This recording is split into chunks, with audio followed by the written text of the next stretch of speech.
The package falls from the young man's hands, and its contents, unable to resist the laws of physics, scatter. At first, the boy, mesmerized by what is in front of him, cannot utter a word. But he still pulls himself together and starts talking, trying to understand what it is that he sees. The silhouette of a gigantic creature disappearing into the clouds brings to mind thoughts of a snake. And the guy says his theory out loud, still unsure of his own assumptions. However, they collapse with a crash when a part of the creature appears from behind the house, standing next to it. The boy is taken aback. A cold sweat breaks out on him. A new theory appears in his head, but it sounds like nonsense. And yet, the muzzle that appeared after the claws says otherwise. He was right. The boy is overcome with uncontrollable fear, and he stutters out in a trembling voice his disagreement with what is happening. And then he gets ready to run away, but he crashes into something with all his might and staggers back with a cry of pain. The guy he encountered turns out to be a human, and our hero tries to figure out who he is. When looking at this man, nothing adequate comes to mind, and meanwhile, the stranger speaks up.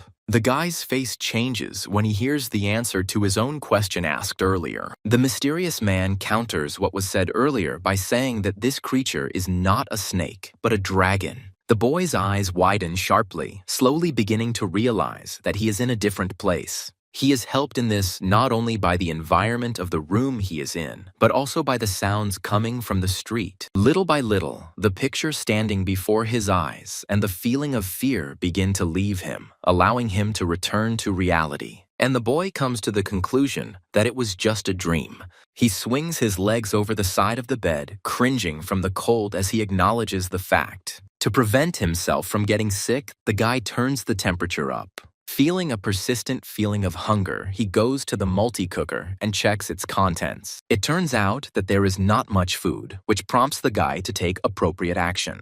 However, the bag offers him an even more bleak picture, giving rise to inconsolable thoughts in his head. Sighing heavily, the guy decides to put this question off for now. And trying not to think about hunger, he goes to the bathroom. And yet, the boy returns to pressing thoughts, so he promises himself to buy something to eat later. Sometime later, when he goes outside, she greets him with her usual sounds. As he climbs the steps, the boy tries not to think about his feeling of hunger. As he was already on the road, he suddenly heard smacking sounds and decided to check their source. It turns out to be a dog, licking the remains of someone's expired food with great appetite. This sight makes the guy feel uneasy, makes him shudder, causing him to feel disgust. Trying not to look at the mongrel, our hero throws his own trash into the container. And then he takes one last look at the dog, and something inside him shivers sympathetically. On his way to school, the boy decides to stop by the supermarket.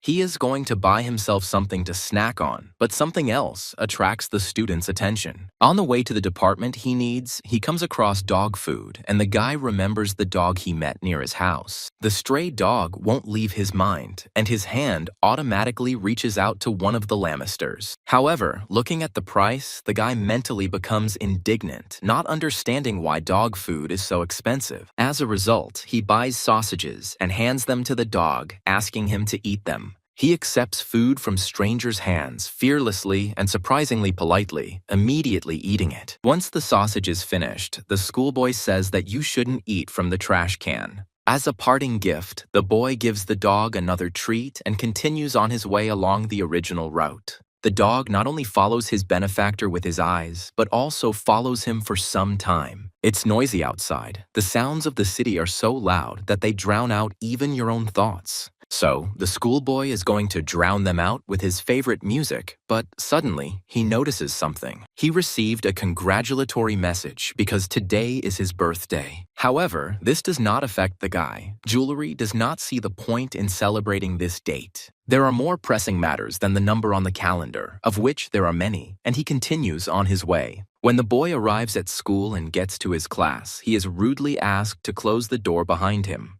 One of Jewelry's classmates is taking a personality test with a support group standing next to him. While the teenagers discuss the results, our hero calmly walks to his seat. One of her classmates asks another where she is going, and the girl answers that she wants to go to another class. A passing guy remembers Jewelry's birthday and congratulates him, who thanks him. When our schoolboy takes off his earphone, he hears the girls discussing a tarot reading session. Jewelry's face changes when he hears that the girls' predictions are coming true. It becomes even funnier for him when his classmates start discussing the price, which is too high. The guy starts to mentally think about this way of making money while simultaneously thinking about the abundance of charlatans. Closing the case with the headphones, the schoolboy is amazed that people can be such gullible idiots. Jewelry continues to reflect on this topic, thinking that if all this were true, many people would be similar to each other. He doesn't manage to finish his thought because a familiar voice is heard nearby. The bespectacled boy, accompanying his words with actions, gives his classmate a congratulatory slap with all his heart. Jewelry tries to ask him what's wrong with him, but he's already moved on to the bun part, giving them to his friend. The bespectacled man asks to accept this modest gift, saying that he bought different ones because he is not aware of preferences. One of their classmates, calling the bespectacled boy a blockhead, asks him who gives buns for birthdays, and he asks what's wrong with that, considering a slap and a bun the perfect combination. Javedri offers the boy some food, saying that he alone won't be able to eat it all and thinking that the issue with his breakfast has been resolved. And then he asks the giver if he brought anything to drink, and the bespectacled man says yes. Seeing a pack of juice, they ask him if he really spent all his money on buns. One of the kids suggests that the others celebrate after school, but another one stops him. The latter advises the initiator to think before proposing, assuming that Jewelry has a family dinner planned. Our hero, trying not to show his emotions, asks who spends birthdays with their families these days. Someone tries to continue developing the topic, but is pulled back, told to shut up and eat their bun. A man who came into the classroom congratulates Jewelry, and one of the bespectacled boys jokes that he will report his lateness to the class teacher. Ignoring this, the chubby one asks the boys to be careful today, as he had a bad dream. When Jewelry mentions teeth, she suggests that her classmate could simply grind them in his sleep, but he retorts. Pukliash says that his dreams usually come true, and someone suggests that they place bets on this. One of the school children bets 500 rubles that no one will get hurt today. The bespectacled man bets the same amount that one of them will get hurt today, and his opponent is amazed by this. This guy bets $5 that Jewelry will be in trouble today and calls him a genius. Another one joins him, asking if this counts as a win. Our hero tries to resist the onslaught. And then he runs away, causing outrage among the hunters for easy money and their orders to stop. The words of one of the school children hang in the air as the path of the pursuers is blocked. This guy bets $2,500 that Jewelry will be completely fine today. The fat man starts laughing, noting the seriousness with which these guys are determined to win. Closing the door behind him, Jewelry mentally calls his friends idiots, considering that kind of money to be enormous. Still lost in these thoughts, the guy turns around to continue on his way, but collides with someone. When the girl's cards fall out and fly in all directions, she gasps, and Jewelry yelps guiltily. By apologizing, he rushes to make amends for his guilt, but the schoolgirl also feels responsible. While the girl says she wasn't looking where she was going, Jewelry's gaze is drawn to something. This object turns out to be the Hanged Man card, and the guy realizes that it is a tarot card. Having collected the entire deck, the schoolboy hands it to the girl, offering to take it. But suddenly, instead of taking her things and leaving, the schoolgirl slides her hand over her interlocutor's skin. At some point, she freezes but does not take her hand away, and this makes Jewelry nervous. Starting to get more and more nervous and stuttering, the guy asks the girl what she is doing.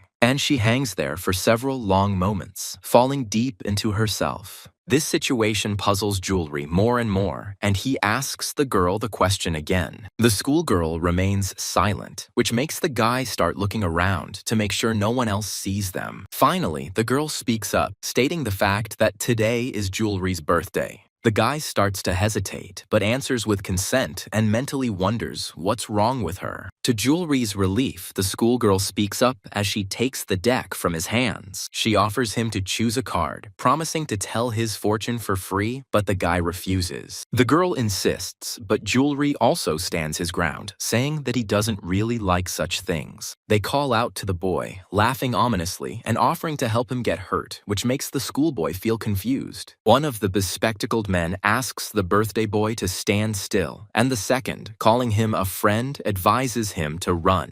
Of course, the guy chooses the second one's advice, which causes displeasure to his pursuer.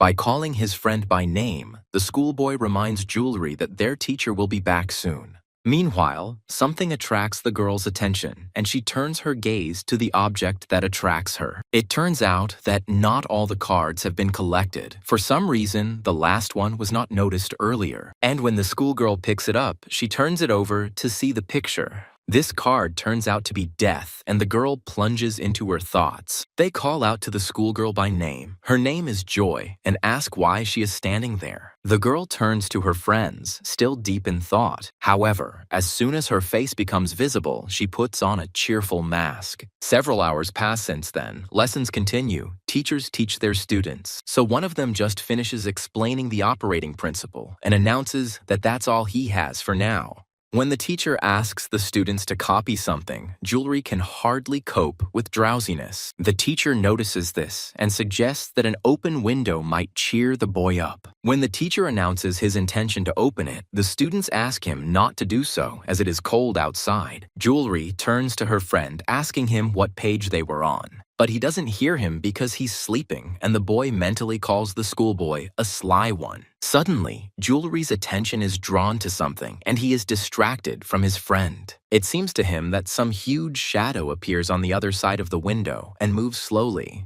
The guy is surprised by this, unable to understand what could be of such incredible size. When the outlines of the silhouette become clearer, he begins to feel completely uneasy. Jewelry is brought out of her thoughts by the teacher's voice, asking someone what their name is. It turns out that it is him they are talking about, since the teacher calls him a young man staring into the corridor. The man offers to open the windows on the corridor side, but Jewelry asks him not to do this. And he continues to speak, trying to tell about the fact that he managed to notice something outside. The teacher asks if the boy saw anyone outside, and he, now realizing how delusional it all sounds, mentally assumes that he imagined it. When it's time for recess, Jewelry goes outside and looks around the hallway. The student's gaze becomes tense, and the thoughts in his head become confused. After all, the corridor turns out to be clear, and Jewelry can't figure out what the hell it was. When someone's figure appears behind him, he doesn't even notice it, and this person gives the birthday boy a celebratory slap without any problems. Jewelry curses and starts asking the man who came up to him if he's lost his mind, but stops short. After all, his acquaintance appears in front of him who says that it is just him. Jewelry is puzzled as she silently repeats the name of this guy, whose name is Rain. The latter, meanwhile, asks when our hero will get a haircut because it's hard to talk to him because of his hairstyle. Jewelry answers him silently, suggesting that he then pretend not to know him. His interlocutor looks at him silently for a while, as if considering what to do. And then he asks Jewelry what kind of face he made, assuming that he wanted to punch him. Calling him a freak, Rain repeats his question and continues to press, and Jewelry suddenly realizes that someone grabbed his hand. Joy pulls the boy back with force, causing the bully to immediately lose his footing and almost fall. Meanwhile, the schoolgirl demandingly asks the bully who he is, and her next question leaves Jewelry stunned because she asks why Rain is touching her boyfriend. The schoolboy is taken aback, trying to remember when such an agreement had occurred between them. Rain is also confused as to why this girl is saying that she and Jewelry are dating. Choosing his words carefully, he asks Joy if this man is really her boyfriend. Jewelry himself is very interested in clarifying this point, so he looks at the schoolgirl in anticipation. Rain comes up with an explanation for what's happening, suggesting that the girl lost the bet and is on a mission, but she denies it. And while they argue, Jewelry remembers that it was her he encountered just recently. Unable to believe the relationship between the two, Rain calls it bullshit, and Joy calls the other man's face bullshit in return. The guy doesn't like what's happening at all, but out of desperation he calls Jewelry a bastard. Seeing Joy's determination, Rain laughs theatrically, suggesting that he should back down. He makes a show of apologizing to Jewelry, but in reality he means something completely different. And he mockingly asks when his friend managed to get a girlfriend. Rain says that's great because, as far as he knows, Joy comes from a wealthy family. And the scumbag adds that this is in contrast to Jewelry himself, who is a lousy orphan.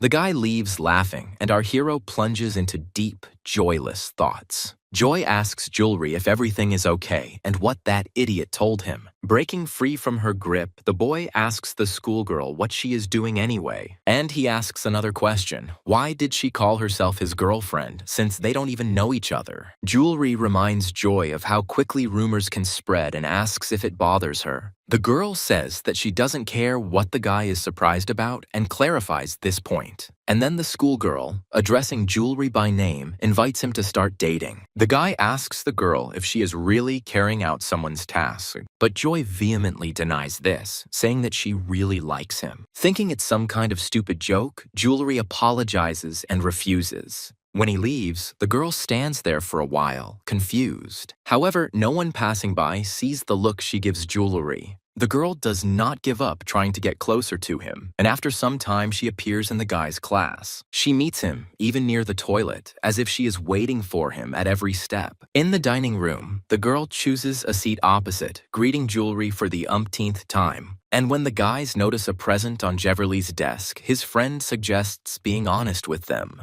The schoolboy asks Jewelry if he is dating Joy, but the guy refuses. And then the door to their classroom opens, and Jewelry is informed that his girlfriend has come to see him. Stepping inside, Joy greets her fake boyfriend once again. Following the schoolboy everywhere, the girl constantly repeats his name. Finally, Jewelry can't take it anymore, stops, and rudely calls out to her pursuer. He asks her to stop before she gets rude, and the girl asks what is wrong. Joy politely asks the student not to say such words, and he repeats his request to stop it and mentally wonders if she is crazy. The girl asks if he really hates her that much and promises to try even better from now on. Jewelry says that he doesn't need it because they're not dating, and Joy confesses to him that she really likes him. The schoolboy simply gives up after slapping himself in the face because he can't find an adequate reaction to this. After a short silence, he agrees to play by this girl's rules. Cursing, unable to collect his thoughts right away, the guy says that he is leaving her and that everything is over between them. The girl is silent, and Jewelry, taking advantage of this moment, leaves. For a moment, Joy holds her hands out in front of her and looks at them carefully. And then she covers her face with her palms and pretends to be a suffering girl. When classes are over and Jewelry goes home, he receives messages from his friends. Seeing what they write about, the guy gets turned on because all the school children's thoughts are about their relationship with Joy. At first, two start, but then others join in, asking Jewelry to tell them everything. Classmates continue to develop this topic, and the guy tells them that everything is not so. While chatting like this, Jewelry doesn't notice how she gets to her home.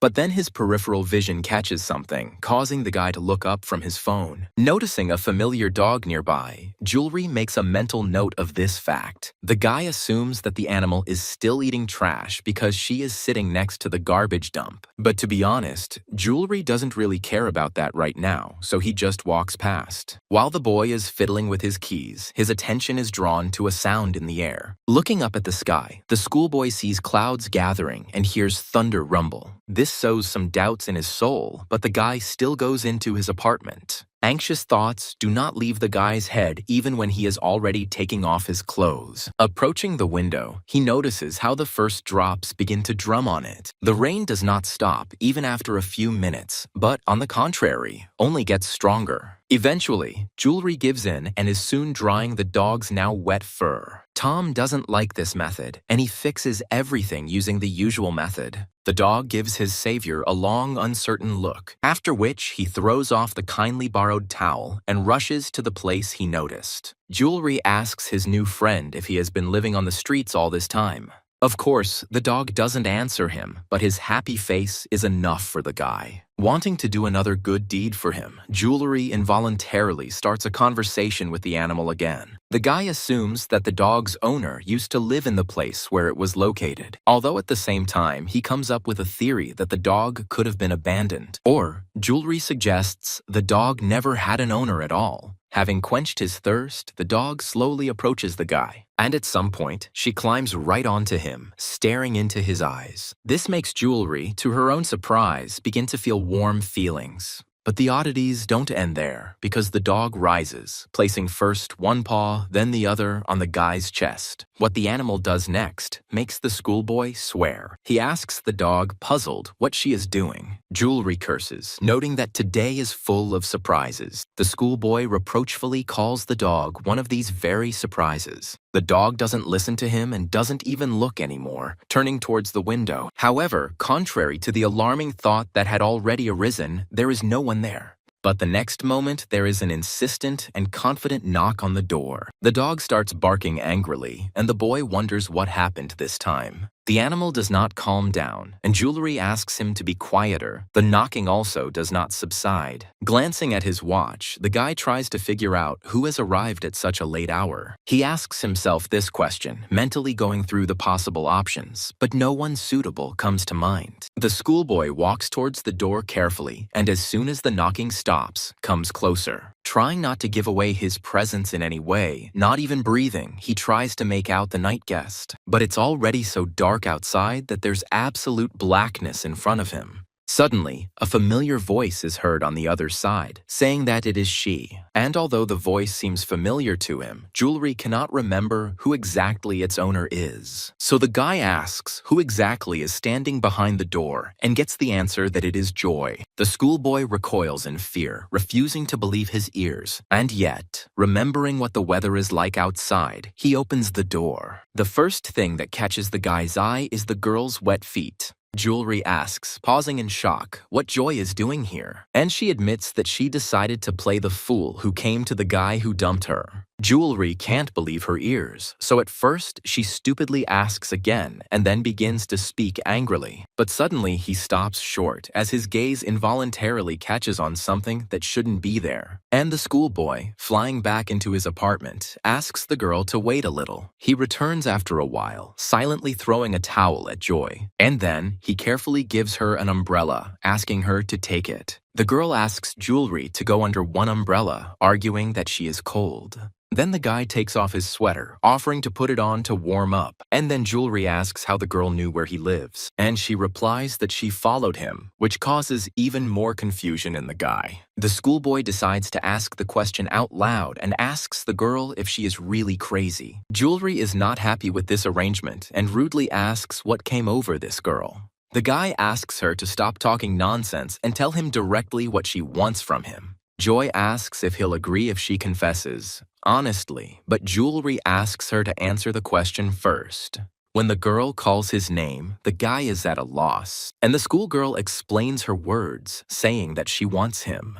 Jewelry simply falls out of reality for a moment, looking at Joy with a dull gaze. And then the guy comes to his senses and asks her if she's really out of her mind. He asks her to just go home, wondering silently what made her think he was so easy. When the schoolboy is already leaving, the girl asks him if he needs money. This triggers the guy even more. He stops and stupidly asks Joy to repeat it. And the girl offers him $5,000 for an hour of time spent with him. Jewelry asks the amount again and says that it's not funny at all. He says he doesn't believe that an ordinary schoolgirl has that kind of money, but Joy immediately shows him otherwise. Along with the sudden shock that overwhelmed the boy, Jewelry recalls Rain's words about this girl being from a rich family. The schoolboy asks what's wrong with her. Has she really been watching too many teen TV series, and what will happen if her parents find out about it? The girl notices that she didn't hear a refusal and shows Jewelry the transfer message. Literally a couple of minutes later, the guy is already thinking that maybe something is wrong with him. He thinks about the large sum he received in just 1 hour, but the price still doesn't suit him.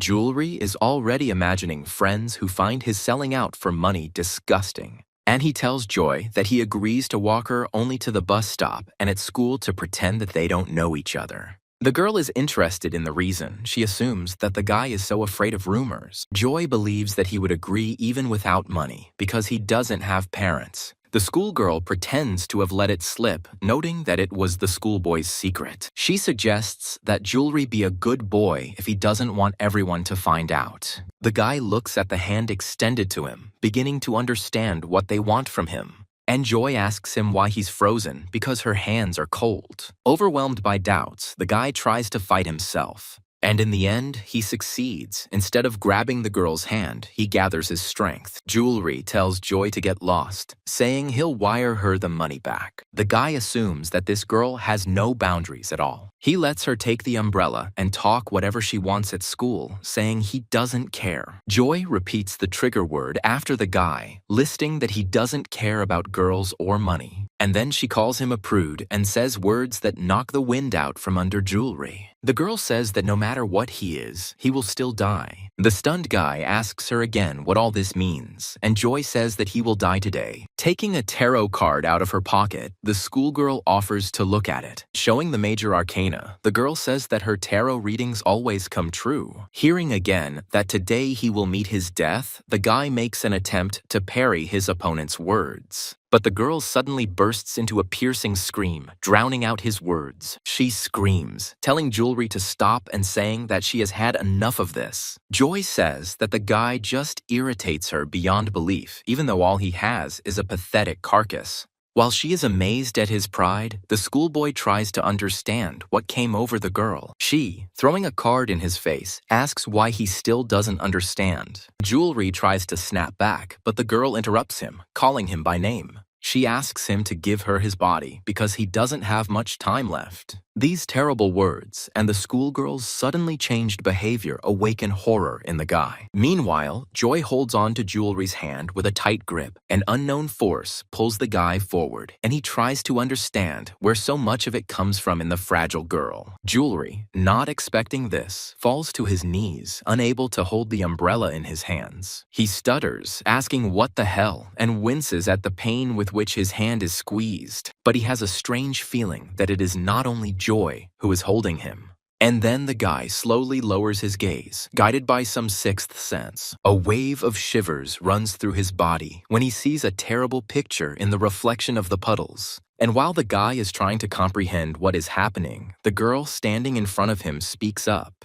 When she addresses him by name, Jewelry slowly looks up at her, and the one who took Joy's place asks if the guy feels how cold her hands are. This terrifying sight makes Jewelry feel completely uneasy, and he can't even utter a word. And the creature standing in front of him continues, saying that the reason is that the guy did not warm her hands. 100 questions arise in Jewelry's head, her brain trying to find an adequate explanation for what is happening. Trying to understand what is happening, the guy assumes that Joy is wearing a suit, but does not understand where it appeared so suddenly. However, looking down, Jewelry notes that the girl's lower body remains unchanged. Joy, meanwhile, says that she will ask the guy one last time. Asking if he would give up his body, the incomprehensible creature orders him to answer right now. Jewelry would be glad to answer, but his voice won't obey him, and the woman standing in front of him is rushing him. Telling him he has 3 seconds to think, she begins the countdown. The guy turns around to check his possible chances of retreat. Meanwhile, the creature finishes counting and lets out an otherworldly howl. The instinct for self-preservation proves stronger, giving Jewelry strength, and the creature rushes after the schoolboy, literally breathing down his neck. Jewelry refuses to believe what is happening, wondering if he is dreaming. Meanwhile, a familiar voice calls out to him, making him turn around. As he does this, the guy sees a fist raised to strike, with which the creature is clearly about to slap him. And the blow does indeed occur, but fortunately, a direct collision is avoided. The creature's fist breaks the asphalt as if it were a cookie and not hardened bitumen, and that's enough to get under Jewelry's skin. But the creature doesn't stop there, grabbing the guy like a toy. It laughs disgustingly, noting the fact that the schoolboy was caught. However, the creature is clumsy enough to slip. Cursing, it falls and does not hold its victim in its hands. Realizing this is his chance, Jewelry tries to get up.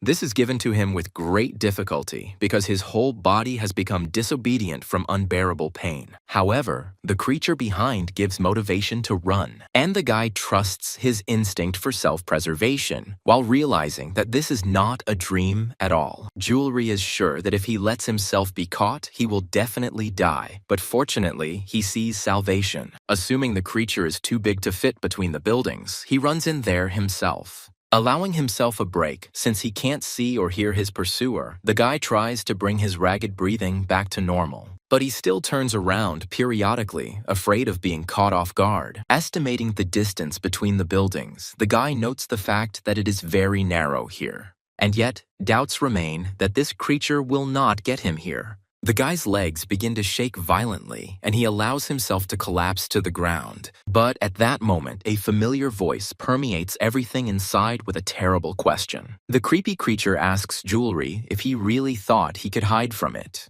The guy is speechless again because he was not expecting anyone to appear from this side at all. Meanwhile, his ugly interlocutor asks Jewelry if it seems a bit cramped in here. The guy tries to get up quickly from his seat, but because he lacks strength, his knees give way. Jewelry mentally cursed harshly as he realized that his legs were not obeying him. Meanwhile, the creature, stretching out its icy hands towards him, calls the schoolboy poor. It notes that Jewelry grew up in a dirty basement room without a mother or father, and he hid all this from his friends because he was ashamed. The creature asks why the guy lives at all. And then Jewelry becomes truly scared, and he tries to speak, but stutters. And yet, gathering his strength and taking a deep breath, he cries out a request for help. However, the streets are deserted. No one goes out at such an hour and in such rain. What's more, behind the wall of such a strong downpour, no one even heard the guy's scream. And the creature, having allowed Jewelry to understand all this, puts pressure on the sore spot. It points out the fact that no one will come to the aid of the student. The creature asks Jewelry to simply give in, not to torture herself, and to surrender to him. She promises to live this life for the guy, but he does not accept this arrangement. These words become the catalyst that gives Jewelry strength, and the creature is amazed by this. But the surprise doesn't last long. It's replaced by anger, and the creature calls the guy a scoundrel. The creature cannot understand why the schoolboy is resisting so desperately and asks him about it. It says it's not going to kill him, it just wants the body. The creature says that the guy won't even feel pain, just like Joy. But Jewelry doesn't even listen to him, and the creature tells the schoolboy to stop. And then something strange, like confusion, appears in his voice. But then the creature, with even greater fury, orders the guy to stop running away from it. And suddenly, it takes action, succumbing to impulse and not calculating the force. A strange feeling permeates the guy's body, and the smell of something metallic hits his nose. The creature belatedly realizes what it has done and freezes for a moment. And then he tenses up seriously and starts shaking. Cursing in frustration, it reminds the guy that it asked him not to stop. The creature says with annoyance that it has spoiled him. It speaks of Jewelry's body as its own, with annoyance and remorse. And then he shouts, asking how this kid is going to fix it now. The creature blames Jewelry for everything, saying that because of him, his body is corrupted. The schoolboy mentally asks himself why this is happening to him. Already on the brink of life and death, he assumes that this is how he will die. However, he wonders if he actually had any reason to live. After all, his existence was truly incredibly miserable. Jewelry thinks that maybe he really should die. And then the guy remembers the words of his friend, who said that his acquaintances could suffer today. Based on this, the student suggests that perhaps there is a grain of truth in these superstitions. Meanwhile, a creature approaches him and addresses the guy by his full name. It starts talking about what it will do since it can't get his body. Jewelry opens her eyes with the last of her strength to look into the face of her death, and the creepy creature ends its sentence by saying that it will simply destroy him. And the guy, already reconciled to this, closes his eyes to finally feel relief. However, it doesn't follow. Instead of the sound of tearing flesh, Jewelry hears some kind of splashes. They keep getting closer and closer until at some point they are very close. The splashing sounds turn out to be the dog Jewelry rescued running through puddles. And this dog runs purposefully towards the creature, and even then, from this turn of events, it gets lost for a moment. She only has time to think about what she is doing here when something unexpected happens. The first blow is followed by a second and a third, and now all the monster's limbs are flying in different directions. Jewelry is still alive, so he opens his eyes to see what's going on. He cannot clearly discern his savior, but his distant features seem familiar to him. And yet, with his weakening vision in mind, the guy tries to remember where they had already met this man. Meanwhile, the fearless warrior quickly shakes the viscous blood off his blade. And he names the year of the dragon, the month of the rabbit, and the day of the dog. It's difficult for Jewelry to absorb information right now, so the familiar stranger speaks more simply. Calling the schoolboy his descendant, he congratulates him on his birthday. The words coming from this silhouette reach Jewelry's consciousness as if from under a thick layer of water. One way or another, they sound like nonsense because an unknown person congratulates him on his birthday and calls him his descendant. At the same time, his hand reaches closer and closer to the schoolboy until it reaches its target. The picture changes abruptly, and Jewelry almost forgets what he just saw. For some reason, his vision is blurry, but little by little, it begins to clear. The guy breathes heavily, trying to understand what is happening to him. But for now, the only thing that is absolutely clear to him is that he is unbearably hot. Looking at his hand, the guy wonders if he is really sweating that much. And, unable to understand anything, he relaxes his limb, allowing it to plop down onto the mattress in free fall.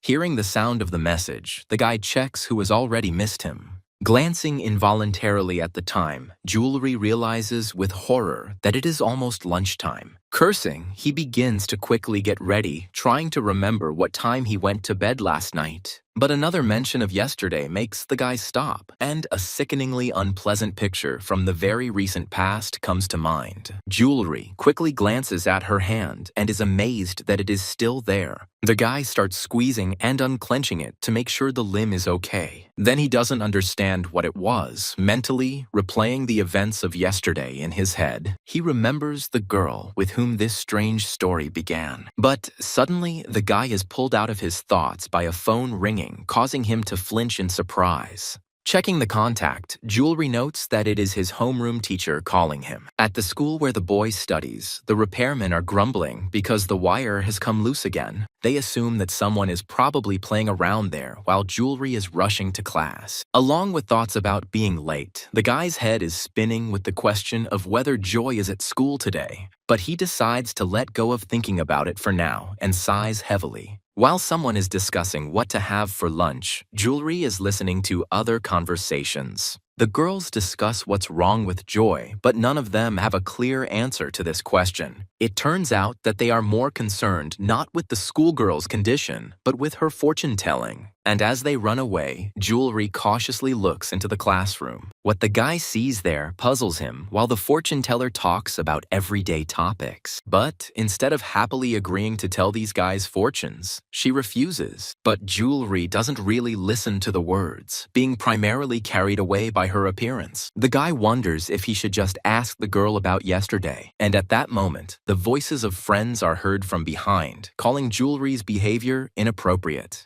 They ask him why he didn't answer the messages, because they were worried, and the guy is at a loss. The guys are upset that Jewelry came to his girlfriend first, and he is trying to justify himself. He starts talking about what happened yesterday, but stops short, and his interlocutors ask the guy to finish. The students assume that Jeverly only pretended to go home, but in fact he spent time with Joy. The faces of his friends change, depending on what the guy does next. One of them asks Jewelry what he is doing, and the second one suggests that the guy is so nervous in front of Joy that he can't even look her in the eye calmly. Calling his friend's appearance pathetic, the schoolboy says that it is not something to envy. Sometime later, already in class, Jewelry thinks about what he definitely remembers, and the way his arm was torn off and the terrible pain from the loss of the limb. However, Jewelry has no memory of what happened after that. The guy is interested to know how he managed to get home. He wondered what kind of creature it was, because he was sure that yesterday's incident was just an ordinary nightmare. However, there was something that confirmed the reality of what happened yesterday, and that was the transfer of money from Joy. The guy thinks about asking her about it directly, but dismisses the thought since his hand is fine. Ultimately, Jewelry comes to the conclusion that it is not worth making hasty decisions. Later, the teacher asks him if he is sure he is okay, and the boy says yes. He says that he simply went to bed late, to which the woman asks about breakfast and eventually calms down. Dismissing her student, she orders him to hurry to class, reminding him that the lesson will start soon. Looking at the time, the guy mentally notes that today's classes seem very short to him. Continuing to stare hypnotically at her phone, Jewelry pays no attention to her surroundings, including how a girl appears in front of him and politely asks for forgiveness. Jewelry gasps in fear and Joy apologizes to him, saying she didn't mean to scare him. The girl admits that she was waiting for him, which makes the guy even more scared. Assuming she's stalking him, Jeverly asks Joy what she's up to again. While the girl, her voice trembling with emotion, apologizes to him for the inconvenience caused, he looks around. Meanwhile, Joy switches to the topic of what happened yesterday. The schoolboy feels uneasy because there is no one around, and because of this, he curses mentally. He suggests that the girl talk in a more public place, adding that it is not because he is scared. But Joy asked the guy to wait, explaining that yesterday it was not she, but an evil spirit. To this, Jewelry asks a skeptical question, and the girl says that it would take a long time to explain. Joy says that first of all, she wants to apologize to the guy for the harm caused. She says she's truly sorry, and Jewelry is puzzled, but not by her words. Referring to the statue, he points to it and asks what it is. The guy's explanations are not very clear, so the girl clarifies what he is talking about. Then Jewelry begins by saying that this statue used to stand at the main gate. And now, somehow, she ended up here, and the girl also agrees with this. Meanwhile, right before their eyes, the statue begins to move, assuming a ready stance. And the very next moment, he rushes at the schoolchildren, causing them to scream in shock. The girl comes to her senses first, suggesting that Jewelry run away. The guy agrees with her and, following her advice, begins to swear in the process. But the statue doesn't even think about falling behind. On the contrary, it speeds up its run. Jewelry assumes that this is Joy's doing, but the girl replies that she has nothing to do with it. The guy asks what she means, not her, because yesterday, roughly the same thing happened. Joy justifies herself by saying that she can explain everything to him. The girl says that she never even intended to harm Jewelry. She was simply possessed by an evil spirit. Jewelry asks Joy to talk less and run, mentally noting the speed at which the statue moves. The guy is already starting to think about sad things when suddenly an idea occurs to him. Not understanding his plan, Joy asks Jewelry what he is doing, and the schoolboy, overcoming the effort with all his might, pushes the cart with the balls straight towards the statue.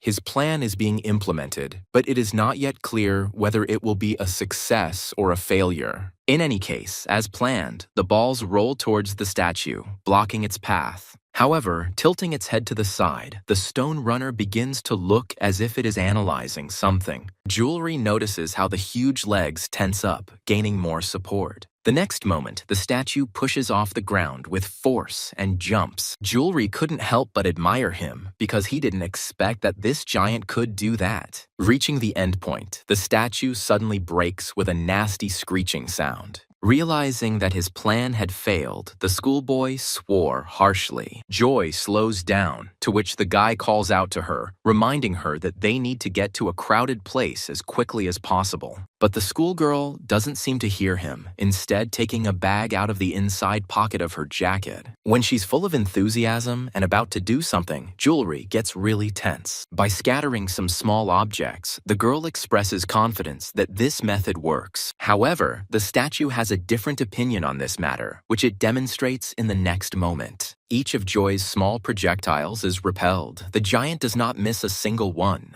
And the girl gasps, realizing that her plan also failed. Jewelry yanks her back, calling her an idiot and asking what she's doing. Noticing the open gate, the guy pushes her forward, urging her to get outside as quickly as possible. And the statue continues its pursuit, accelerating in order to catch up with its victims faster. Making a final dash, Jewelry tries to lock the gate to at least delay the runner a little. He succeeds, but the guy is not sure that the statue will not come up with something to get around the obstacle again. And yet, the students do not give up hope, giving themselves a break and trying to bring their ragged breathing back to normal. Oddly enough, the statue freezes for a while, taking absolutely no action. Unfortunately, it is impossible to understand what is going on inside this stone head. The giant's face is impenetrable. The boys are still scared, because literally the next moment, the statue starts moving again. But, fortunately, the statue is not heading towards them, but in the opposite direction, giving hope.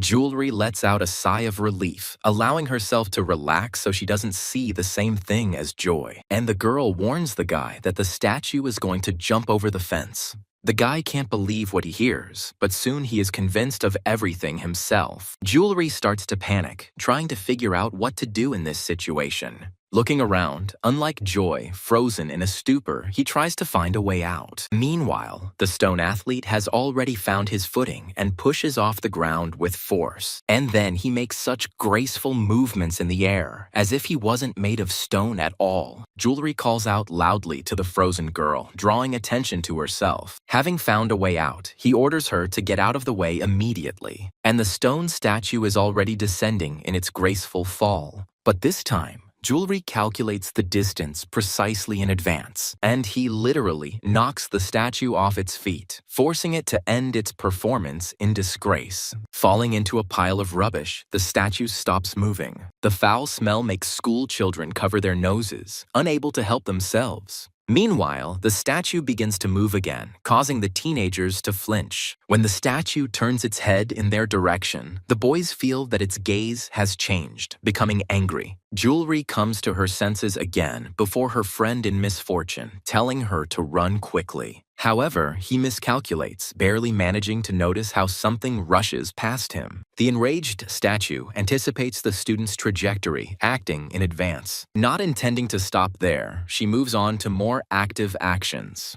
Joy lets out a thin cry, frightened as she says her partner's name. He doesn't even notice the statue's gaze, being too busy taking a breath. Joy screams again, asking the statue not to do this, noticing that Jeverly is already running out of oxygen. Then she remembers that she had something else hidden away just in case. When she takes out her secret weapon, she hesitates for just a couple of moments. And then, with all his might, he calls the statue a bald head, drawing its attention to himself. It works, and the statue's grip loosens slightly, allowing Jewelry to breathe. Well, Joy, just like last time, throws her formidable weapon at the enemy. As it flies past, the statue realizes that this time he won't get away so easily. And indeed, the very next moment there is an explosion, marking the success of Joy's plan. The statue clutches its scorched face, but still makes no sound. Jewelry manages to take advantage of this moment and get away from the enemy. A girl rushes to him, asking the guy if he is okay, and he begins to talk about his possible actions. But Joy doesn't let him finish, trying to get Jewelry as far away from the statue as possible while there's still time. As they retreat to safety, the boy remarks that the girl should have used that thing from the very beginning. Noticing smoke coming from Joy, the schoolboy asks her if she smokes, but the girl fiercely retorts, saying that it is incense and demonstrating it clearly. Noticing the strange actions, Jewelry asks her what she is doing and learns that Joy is performing a basic ritual. The guy is amazed that the girl keeps so many things in her pockets. Joy doesn't feel the need to answer his question, taking it for rhetorical. She suggests that this should be enough for a while and asks Jewelry not to take this thing off under any circumstances until midnight. The guy casts a skeptical glance at his wrist and hesitates a little. And then he asks Joy if she really is crazy. The girl tells Jewelry that she understands his skepticism, but she really wants to help him. She invites the guy to meet after school so that she can explain everything to him, but he is categorically against it. However, a little later, Jewelry sighs and agrees to assume that Joy was possessed yesterday. And he even agrees that she is not to blame for today's chase, but he is interested in the conclusion that comes from all this. Jewelry assumes that when he is around her, he will continue to find himself in strange and incomprehensible situations. Joy says it's really not because of her, but the guy interrupts her, expressing gratitude for saving her. But he is sure that all the strange things happen because of the girl and suggests that she stop their strange communication. And Jewelry leaves without even letting Joy get a word in edgewise. And the girl, already feeling guilty, does not find the courage to stop him. Returning to his home, the guy approaches the door and begins to unlock his closet. As the sleeve rises, his gaze is drawn to a strange cord. Joy's orders to never take this thing off under any circumstances immediately come to mind. But Jewelry doesn't care. Mentally, he frantically wonders what's on this girl's mind. And the torn rag is immediately sent to the nearest trash can without regret. Finally inside, Jewelry flips the switch to turn on the light. And at the sight of the creature sitting on his bed, he becomes so frightened that he screams. Realization comes to the guy slowly, but nevertheless, he soon remembers everything. Jewelry remembers how yesterday he decided to take pity on the poor mongrel. And calling the dog a friend, he asks her if she really was here all this time. Unlike yesterday, this time the dog stops at some distance from the owner of the apartment. Jewelry suggests that during all this time, the dog had time to get hungry. Finding the sausages that he had already offered the dog yesterday, the boy asks him to help himself. As he approaches the feeding trough, Jewelry falls onto the bed, getting ready to watch something. He doesn't attach much importance to the fact that some voice expresses dissatisfaction with the repetition of the previous time. But when he asks to finally bring him some normal food, the guy becomes wary. He looks around questioningly, but cannot find the source of the voice. And he speaks again, agreeing to close his eyes to it, this time as he is very hungry. Unable to bear it, Jewelry begins searching for the source of the voice again, and it asks him what he is looking for. The guy asks out loud where this voice is coming from, and he, realizing that he is finally being heard, says that he is here and asks Jewelry to turn around. The guy actually does it, but is puzzled, because there is no one behind him except this dog. Jewelry hesitates for a moment, then moves away from the window, and he lifts the dog, starting to examine it from all sides. He examines the dog carefully, checking every fold, every crease. Out of desperation, the schoolboy even checks the back of the friend in his arms. And then he suddenly asks Jewelry, in a rude manner, what he is allowing himself to do. Carefully returning the dog to its place, the guy sits down opposite it, just as carefully. Carefully studying this disgruntled face, the schoolboy thinks that the dog is talking. This makes Jewelry think that he is actually going crazy. The guy gets scared when he admits the thought that he will become a schizophrenic. Meanwhile, the dog starts talking again, suggesting that Jewelry is deeply perplexed. But she understands this, because for a schoolboy, everything happened very suddenly. When a torn rag flies out of the chest of drawers, Jewelry screams in surprise. The guy isn't even that surprised, because he's more concerned about something else right now. These clothes evoke memories of yesterday in the student's mind. And remembering this whole nightmare, Jewelry has only one reaction. He stares at the rag, trying to calm his wildly beating heart. Meanwhile, the dog starts talking again, asking if these memories are still fresh in the boy's mind. The dog asks if Jewelry remembers what happened last night. The guy involuntarily grabs the hand that should now be torn off and begins to speak. The dog approaches him, asking the schoolboy to judge for himself why he is still able to walk. The dog asks Jewelry why he is still breathing after what happened. By asking the next question, the dog is more of a statement of fact that this is all a first for the guy. And the next moment, the question hangs between them. Who is asking whom here? The dog agrees that Jewelry should call someone else, but he doesn't understand what he's talking about. The dog politely explains what he means by saying that he is talking about the boy's parents. The dog says he needs to sort things out by talking to his family, but Jewelry counters that he has no one. For some reason, the dog is surprised by this and asks if the schoolboy's entire family really died. Jewelry doesn't like this topic, and the dog asks about other relatives, but there are none either. The dog challenges the guy, preparing to attack, but falls silent. She thinks that it would be unlikely that she would have made a mistake with the place because her strength helped this boy. The dog wonders in his mind what happened while he was away. He asks Jewelry if he won't even thank him for saving him. The guy asks again the word that grates on his ears, expressing almost certainty that this dog is the same monster. He snorts and asks how the schoolboy even got such an idea into his head, and he says that he is the ancestor of jewelry. While tasting the word that the dog introduced himself with, the guy falls into a stupor for a while. He can't believe that his ancestor is a dog. Jewelry asks if he is descended from a dog, and his ancestor calls him an idiot. He says that he is not a dog at all, to which the guy asks if his interlocutor has looked in the mirror. Then Ancestor Jewelry says that he is using this body so that the student can hear his voice. And the guy then asks why the dog's mouth is moving. The ancestor says it's because he's in a dog's body, and Jewelry notes that then he is a dog. The guy's interlocutor says that he can be in a human body and that he was not originally a dog. When Jewelry suggests that he is a ghost, he calls him a fool. And the guy asks what he needs to perform a ritual or to calm the soul, adding that he doesn't have money for it. But that's not all. Jewelry advises that if his ancestor needs help, he should find another descendant. The student's interlocutor doesn't respond to this, but suddenly starts walking around the bed. He walks around in circles for a long time until Jewelry addresses him. As if by the way, the guy points to the side where the restroom is located.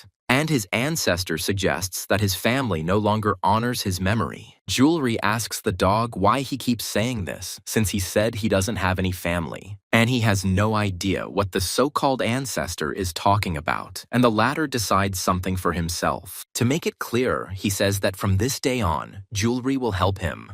The guy clarifies that his ancestor will stay with him, and he asks in response where else he should go. Jewelry, sarcastically calling the dog Mr. Ancestor, asks him to finally get lost. The dog calls the guy an ungrateful brat, reminding him that he saved him. Feeling guilty, Jewelry says that he is extremely grateful to him for this, but he has been staying with him for too long. Saying he's just an ordinary schoolboy, the boy Googles talking dogs and signs of schizophrenia. Jewelry says he can't afford to feed another mouth. At first, while preparing to respond to this with something strong, the ancestor suddenly notices something. He clearly feels that something is wrong on the street and begins to listen to the sounds outside. As the dog takes off, it starts barking angrily, and the guy curses, saying that he scared it. Jewelry asks the dog what's wrong and what he's barking at. The ancestor honestly says that there is someone strange on the street. The student immediately tenses up, stupidly asking again, but intuitively, he already guesses everything. The ancestor suggests that it was Jewelry who brought him here. The guy becomes even more uneasy. He asks who they are talking about and asks the dog to stop talking nonsense. The same one, jumping on Jewelry, encourages the schoolboy to go, and the latter asks where. When the ancestor replies that outside, the boy asks him why. To this, Jewelry receives the answer that the uninvited guest is standing in front of the entrance and is not moving. The guy growls and tells the dog to get off him and let go, but the dog holds on tightly. Meanwhile, a sound is heard outside, causing them to freeze for a moment and listen. The sounds repeat, evoking memories of the current day in the student's memory. And the dog is back at it again, calling Jewelry an idiot and telling him to get up already. Sometime later, the ancestor finally manages to persuade his descendant to come outside. Jewelry doesn't see anything strange until he's pointed directly at the target. And then the guy tenses up even more than before. His guess, beating on the edge of consciousness, is confirmed. Jewelry didn't want to believe it, but it really was the school statue patrolling the grounds at the entrance. Taking a look at the visible part of the sculpture's face, any doubts are completely dispelled. Jewelry asks why he is here, and his ancestor realizes that they have met before. The boy confesses that it is a statue from school that suddenly came to life and became a monster. His interlocutor retorts, saying that it is not a monster at all, but a spirit. Jewelry is surprised by this, asking if it is normal for spirits to look like this. The ancestor calls the schoolboy a blockhead and begins to explain everything to him in detail. He tells Jewelry that spirits are able to inhabit inanimate objects. That is why they exist in different forms, and in this world there live countless numbers of such spirits. The ancestor invites his descendant to think of them as part of nature. Noticing a familiar face in the window, Jewelry repeats what his interlocutor said with a bitter smile. The ancestor corrects himself, saying that it is purely technical, and asks the guy what he did to anger him so much. This seems almost unreal to him, because spirits are very refined creatures. It is difficult to upset them. The supposed reason immediately appears before Jewelry's eyes. But the guy refuses to admit his guilt, saying that this spirit attacked first. A moment before it happened, the ancestor desperately asks Jewelry to look ahead, but it is too late. The guy flies to the side, screaming abruptly, and closes his eyes tightly to avoid getting hit by shrapnel. The spirit itself suffers from its own plan, which makes Jewelry surprised. But what puzzles the schoolboy more is that the statue broke down the door, and the ancestor asks him why he froze and advises the guy to immediately run away from here as far as possible. The statue turns around as if confirming the fact that Jewelry needs to run. This piercing and angry look makes the guy feel uneasy, but he hesitates, and the ancestor steps forward, covering his descendant with himself, and repeats his instruction. This also puzzles Jewelry, and the schoolboy asks his interlocutor what he is planning. The ancestor gets irritated, asking the guy if he has really gone deaf, since he was told to run. And he comes to his senses, but only when the stone giant himself begins to move. Before moving off, Jewelry glances at the dog's back and remembers his words about him being his ancestor. And then the question arises in the guy's head, what is on the mind of this creature, whoever it is? Meanwhile, the ancestor, raising his voice and making it stern, addresses the statue, calling it a bastard. Leaning his dog's paw harder on the earth's surface, he asks the spirit how he dares. He asks him if he understands whose path he dared to cross. Opening his mouth wider, the dog takes in more air, and suddenly he starts barking, which actually makes the statue stop for a while.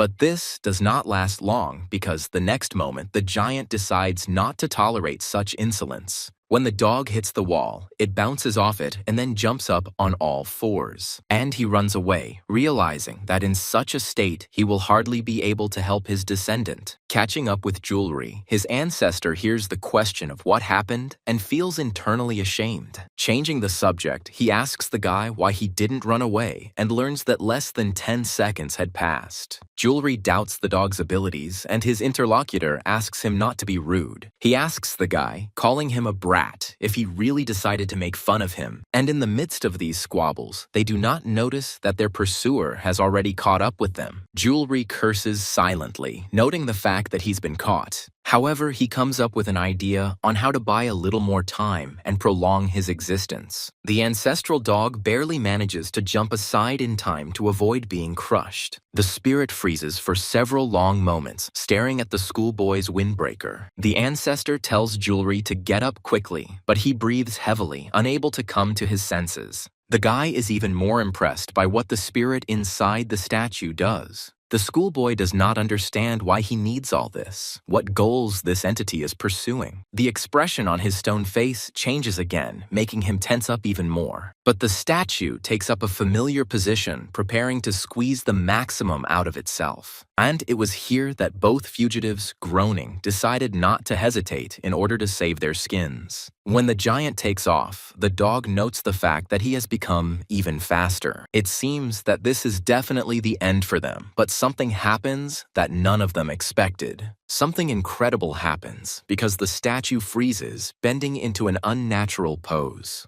This is accompanied by something similar to an explosion, only it is not an explosion in the usual sense, but a sound wave. The schoolboy and the dog freeze in surprise, trying to digest everything. And while searching for the source of the sound, they come across a girl familiar to Jewelry. The guy can't believe his eyes because she came after what he told her. And yet Joy Plum doesn't look at all offended. The most powerful Buddhist dharanis continue to sound from its speaker, causing the statue to writhe in hellish torment. Jewelry stutters and asks in disbelief if it really worked. But suddenly, he remembers something important and asks to stop. After all, in these tongues of sacred flame, his sportswear burns along with his spirit. However, Joy's gaze is unwavering, even despite the slight tremor inside. While Jewelry continues to experience conflicting emotions, His ancestor is more interested in the more pressing question of whether this spirit is finished. The schoolboy glances at the dog, realizing that he is right and this should be a matter of utmost importance. However, it turns out that this is not all, and the first limb appears from the tongues of flame. Jewelry lets out a puzzled groan, convinced that this isn't the end. But now the even more disfigured stone gaze is not directed at the guy at all. Joy is puzzled and, swallowing nervously, begins to tremble slightly. Fearing the consequences, the girl takes a few timid steps back. But the creepy and angry monster even now turns out to be very agile. Realizing that the girl is unlikely to be able to do anything, Jewelry acts preemptively. He manages to take Joy away from the attack and even survive together with her. But only such heroism has its price, and the guy groans in pain from the blow of a stone fist. The girl doesn't see this, because now she is fascinated by what the monster is doing, and the giant approaches the column with the sacred texts still sounding from it, wanting to eliminate the interference. His anger and hatred towards her are so strong that even the earth suffers from the statue's wrath. And then a plan appears in the stone head, and the statue tilts. It does this to lift one of the heavy pieces of asphalt. But to be on the safe side, he takes a few more and starts aiming. The young people are both already looking at this spectacle, realizing that now they are in trouble. And the monster is already swinging, wanting to unleash all his wrath on his offenders as quickly as possible. Along with the stones flying towards them, a warning cry cuts through the air. But there is no way to hide from them. There is simply no time to take any action. The guys cover themselves as best they can, but this doesn't minimize the damage much. They end up simply drowning in a pile of dust created by the active attack. Oddly enough, Jewelry is still conscious, coughing and choking on the pain and dusty crumbs. Noticing that the girl is less fortunate in this regard, the schoolboy crawls up to her and tries to bring her to her senses. Jewelry desperately calls Joy's name, trying to wake the schoolgirl up. He tries to get up, but any movement causes the guy severe pain, causing him to groan. Meanwhile, their enemy makes his presence known, reminding them of his existence with his heavy tread. As soon as Jewelry heard this piercing sound, she involuntarily twitched. But suddenly, other sounds are heard from somewhere behind, and some kind of commotion can be heard from there. The guy turns back with apprehension, afraid to guess what it could be. But his fears are in vain because it's just Joy about to light the incense. And yet the guy becomes afraid for the girl and he asks what she is doing, telling her to run. But the schoolgirl doesn't listen to him, and Jewelry screams out her name in despair. But there is no time for this anymore, as a terrible sound is heard from somewhere in front. Noticing what is happening, Jewelry's heart sinks because the giant is about to crash the car onto the schoolgirl. And she, trying not to pay attention to the sword of Damocles hanging over her, continues her attempts unsuccessfully. Jewelry can't stand to watch the murder, so she finds the strength to somehow get up.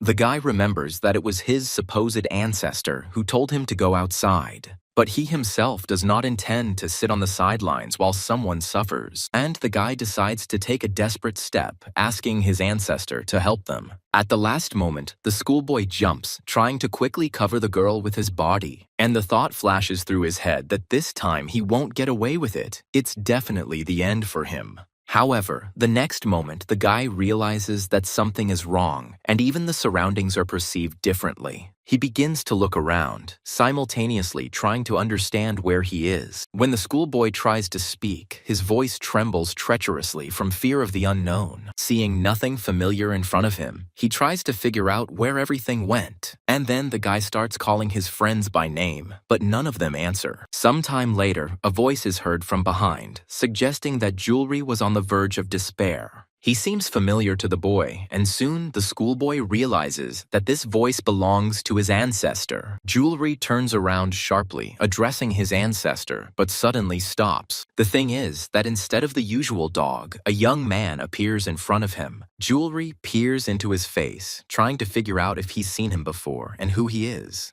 But nothing useful comes to mind, and then the guy, after a pause, asks the man a direct question.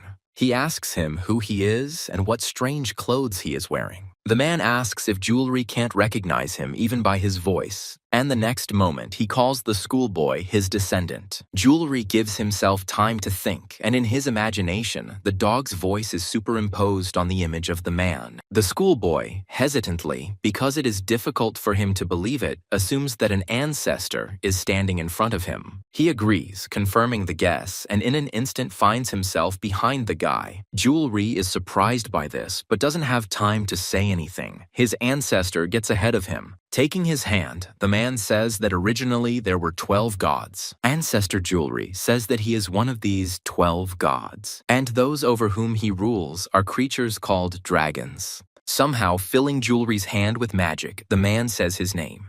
He introduces himself as Shur and says that he will help his descendant. The very next moment, Jewelry realizes that she is returning to the real world. And in his head, he hears Shur's words about how he will lend his strength to his descendant. Joy screams in fear, realizing that only moments remain before their death. Well, Jewelry operates on adrenaline and inspiration, feeling the power of her ancestor within herself. The stone giant carries out his plan, putting a bold end to the implementation of his plan. However, the outcome of this plan turns out to be unpredictable due to outside intervention. Jewelry easily manages to cut through the machine with the blade his ancestor lent him, but that's not all. This time, he has no intention of letting the mad spirit go alive, but intends to deal with him once and for all. But he still cannot properly distribute and control the alien force. And since the guy acted on a whim, he is now amazed at what just happened. But while he is lamenting, the ancestor asks him what he is doing and tells him to quickly get to his feet. Surprisingly, Jewelry listens to him, but does not stop lamenting, this time about the weight of the sword. But the guy is not allowed to whine about it for long, and he realizes his mistake literally the next moment. The stone giant turns out to be surprisingly durable and has no intention of going to the next world. The force of his attack sends the teenager flying far away, and when he collides with an obstacle, the air is knocked out of his lungs. But the guy quickly comes to his senses when he hears a familiar heavy tread nearby. However, his body is paralyzed with fear, and Jewelry cannot force himself to move. His ancestor comes to his rescue, intending to buy his descendant at least a little time. Shur shouts to Jewelry, urging the boy to attack the spirit while it is distracted by him. Seeing that the boy is running away, the ancestor asks where he is going, and he says that he believes in him. Hearing the words that his target was about to flee, the statue instantly switches. She has no intention of letting Jewelry go unpunished, but wants to carry out her revenge as soon as possible. Yielding to instinct, the boy turns around to check how far away his pursuer is. And the ancestor, turning to him, shouts at the top of his lungs for the student to use the sword. Turning around once more, Jewelry realizes that he didn't really have a choice. The spirit was already close. And then he grips the handle of the weapon he was given alone to him, more tightly to gain strength. Jewelry is trying to do everything she can, but nothing good comes out of it. The stone statue's face is distorted by a satisfied grimace, but the guy doesn't see it. Because the student squints out of fear and diligence, wanting to achieve a better result, Joy comes to his aid, shouting to attract attention and asking the guy to hold on. And he keeps pounding the air in the hope that one of his blows will accidentally reach its target. At some point, these pathetic attempts come back to haunt Jewelry, and he loses control of the weapon. Realizing this, the guy groans in annoyance, already roughly imagining what is about to happen. He still has hope for the best when the sword whistles centimeters away from the spirit, who also tenses slightly, and only Shur understands that nothing good will come out of such a somersault. Because Jewelry's ancestor knows the sword's flight trajectory in advance, he foresaw it from the very beginning. Well, the statue, not wanting to see how it all ends, rushes off without warning. She runs after Jewelry persistently, not paying attention to her surroundings, but the incredible happens. Suddenly, the spirit inside the stone statue begins to feel something. The petals cut by Jewelry flying past him make him remember something. The statue involuntarily slows down, plunging into distant memories. They flash before my eyes like these flickering petals, wanting to slip away from memory. But the spirit inside the statue wants to remember everything. It does not allow the memory to go away. And the very next moment, the consciousness of someone who was once human flashes through the stone eye sockets. He recalls how the photo was taken based on which they decided to make the work, the way they carefully and reverently polished every part of his future body. And then he was admired, called a truly great athlete and the pride of the entire country. But it remained a mystery why this man was made bald. And then years gave way to others, and generations to generations. But one way or another, he was not forgotten. Over time, everything changed, his whole life. But the athlete's popularity did not fade even after his death. One day, he himself came to his statue and was asked to adopt the same pose. Then they laughingly told him that it was funny to see him next to his own statue. And then, having captured the moment, the conversation between the photographer and the model continued. The woman said that her son is also an athlete and a big fan of her interlocutor. She thanked the man for serving as an example to their youth.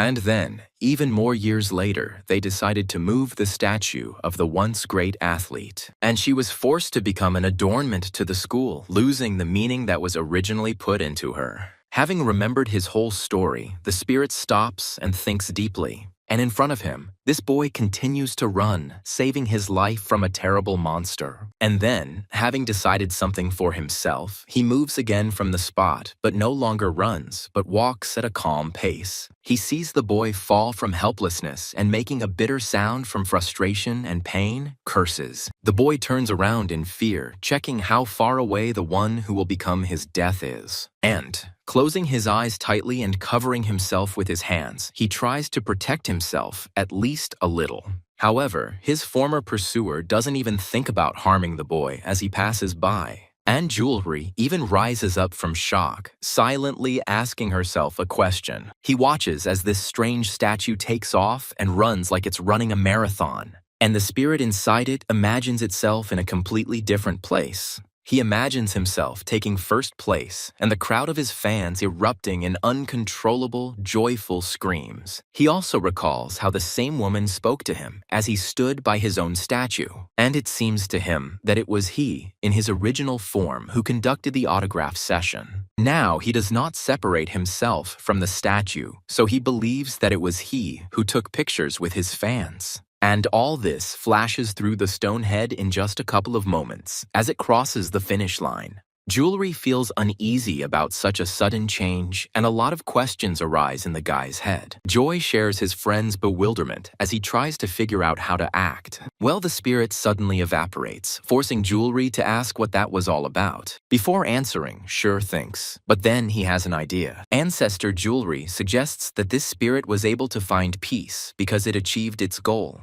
This surprises the boy, and Sure explains to the Descendant that spirits are harmless as long as we follow their rules. The schoolboy's ancestor says that these rules directly depend on what caused the spirit's appearance. It was for this reason that he asked the guy what he had done to anger him so much. After a short pause, Jewelry says that she thinks this is all complete nonsense. Later, returning home, the guy touches his chest and lets out a groan of pain. He expresses hope that his ribs are not broken, and Shire tells him to stop whining. However, Jewelry's ancestor immediately changes the subject and addresses the third person in the room. He addresses Joy, calling her girl and asking how she is feeling. Before answering, the schoolgirl hesitates for a while, but finally gets ready. She expresses her gratitude for her salvation reverently and boundlessly. This behavior seriously puzzles Jewelry, and a pressing question arises in his head. And Joy, after a short silence, carefully turns to Sure with a question. She asks him inquiringly if he is Jewelry's ancestor. Meanwhile, as deep night falls on the city, something mystical happens. The barrier, broken by the athlete's spirit, miraculously begins to recover. Something similar happens with dents in the ground, returning even the smallest and most distant stones to it.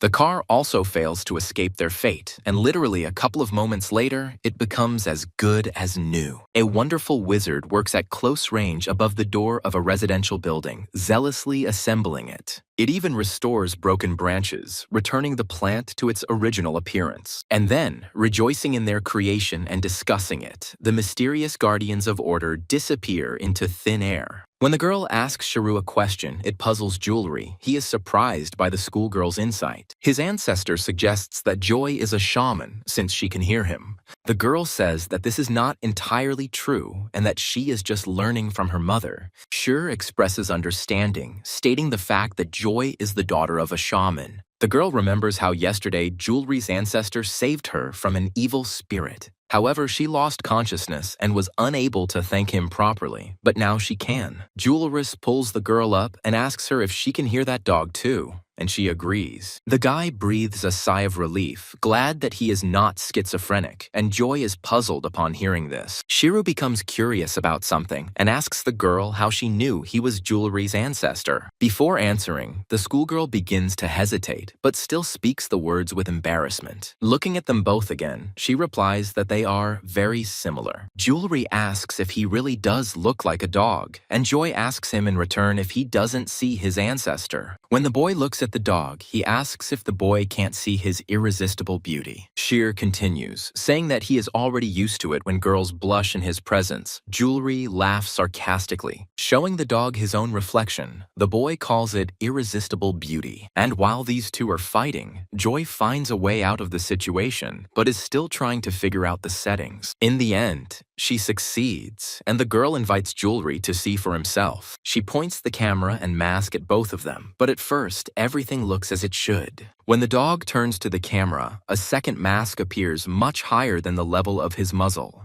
Jewelry understands what this means, but he refuses to believe it, although he does not hold back his emotions. To somehow justify himself, the guy suggests that Joy's phone is glitching. Then the girl changes several masks and asks the ancestor to move closer to his descendant. Even then, Jewelry cannot accept this fact, trying to feel his ancestor in the air. Later, glancing at his watch, the guy asks the girl if it's time for her to go home, and she groans. And then she starts to hesitate, saying that she can't go home. Jewelry wearily asks the girl what the reason for this is, and before answering, Joy hesitates again. And then, turning away, she says that her mother is possessed by a demon, and it is very strong. He can summon creatures similar to the evil spirit that possessed Joy recently. Therefore, if she returns to that house, she will definitely become possessed again and come for Jewelry, like last time.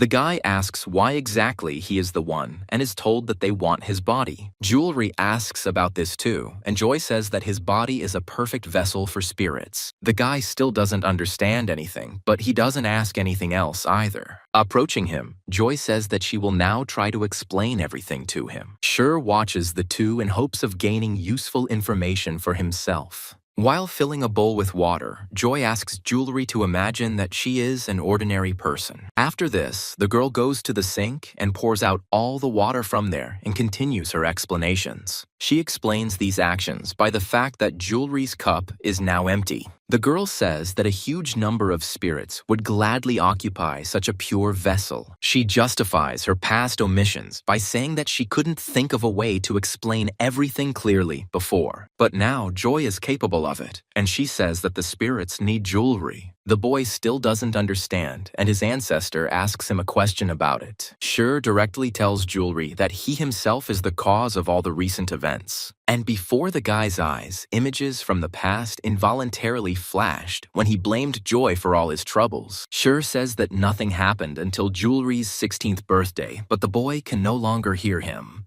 Joy hesitates for a moment, looking as if he is considering something serious. And then she approaches Ancestor Jewelry and addresses him respectfully. Calling him Sir, the schoolgirl politely asks Shira to help her. Joy's interlocutor recalls that she said that her mother was a shaman. And, trying to be careful, he suggests that this woman worshipped demons. The girl does not speak directly, justifying her mother by saying that she did it unconsciously. Joy pauses when she starts talking about her mother, but continues almost immediately. She says that her mother was an unknown fortune teller, but she always humbly brought gifts and prayed. But one day, returning home, she declared that she had received the sacred spirit from the gods. After this, a wave of customers flooded into their extremely unpopular temple, and Mama Joy became highly sought after. The excitement was so impressive that the waiting list for those signing up stretched out for a year, but not without reservations. Joy, who was watching her mother, saw that it was not the gods who were helping the woman. And one day the girl decided to ask her mother if she was sure that she worshipped a deity. The woman then raised her hand to her daughter and ordered her to stop blaspheming. And Joy had no doubt that this creature was not a Holy Spirit at all, but a demon. From that very day on, the girl made attempts to drive him out, but all in vain. After listening to the schoolgirl's story, Sher speaks up, voicing his verdict. He says that normal methods will not work on someone who has a shamanic spirit. However, Jewelry's ancestor agrees to help Joy. After this, he praises the girl's bravery because she tried to help his descendant, even putting herself at risk. Sher asks Jewelry if he agrees that Joy should be thanked, but he ignores it. For such kind words heard from the descendant of Jewelry, the girl again respectfully thanks him. And the guy himself reminds those talking that it's high time to go to bed. When the girl lies down on the toilet paper roll, Jewelry asks her to stop.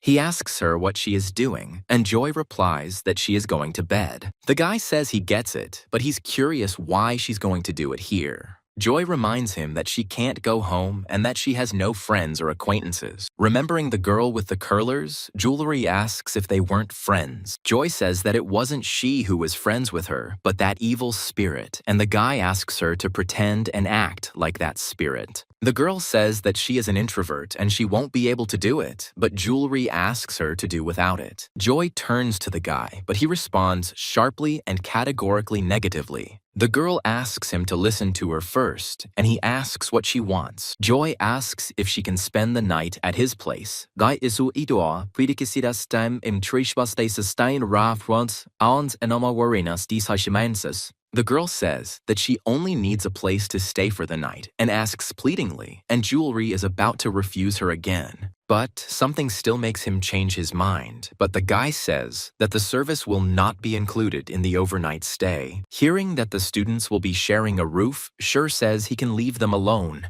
Jewelry responds to this irritably, and Joy asks the guy for a change of clothes, if he has any. She quickly adds that anyone will do, even a very old one, and the guy exhales heavily. Still, Jewelry gives the girl clothes and allows her to stay with him for the night. And at first, nothing foreshadows trouble, but at some point, Joy begins to have a nightmare. She can't understand whether this is a dream, a memory, or maybe even reality, but everything is felt too clearly. She can't escape from the iron grip, and the girl can only ask her mother for forgiveness. However, the woman leaves these words unattended and ignores any appeal to herself. Seeing such a familiar smile on a woman's face, Joy does not stop trying to reach out to her mother. But in vain, even at the moment when it would seem that her request was heard, the door slams with a loud bang. Joy continues to try, frantically turning to her mother and telling her that she understands everything. She asks, desperately asks, and begs to be let out of this room. When all her endurance runs out, Joy is left with nothing but tears. The girl barely audibly admits, without knowing to whom, that she is very scared. And then at some point, Joy realizes that she is no longer alone in the room.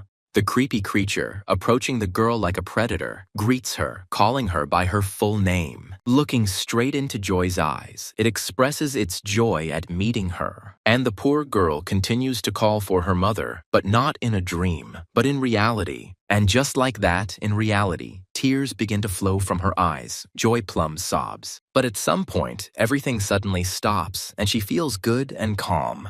And all because Sher decided to thank the girl, at least in such a modest way. And somewhere in a completely different place, at the same time, rice wakes up in front of the woman. She looks at the grains of rice lying unevenly on the flat surface for a while in silence, and then explodes. Slamming her fist on the table, the possessed woman calls Joy a mean girl. She wonders where the hell she is and resorts to threats. The woman promises to give Joy a sweet life as soon as and if she returns.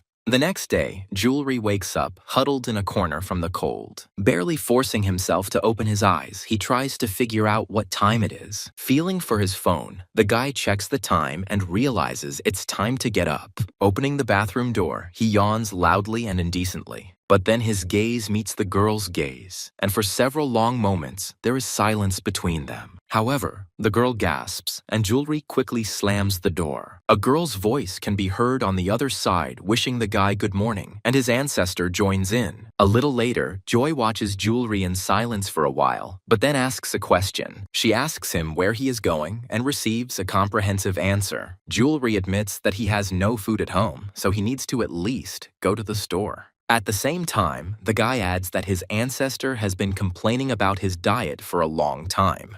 Besides, Jewelry doesn't forget about Joy, who is also his guest. Sure agrees that they need to eat well before the upcoming test and asks his descendant to prepare 7 meat dishes. Jewelry responds sarcastically, and Joy says that if he's going grocery shopping, she'll go with him. So they do, and sometime later, when the guy is throwing out the trash, the girl approaches him. She tells him that she considers him very responsible. Embarrassed by the unusual compliment, Jewelry brushes it off, saying that he doesn't think so. It's unusual for him to walk like this with someone, and the guy involuntarily glances at the girl's voice. Looking as if nothing out of the ordinary is happening, Joy remarks on the fine weather, and Jewelry remembers her own words about how she is to blame for all the troubles that have happened to him recently. Then the girl timidly said that this was not so, and she was not guilty of anything, and Jewelry begins to feel not only guilt, but also awkwardness and embarrassment. Thinking that in fact it was all his own fault, the guy stops. The girl doesn't notice this, so Jewelry calls out to her, and only then does she respond. The guy starts to speak but stops, feeling that the words are stuck in his throat. And although Joy patiently waits for his answer, she actually has no idea what he wants to tell her. Jewelry, meanwhile, is experiencing a simply terrible feeling of awkwardness, trying to force herself to pull herself together and speak. And finally, he curls up into a ball, as if it were easier for him, and apologizes to the girl. She asks what he's apologizing for, and Jewelry says it's for accusing her and saying nasty things. He adds that in the end, it turned out that it was all about him.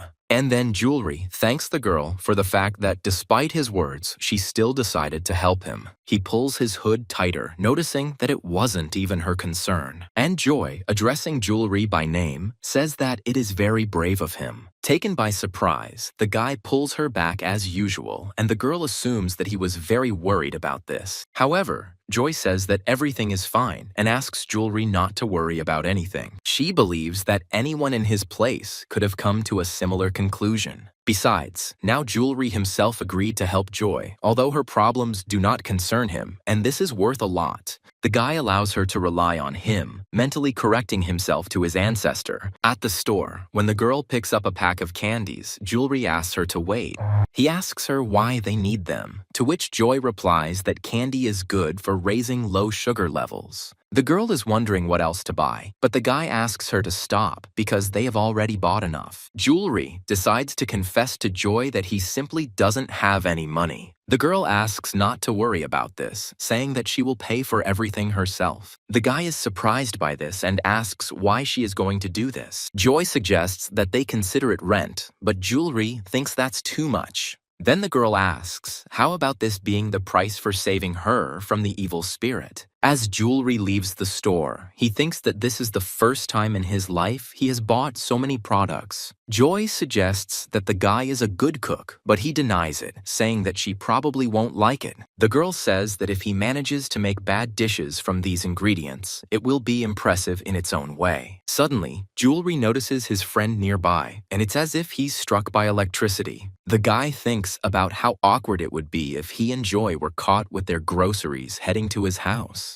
And, to his misfortune, his friend looks up from his phone, looking for the right place. Noticing a familiar face in front of him, the guy almost shudders in surprise. He is puzzled by the fact that the girl in front of him is Jewelry. Joy is a little confused, but still politely greets her friend Jewelry. Having run away and trying to catch his breath, the latter thinks about such an unfortunate encounter with Dory. But suddenly, the thought that he left the girl there alone pierces his head. However, the guy calms down pretty quickly, thinking that Joy is able to get home on her own. During a general conversation with his friends, a message from Dory arrives, the latter asking him to guess who he just met. The schoolboy shares that he saw the girl jewelry and even talked to her, and also adds that it was unexpected. Having waited until it became clear that everything worked out, the guy sighed with relief. Lost in his own thoughts, Jewelry doesn't notice someone appearing behind him. However, the next moment, a ball flies at the guy from the same direction, which still makes him turn around. As the ball bounces off Jewelry, he swears harshly.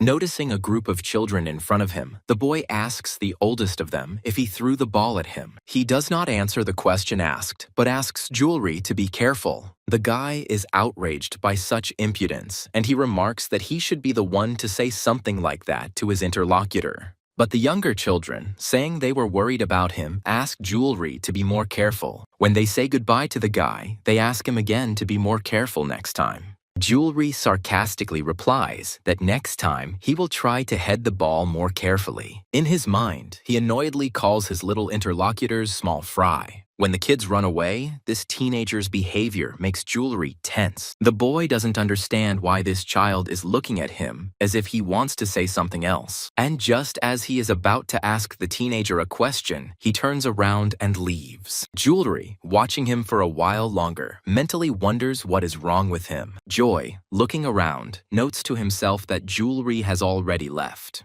She picks up her phone, checking the time and thinking about contacting the guy. And carried away by this, the girl does not notice the alien presence that has appeared behind her. Joy doesn't have time to do anything, and the moment of delay ends dangerously. And at Jewelry's home, his ancestor is sweetly snoring, but wakes up when the front door slams. Taking a casual pose, Sure acknowledges the fact that his descendant has returned. He is sullenly silent, and there is no girl with him, and this puzzles the ancestor. And he hurries to his descendant with the question of why the boy returned alone. Remembering what he didn't say, Jewelry says that the girl will come soon.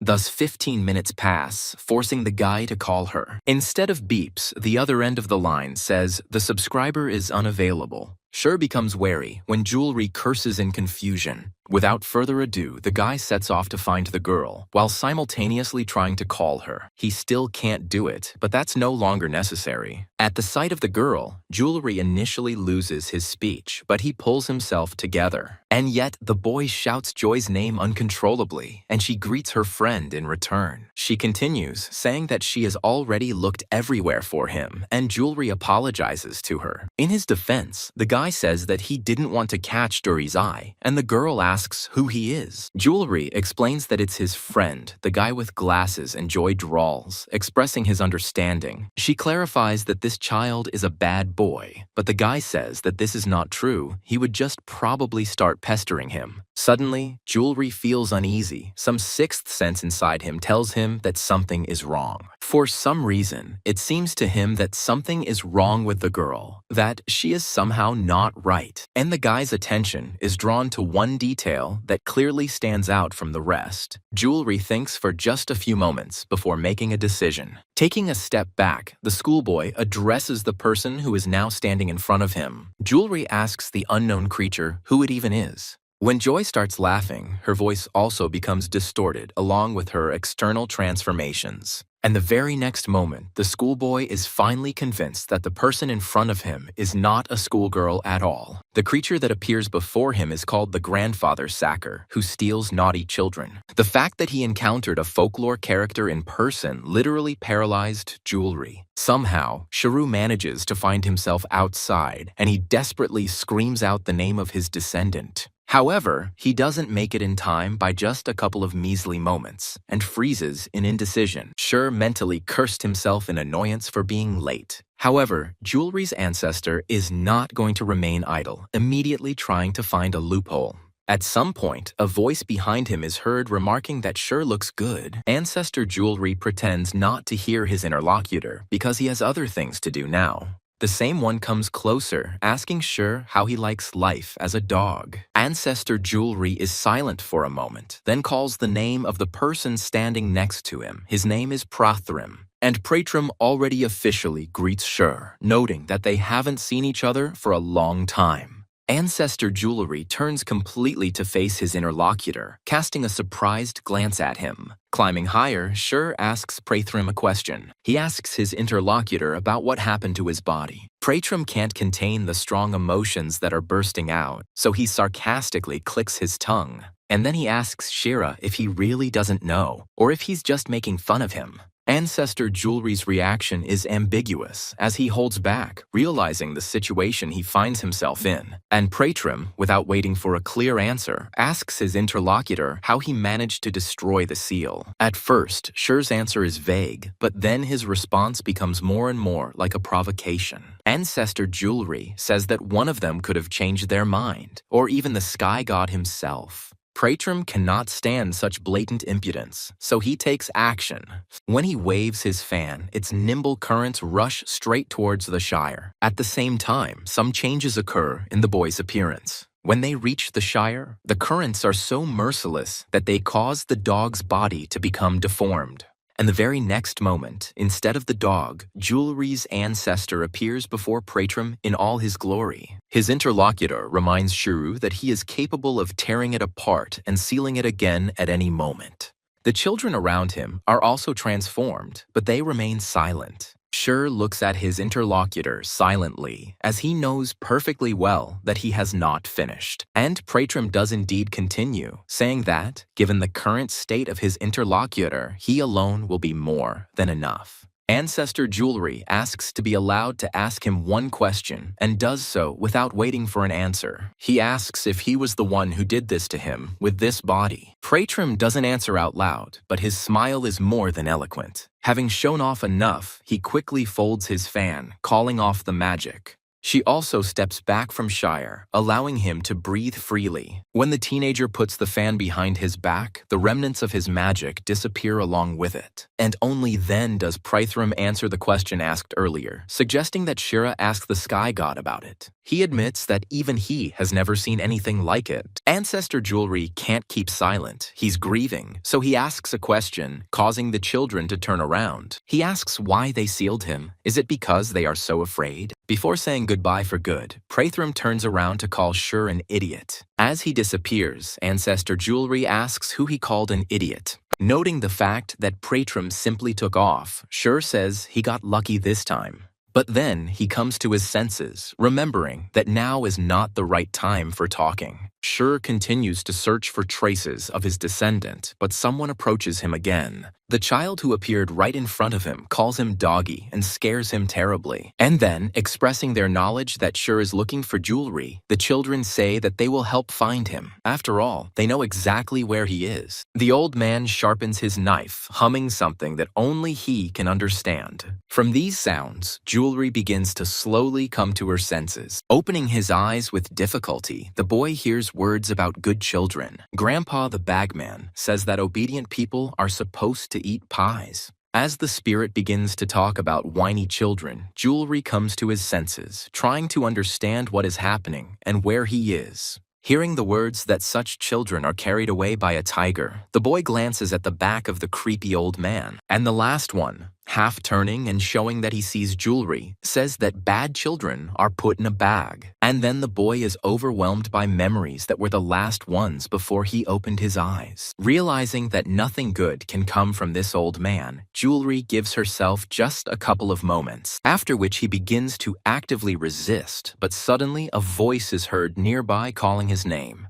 The guy suddenly freezes because he seems familiar to him and turns his gaze in his direction. And indeed, there is a girl next to him, and now Jewelry calls her by name in surprise. He becomes afraid not for himself, but for joy, and out of desperation, the guy asks a stupid question. He is about to say something else, but something is poured right in front of him, and the smell of salt hits the schoolboy's nose. To confirm his guess, the old sackmaker continues his song, saying that such children are salted. Hearing the words about how bad children are later turned into pickled food, Jewelry is completely at a loss. Joy, meanwhile, says that this old man has been muttering the same words for the 4th time already. And then she confirms that they want to make pickles out of them, making Jewelry doubt these words. The schoolboy immediately tries to get up, and because of this movement, the salt spills. Jewelry feels something is wrong. He has a strange sensation that makes him look down. Everything becomes clear as day, and cursing harshly, the guy hurries to lie down again. He belatedly realizes and acknowledges the fact that he is not wearing any clothes. And then he asks Joy if she saw him, to which the girl answers negatively and asks him not to look at her either. Meanwhile, the old man makes the final move, finishing sharpening the knife. After this, he rises from his seat and slowly begins to approach the teenagers. The boys lie motionless, afraid not only to move but even to breathe.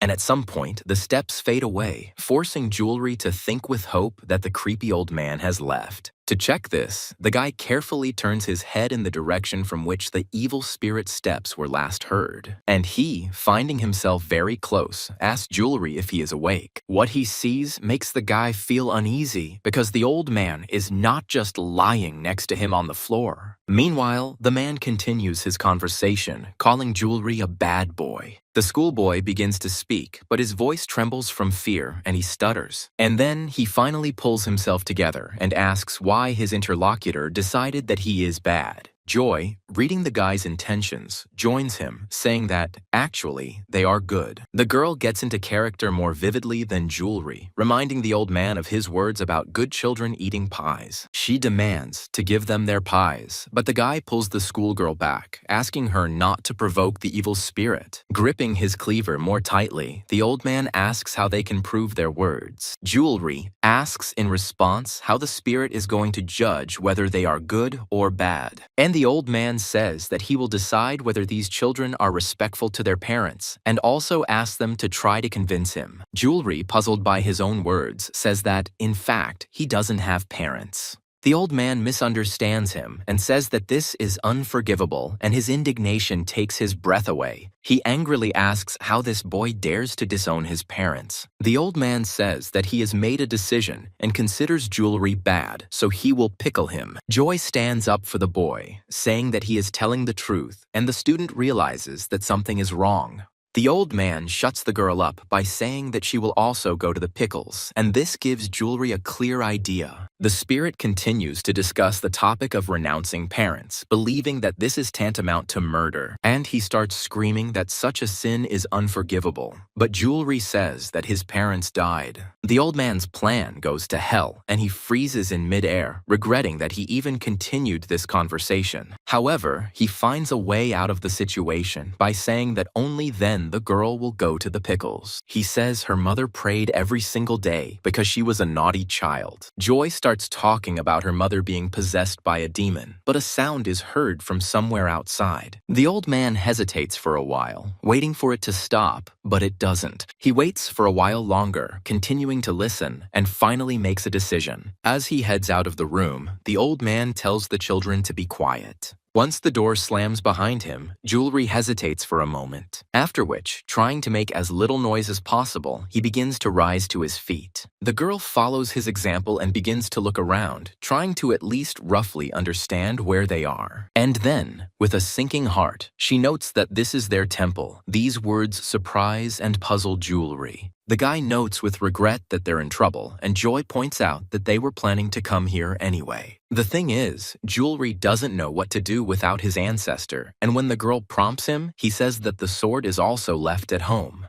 The girl says she was sure that the weapon would appear as soon as the guy waved his hand. To this, Jewelry reminds her that they are not in some comic book, so everything is not that simple. While the guy is thinking that if they go out that door, they will run into an old man, Joy finds a way out. Not hearing the girl, Jewelry turns to her and she makes her point without the threat of bringing trouble upon herself. The guy understands her, so he follows her silently, and no one pays attention to the traces he leaves behind. When they find themselves in another room, Jewelry can't help but let out a cry of admiration. Looking around, the guy is amazed by the abundance of relics, but the girl calls out to him. To begin with, she suggests changing clothes because walking in these bags is not exactly comfortable. But Joy respectfully and politely asks the guy to turn away from her, and he asks her to do the same. Not only do they do this, they stand at a very great distance from each other. Jewelry is not happy with his new clothes, saying they are too light. The guy can't imagine walking around the city looking like this, but Joy says she'll call a taxi. Pointing in a certain direction, the girl says that there is a backyard there. Looking where Joy's finger was pointing, Jewelry suddenly tenses. He cautiously turns to his friend, and she immediately responds, wanting to hear the continuation as soon as possible. Now the guy points in that direction and says that there is someone standing behind the door. The room is completely silent, and now the teenagers are afraid to utter even a sound. Meanwhile, the figure on the other side of the door is moving closer to it.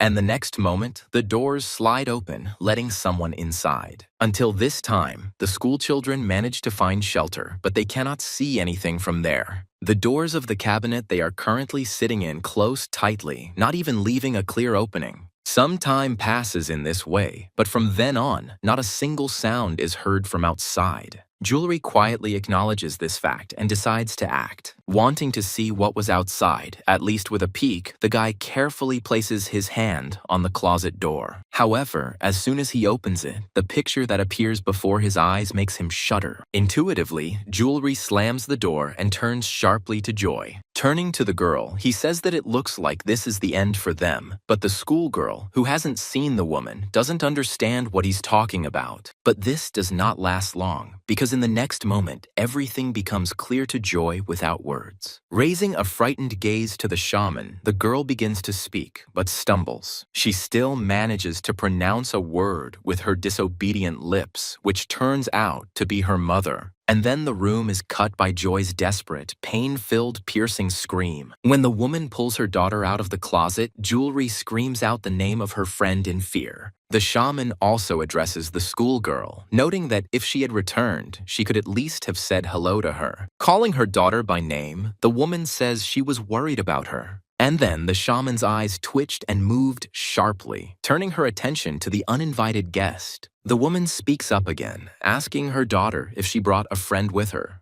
And although the shaman speaks to her daughter, it seems that she is not expecting an answer from her at all. Therefore, Jewelry decides not to anger the mistress of the temple and, leaving her refuge, begins to speak incoherently. He says that he was urgently called home, so he needs to leave immediately. The guy's voice becomes more and more confident, and in the end, he clearly asks for forgiveness for such an incident. However, when he turns to Joy, saying that he doesn't remember the way, his voice begins to tremble again. The guy's plan is to ask the girl to walk him and take him away from this cursed place. Contrary to the schoolboy's fears, the shaman not only does not say a word against him, she's completely motionless and silent. But Jewelry is not going to miss this opportunity, so he quietly urges the girl on. Suddenly, the shaman starts whistling something, and this whistle sends shivers down your spine. Jewelry involuntarily slows down, afraid to make the next move, as if expecting a blow in the back. And Joy's mother speaks up again, starting to talk about what to do when you meet a friend's parents. She says that in this case, it is necessary to show them respect by greeting them. Jewelry slowly shifts his gaze as he feels like something has touched him. The guy's feelings don't deceive him because a terrible picture appears before his eyes. But that's not all. Others join the first hand, forcing Jewelry not just to slow down, but to stop.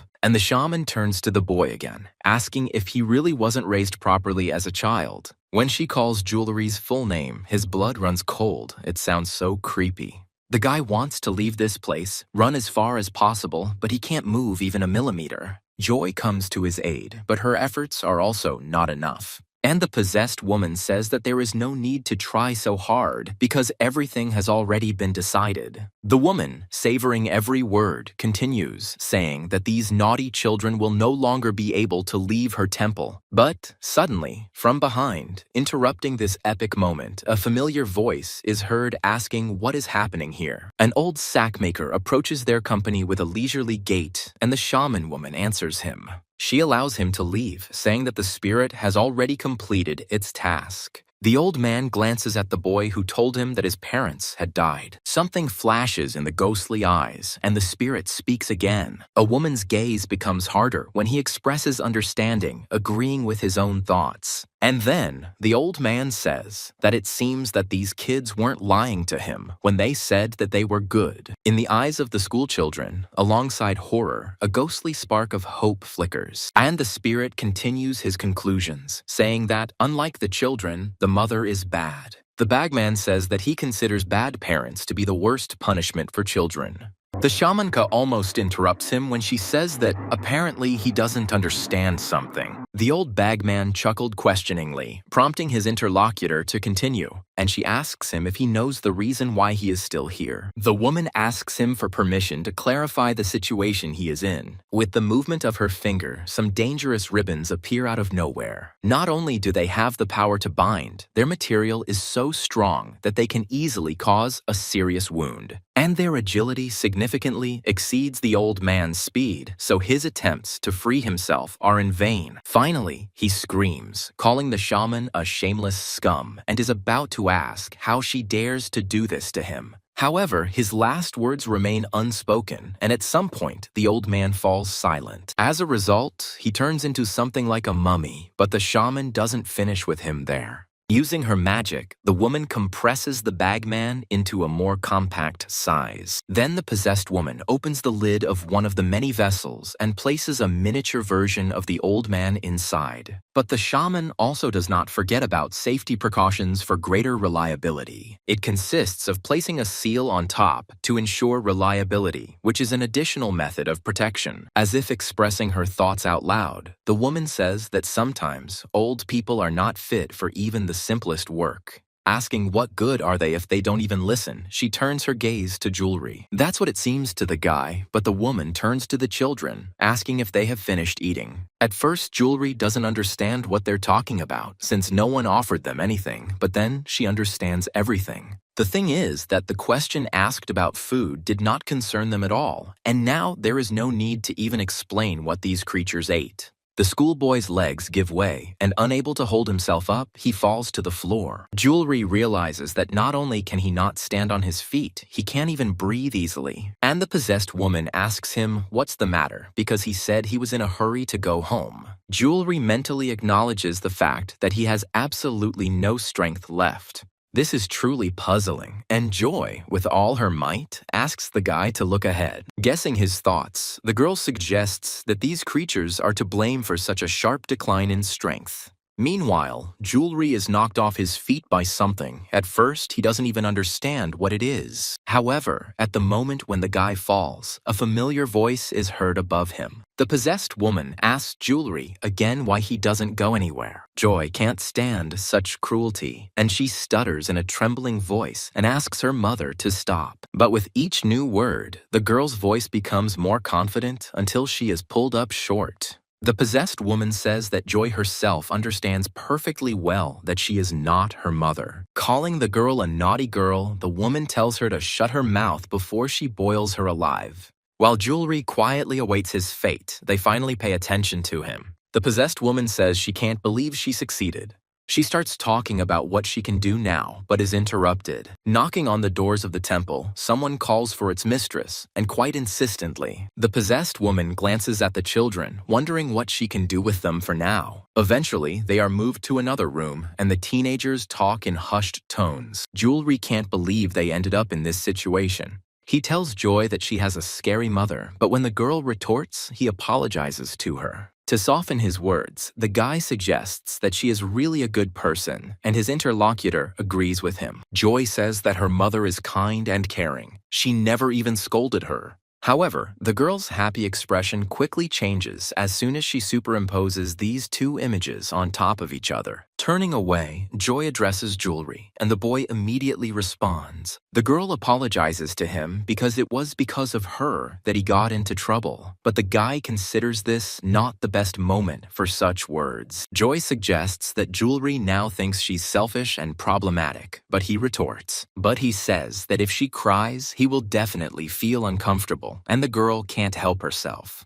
She says she's truly sorry things turned out this way and considers it the worst possible outcome. The girl says she shouldn't have dragged him into this in the first place. However, she was afraid that if nothing was done, she might lose her mother forever. Joy says she saw with her own eyes how her body began to rot. Recalling this terrible picture, the girl explains her words by the fact that human bodies are weak. She says that's why they can't keep the demon inside them for so long. Jewelry asks the girl why she is only talking about all this now. Joy says she didn't want to burden him too much. The girl is worried that her mother can no longer be saved, since everything happened before the evil spirit possessed her. Jewelry asks her not to say stupid things, and Joy apologizes, but the guy asks her to stop saying that too. He is silent for a while, calculating in his head what can be done. And then the guy asks if there are any restrictions on movement. The girl doesn't understand what he's talking about, so she asks Jewelry what he means.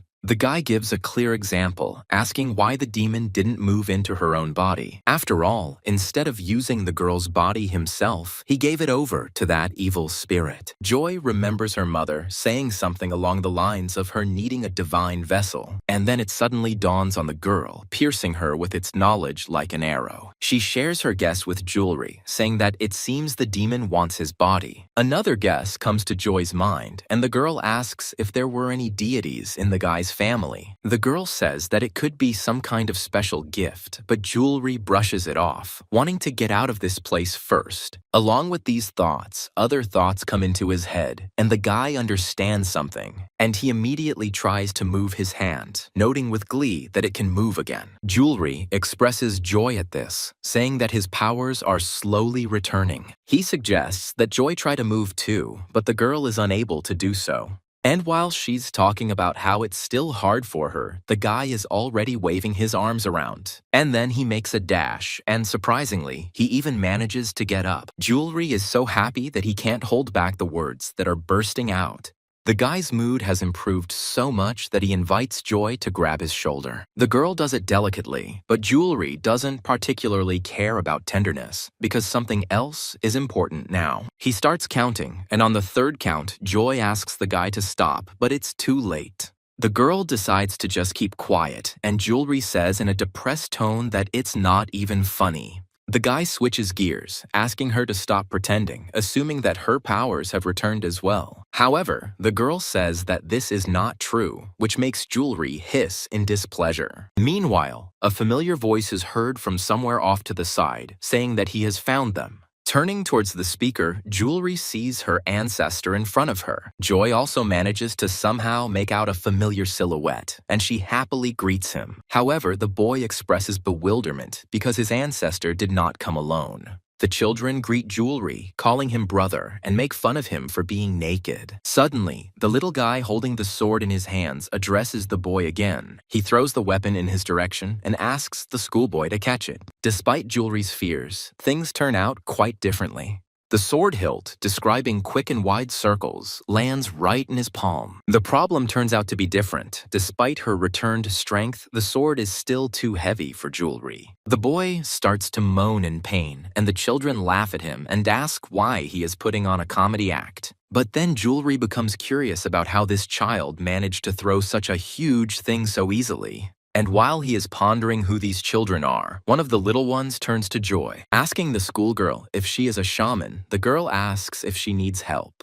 The baby asks if Joy wants her to help her up. And then the girl really does get up without any particular difficulty. But the thing is that now, it's not just her in her body. The boys are amazed by the place they are in, assuming that it is some kind of temple. Noticing which direction they are heading, Jewelry warns them that it is better not to go there. The girl asks if the boys are impressed by her rapid growth, and they agree, saying that Mercy is now their leader. Jewelry begins to worry about her friend, asking if she is okay, and is reassured. Sure explains to him that since Joy cannot move yet, the spirit of one of the children has entered her. Jewelry admits that he doesn't really understand what's going on, but he assumes that his ancestor is familiar with these children. His interlocutor says that these children are heavenly spirits, so there is no need to worry about Joy. However, Jewelry becomes uneasy when he realizes that these children are not human at all, and the guy doubts Sher's words because they behave too loudly.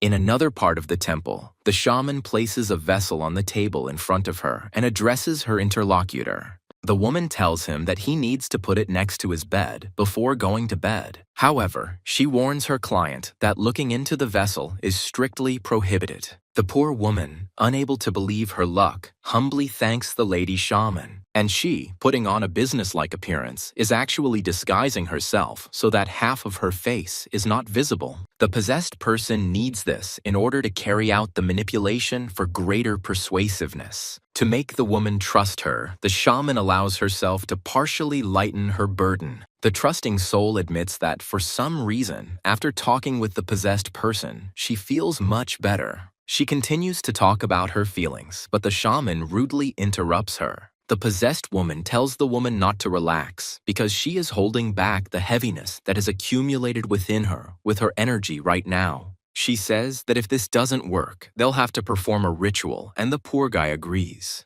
The woman asks how much she owes for the vessel and is told that it is free. The woman cannot believe such generosity, so she asks if it is true. The possessed one confirms these words and continues to earn the favor of the desperate one. The shaman says that she is trying to help the woman, so why should she take extra money from her? The possessed woman says that her client is only charging for the consultation, and she thanks her again, and then again, but this time much more obsequiously. And the possessed woman mentally notes that this woman will still have to buy a full ritual session. As if remembering something, the shaman says that next time she will not be here, and the sufferer is at a loss because of this. But the possessed woman reassures her that instead of her, there will be a young man here to whom she can also turn. It works, but not completely, and then the shaman says that she will need to spend some time in the mountains to pray. The possessed woman says that this guy has a strong spirit. He is young, but the woman still has doubts. She says she doesn't think there is anyone more capable than the lady sitting in front of her, and she suggests that it is not the young man sitting in front of her, but herself. In conclusion, the possessed woman adds that they serve the same God.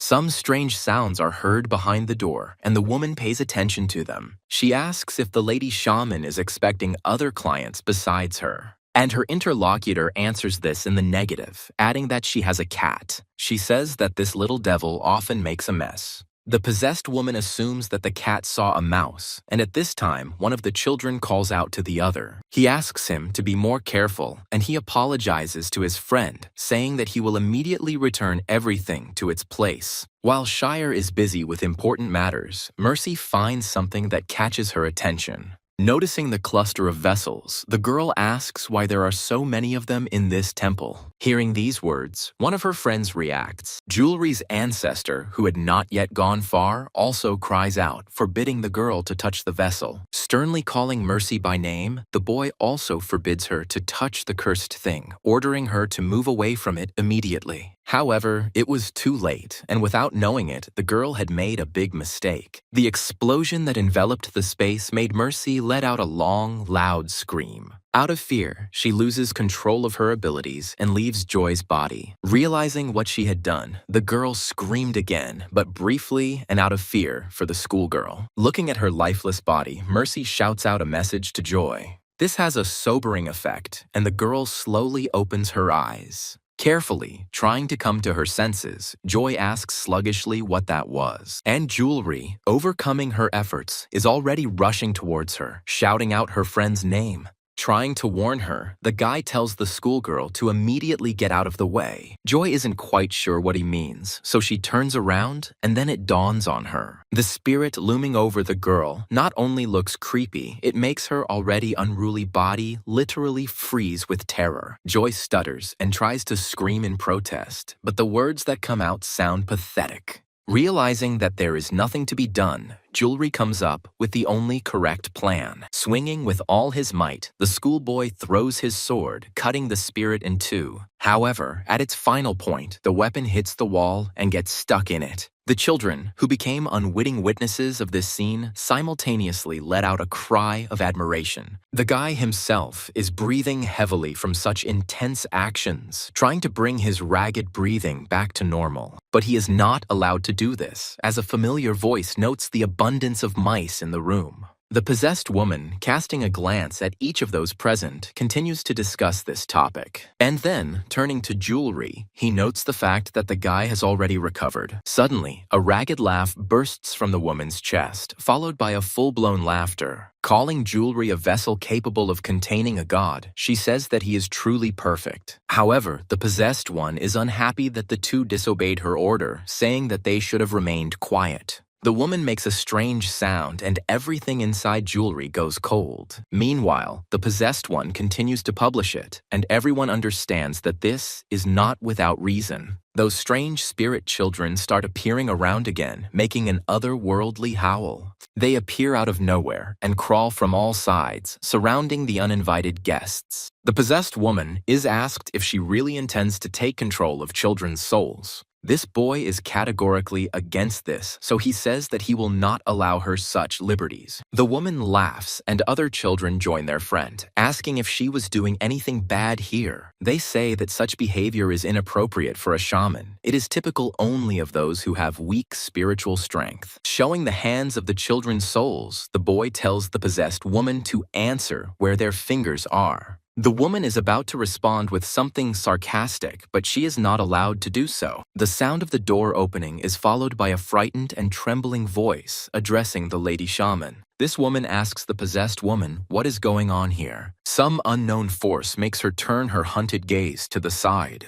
Jewelry appears there and is also surprised by the woman's presence here. Meanwhile, the vessel in the woman's hands reacts to it. Something very strong breaks him from the inside, rushing towards the teenager. It stretches its hands towards him already in flight, desperately trying to grab and appropriate him as quickly as possible. The creature does not even hide its intentions, saying that Jewelry will become his. It is already dangerously close, ready to close its huge jaws on the desired body. However, this does not happen, as someone destroys the creature. And while Jewelry is still coming to her senses, the possessed one speaks up. In an ominous tone, she asks the spirit she destroyed how he dares to covet someone else's body. In a possessive and jealous voice, the woman says that it belongs to her. For several long moments, silence reigns in the room. However, it is again interrupted by the possessed woman who clicks her tongue in displeasure. Glancing at the woman who has caused her unnecessary problems, she calls her a pathetic brat. Others take advantage of this pause and begin to read sacred texts. Folding their hands in prayer and quietly surrounding the possessed woman in a circle, the children try to seal her. But the woman is not going to tolerate this. She has a plan in store for such a case. By cutting herself, the possessed one addresses those who dared to even think about imprisoning her. She asks them if they really thought they could take her with something like that. The demon inside the shaman says that his entire existence is based on hatred. He continues by saying that he is the very embodiment of hatred. The demon calls itself an unconscious and uncontrollable rage, and he calls these children pampered flowers, responding to their kindness with kindness. And the demon ends his words by saying that such people will never have the strength to control him. Shifting his focus slightly, he begins to talk about how he is plunged into the abyss of despair. And time after time, this demon showers this world with his curses. By saying that he is only chasing pure malice, the demon reaches out to others present in the room. He smiles sadly, noting that even so they are stupid enough to appeal to the gods. Approaching the boy who asked about the fingers of children's souls, the possessed woman remembers this. And then, it clearly demonstrates the place where they are located. After this, the possessed woman bursts into uncontrollable and insane laughter. Meanwhile, the souls of children begin to flock to her again, like moths to a flame. At some point, they begin to moan and scream, writhing in hellish agony. The girl feels uneasy at such a terrible sight, and she helplessly begins to accept the inevitable. The boy begins to turn his head, finally convinced that something similar happens to all souls. Well, in the meantime, they begin their transformation, bursting into sobs even more desperately. Ultimately, their bodies produce even more ugly creatures, but just as unhappy. Well, the possessed one continues to replenish her army while giving orders. Out of helplessness, the boy finds nothing better to do than to refuse to believe what is happening. His friend states the fact that the children's souls have turned into demons. He says with regret that they will never become flowers again and meet their parents. The girl says that this can't be done. It's too cruel and wrong. Out of despair, she turns to the children, asking them to come to their senses because they must return to their parents. The possessed woman is fed up with this moaning and sniveling, and she says that she is fed up with it. And then the woman gives a new order to her demons, and they readily carry it out. As several of them grab Mercy, her friend screams out the girl's name in fear. Turning to the demon, he asks if he really thinks he can get away with it so easily. However, he is unable to finish speaking, as several other demons also catch up with him. The second boy resorts to threats, telling the demon that as soon as their brother appears here, it will be the end for him. Before fully answering, the possessed woman begins to giggle mockingly. And then the possessed woman mockingly asks what he is talking about, and mercifully allows their brother to come. The woman adds that after this, she will send him straight after these three. One of the children is still trying to resist. He starts to object, but he is interrupted. When his mouth is gagged, the last thing the boy sees is the creepy grin of this woman. Meanwhile, the possessed woman switches to the object of her interest. Approaching him, she says that now no one will disturb them. The woman suggests that jewelry go back to where they left off. The possessed woman says that this does not mean that she will be able to become a god. The demon inside her expresses confidence that he will rise much higher than some pathetic gods. After this, the possessed one approaches jewelry and begins to prepare to carry out her plan. However, this attempt turns into a failure as an outsider interferes with their interaction. What the woman barely managed to dodge turns out to be a very formidable weapon. And yet, she was unable to completely avoid the blade, and the possessed woman is still recovering. Sheer considers the demon's words to be complete nonsense. He says that he doesn't even have the right to pronounce this word. The possessed woman immediately turns her gaze in the direction of the voice and is amazed to see a dog in front of her. She is mentally surprised that her powers have no effect on the animal. Out loud, the woman says that Shur is not an ordinary dog. And the ancestor jewelry asks the possessed woman if his appearance had misled her. The demon inside the shaman begins to suspect that something is fishy here and asks Shira who he is. The dog doesn't respond, but currents of air begin to form and swirl around him. Just moments later, Shur reveals his true identity, telling the demon that he is in the presence of a god. And although Jewelry and Joy look at all this with bewilderment, hope begins to flicker inside them. The same cannot be said about the possessed woman, because she, on the contrary, begins to get lost. Unable to believe what is happening, the possessed woman, with great effort, squeezes out the hateful word. And Shur asks her if she finally managed to get a good look at him. At first, upon hearing these words, the possessed one clenches her teeth with force from despair and anger. But then, something starts to spin in her head and falls into place, and confusion is once again replaced by self-confidence. The woman begins to laugh so uncontrollably and furiously that it becomes scary, and this continues for a very long time. But finally, the possessed woman calms down and turning to Shur says that he is funny. The demon tells him to get away, unless the deity wants to die like a dog. As the possessed woman begins to analyze Shur's appearance out loud, Jewelry wonders. Looking at his ancestor, the boy mentally wonders why he is just standing there doing nothing. Shur, as if noticing the gaze on himself later, turns his gaze to him. And when Jewelry tries to understand what the ancestor wants from him, the demon again turns to his interlocutor. Asking him why he is looking around, the possessed woman gives Shur a warning. He responds by saying that he is thinking about what to do with the demon. Jewelry mentally assumes that his ancestor is expecting some action from him. While the guy is thinking about this, the demon decides to check something. The possessed woman turns to her interlocutor again, beginning her words with a provocation. She says that if he really is a god, it won't be difficult for him to deflect a simple spell. Understanding roughly the capabilities of her ancestor in his current state, Jewelry desperately cries out his name. The girl is also quite good at this, but she doesn't even have time to scream. Everything is happening exactly as everyone in this room expected. When the dog falls to the ground, the possessed woman asks it what is wrong.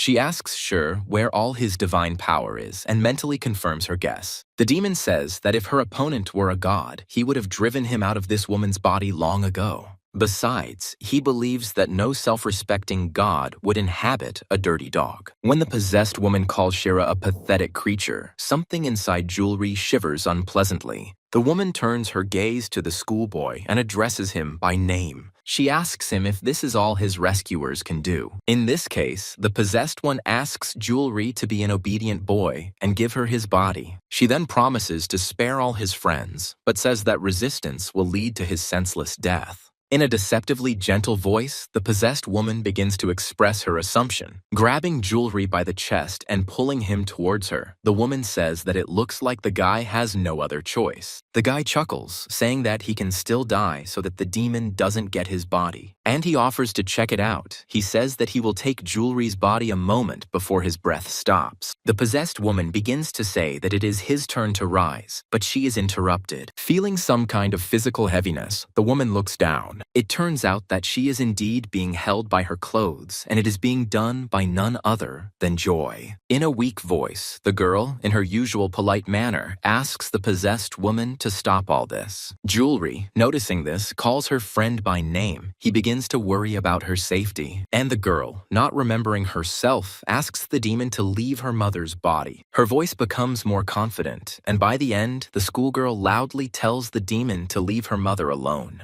Although the possessed woman's gaze is calm, her body begins to shake violently when Joy calls her mom. And then the woman kicks the schoolgirl with fury, without uttering a single sound. Jewelry, seeing such a heartbreaking picture, doesn't even find the strength to scream. At first, the possessed woman looks at the girl silently, as if checking whether she is breathing or not. And then the demon asks Joy if she seriously thinks he left her alive out of pity. The girl begins to shake with silent sobs because she really thought about something like this. And the demon continues, saying that Joy is still breathing only because she was useful to him. The possessed woman begins to talk about what awaits the girl now that she is of no use. Saying it's time to die, the demon asks Joy not to be afraid because he will send her mother after her. Jewelry can't just watch this happen, so he tries to do something about it. Realizing that something terrible could happen now, he desperately screams out his friend's name. And although from such a distance the guy cannot hear Joy's weak voice, he understands that she is apologizing to him. For some reason, the schoolboy's body refuses to move, and he can only watch silently. Well, Joy closes her eyes, resigning herself to the fate that fate has prepared for her. Jewelry can't take it anymore and desperately screams out her friend's name, refusing to accept what is happening as reality. As if in slow motion, he sees the possessed woman's hand rise up above the girl.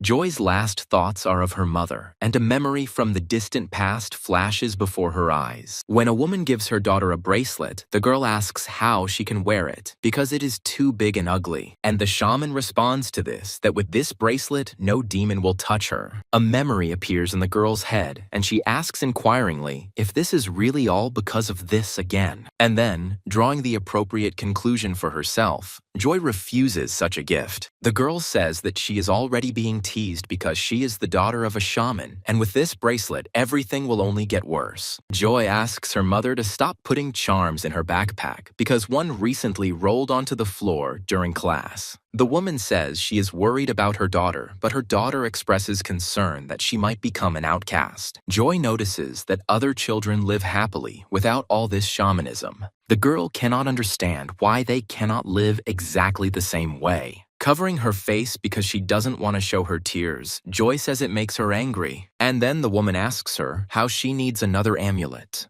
The girl begins to say that she doesn't want anything like that, but stops short when she sees what the woman is offering her. Meanwhile, the shamanka calls this amulet an amulet of mother's love. The girl looks at her mother with bewilderment and then drops a stupid and so obvious question. The woman says that wherever Joy is and whatever happens, she can just call her. She continues by saying that at that moment she will feel a warm hug. The woman adds that she will always protect her daughter. In reality, to everyone's surprise, a tear runs down the shaman's cheek. Joy, who is closest to her, can't believe her eyes, but an understanding of this arises in her head. The possessed woman's voice changes, and she, addressing the girl affectionately, asks her daughter to run away. Jewelry manages to hear these words, and they amaze him no less than Joy. And now, the girl faces a dilemma. The hope that had been lost flares up inside her again like a bright fire. Turning away from Joy, the possessed woman begins to tremble, struggling with herself, and the girl starts calling for her mother incessantly, now refusing to give up. The woman's hand reaches for the knife stuck in the wall and with enough force, pulls it out. The shamanka hesitates for literally a moment, after which she moves into action. Joy asks her mother what she is doing, even though she's already figured it out herself. The woman confirms the girl's fears by raising the knife above herself and pointing it at one of her most vulnerable spots. All this time, Joy is screaming, asking her mother not to do what she is about to do.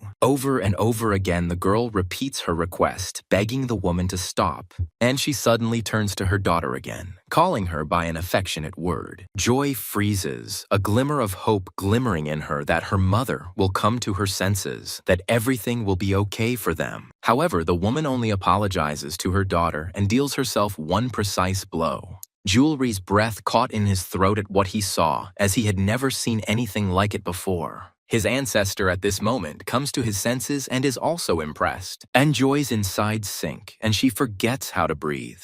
The hands clutching the strong handle are still moving, and the last hope comes alive in the girl. The scarlet drops sprinkling the floor have a sobering effect on Joy. She desperately cries out an appeal to her mother, and feeling that the bonds have loosened, rushes towards her with the last of her strength. However, it is too late. The woman's strength leaves her, and her body falls limply down, like a doll's. But Joy is still there, frantically continuing to call for her mother. The girl's words reach Jewelry's ears as if from under a thick layer of water. His head is occupied with his own thoughts. The guy remembers how Joy calmed him down, telling him that everything was fine because he was helping her too. But now nothing was good, and because of this, he feels helpless. Seeing the girl sobbing over her mother's lifeless body, Jewelry regrets that he couldn't prevent it. At the same time, the boy remembers the words of his ancestor that everything happens because of him. And at that moment, someone's voice sounds inside him, offering him to submit in exchange for strength. At the same time, other voices appear in Jewelry's head, beginning to blame the guy for all the troubles of this world.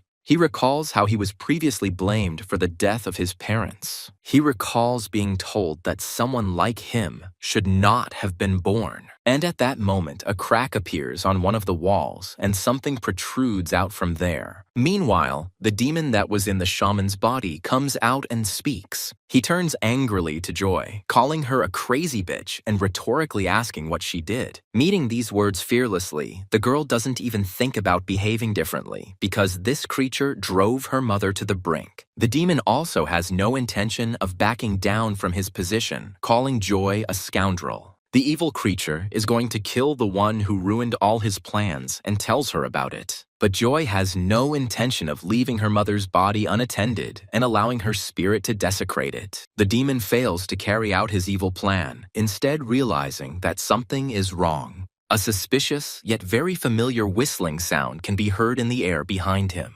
After which the weapon that emitted it, with a different, confident, and sharp sound, crashes into the floor. Just a moment later, the demon's severed limb lands next to him. At first, he doesn't understand what it is, how it's possible, and who dared to do something like this. And then his gaze catches on a figure standing at a distance, and realization slowly reaches his essence. The sight the demon sees makes him go cold and tense up his whole body. This happens at least because the guy standing in front of him has changed beyond recognition. At first, Jewelry's eyes are closed, but then he begins to slowly and lazily open them. When the student does this completely, his pupil is directed directly at the opponent. Even his ancestor was overcome with an involuntary tremor as he slowly rose, overcoming the pain. This is all because Shur understands that something is wrong, that he really doesn't like something about what's happening. The demon suddenly screams, calling those present idiots and asking them if they had all suddenly lost their fear. He starts to say something to Jewelry, but the boy's sudden disappearance makes him stop. The demon begins to frantically look around, trying to see where the schoolboy has moved to. And suddenly, he appears behind, already raising his weapon for the final swing. The demon notices this a moment before the strike, so he manages to dodge. He turns out to be quite nimble and even manages to jump to the side. And while the demon's beads are scattered across the floor in all directions, he thinks feverishly. He's trying to figure out what it was and how that brat managed to break his spell. Observing the unnatural movements of a human, the demon notes that people are not capable of such things. Realizing this, the evil entity becomes frightened and decides to protect itself. To do this, he calls upon his subordinates in the usual way. But in order to do this, the demon has to order them to release the captured children. The boys immediately rush to the girl, shouting her name and asking if she is okay. Mercy is also conscious and stutters out a yes, but there is something that is bothering her. The girl is worried about the fate of her adopted sister and her mother, and the demon finds support in his subordinates, and with their help, he regains his ability to act. However, before his hand has time to strengthen, Jewelry has a new target. The schoolboy is going to interfere with the process to prevent the demon from fully recovering. Correctly reading his intentions, the evil creature calls Jewelry a bastard. The demon even manages to materialize his weapon in time before the guy gets close. This allows them to clash almost on equal terms, differing only in position. However, it soon becomes clear who is in the lead in strength, and the demon hisses angrily, promising to finish off Jewelry. At some point, the guy suddenly pulls away and his opponent sighs with relief. But it turns out that the guy did this in order to deliver a new, much stronger blow. Well, his goal is achieved, and the demon cries out in confusion, amazed at his miscalculation. Jewelry only lets go of the sword to get a better grip on the hilt for her next strike. But for now, he doesn't intend to kill the demon, instead damaging his arm, which has not yet fully recovered. It turns out to be more painful than the spirit imagined, so he screams out loud in surprise. To prevent Jewelry from tormenting himself further, the demon makes the only right decision. Having decided to endure this one-time pain but survive, he retreats. Landing as far away from Jewelry as possible, the demon speaks, making a suggestion. He says that it seems that the good-for-nothing worm was not so simple after all. And yet, the demon still considers Jewelry to be just a pathetic little human. Suddenly, the lips of this previously completely emotionless guy stretch into a smile, and he grins. This makes the demon so nervous that even in his mind, he wonders what the schoolboy is laughing at. At this time, heavenly spirits do everything possible to help the victims. And Jewelry again grips the sword more comfortably and fills it with energy. After this, he suddenly takes off and rushes towards his opponent again. At this time, he gets scared and starts trying to frantically think about how he can help himself. Suddenly, an idea comes when his gaze unconsciously falls on one object. This item turns out to be a vessel with an essence sealed inside, and it is immediately put to use. And although the vessel flies straight towards him, Jewelry does not change its course, and the demon screams and laughs contentedly, offering the guy to try it. Jewelry doesn't even think about giving up, already swinging to destroy the obstacle that has appeared in her path. And he does this without even thinking about the consequences. When a schoolboy is swarmed by insects, his opponent bursts out laughing. Laughing nastily, the demon calls Jewelry a cretin, and the very next moment, it becomes clear why he said it. Due to the force of the blow and the surprise, the guy flies back a decent distance. However, he groups himself on the fly and, with the help of Jewelry's sword, manages to stop earlier than he would have been able to.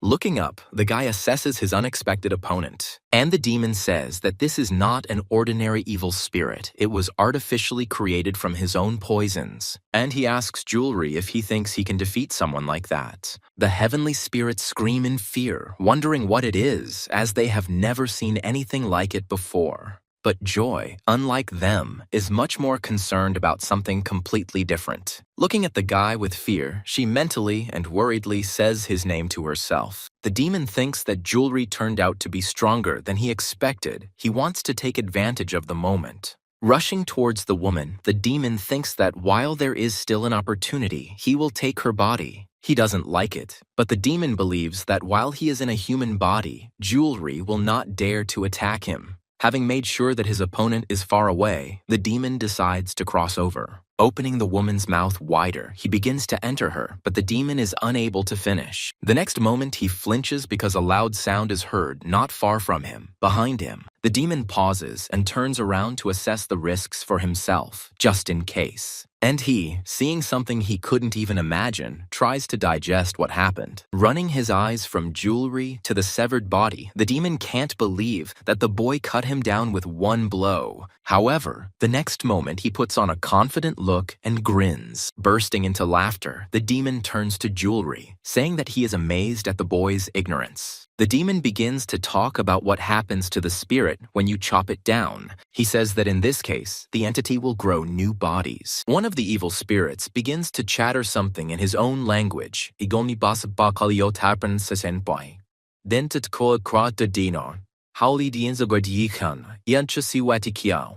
He gives his protege the order to only immobilize jewelry, but under no circumstances to kill him. And then the demon begins to reason about what he needs in order to become a god. Slowly, savoring every word, he says that for this, he will need jewelry's body. But suddenly, the demon stops, shuddering in fear because he hears the piercing squeal of the centipede. He turns around sharply when he hears how loudly his creations begin to squeal. The sight that awaits the demon is heartbreaking. And the issue is not the fact of killing the centipedes, but the method of their destruction. What the demon sees now makes his knees tremble. It is very difficult for him to digest what he saw because the demon had never seen anything like this before. As the guy licks his lips, the realization finally hits the demon and he becomes completely lost. Falling down on his ass from an excess of emotions, the demon mentally denies what he saw. He refuses to believe that this boy was able to eat the evil spirit. And while the demon tries to digest what he saw, Shear's voice cuts through the silence of the room. Approaching his descendant, the ancestor jewelry addresses him. And although the guy immediately turns around at the voice, he does so lazily. At about the same speed, the schoolboy raises his hand with the sword. However, he lowers the weapon very sharply, causing Shira to become frightened. But outwardly, Jewelry's ancestor doesn't show it, stoically enduring the humiliation. The guy turns away as abruptly as he did, showing that he is not interested in the dog. And only then does Shira allow himself to show true emotions. Realizing that this boy will not spare even his dog if it gets in his way, the demon becomes even more tense. And as Jewelry approaches him, he tries to understand what kind of creature is in front of him. When that creepy grin blossoms on the schoolboy's lips again, the demon is finally convinced of his suspicions. Now, he is absolutely sure that what is in front of him now is not a person. The demon screams and runs away, thinking that he urgently needs to save himself. The doors of the temple are locked, but this does not stop him. The demon simply breaks them, desperately wanting to get out of here as quickly as possible. Feeling himself being overtaken, he desperately clings to life, starting to scream. But this can't help in any way, because Jewelry has already caught up with the demon. The guy kicks him in the head and, pushing him into the ground, rolls on the demon like a skateboard. When they stop, the creature makes a muffled sound. And then, trying to look at Jewelry, the demon addresses him in a stuttering voice. At this moment, the guy swings, forcing his opponent to quiet down. However, realizing what awaits him now, the demon attempts to escape. It doesn't work, and the creature's desperate, heart-rending scream instantly dies down. Although he can't even scream now, the demon still doesn't give up trying to resist. But Jewelry remains indifferent to the efforts and futile groans of his opponent. From overexertion and lack of air, the demon begins to give in. Somehow, he still manages to squeeze out a few words, and in these moments, he remembers fragments from his past life. But the demon refuses to accept such reality, going into deep denial. He doesn't want to remember what happened to him in the past, but memories stubbornly pop up before his eyes. The demon no longer understands what is real now, being on the verge of losing consciousness. However, he is absolutely certain that he cannot be treated this way because he is a god. This temple is thriving and is not only popular but also highly respected. There is always plenty of everything in it because the villagers care about the well-being of their souls. They care about their health, they believe in gods and demons, and therefore they are generous. The shaman of this temple always diligently fulfills her duties, faithfully serving the gods. Just now, she performed a dance of appeal to the spirits to answer the prayers of the villagers. And now the woman says that the spirits are happy. She assumes that it will rain tomorrow. However, contrary to expectations, the next day there is not even a cloud in the sky. The shaman's hands are shaking with fear, but she is even more overcome by incomprehension. She can't understand and wonders why it doesn't rain.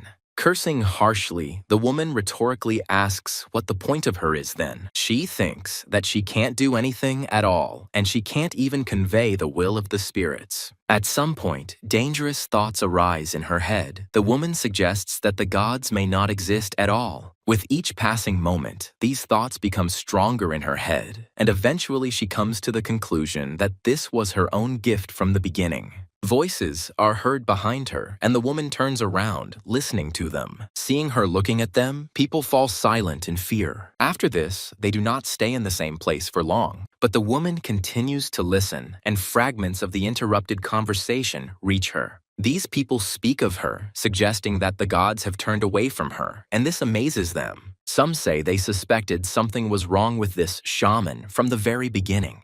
The man, while telling how she scattered the ritual items, stops short as the woman calls out to him. The shaman says that illness will soon come to his house and tells him how to avoid it. Hearing the words about a bag of rice, the man is taken aback, amazed by such a large offering. His rather tipsy interlocutor begins to reproach the woman for planning to rob honest people. The first man asks him to calm down, reminding him that the shaman is trying for the village, but he doesn't even think about it. He speaks unflatteringly about the woman, ultimately ordering her to get out and not spoil her appetite. And then the shaman cannot resist asking the man how he dares. She asks him how he dares to insult the one who conveys God's will. Her expression turns sinister as the woman asks if this man is not afraid of God's punishment. He says that she doesn't know what the gods want, and then the shaman says that soon the disease will take his life. With these words she leaves, not paying attention to the words that rain down on her. Sometime later, the man actually dies, and sobs are heard over his body. The villagers are talking about how the gods have punished this man for insulting their shaman. They continue to discuss this incident, saying that not only the first man fell ill, but also his wife and children. But they turned to the shaman in time and soon recovered, which they consider incredible. The women also discuss how one family recently performed a ritual prayer for the birth of a child, and they wonder why they should conceive a new one if their son was recently carried off by a tiger. But the women still decide to go to the shaman for prayer since the surrounding area has become too unsettled.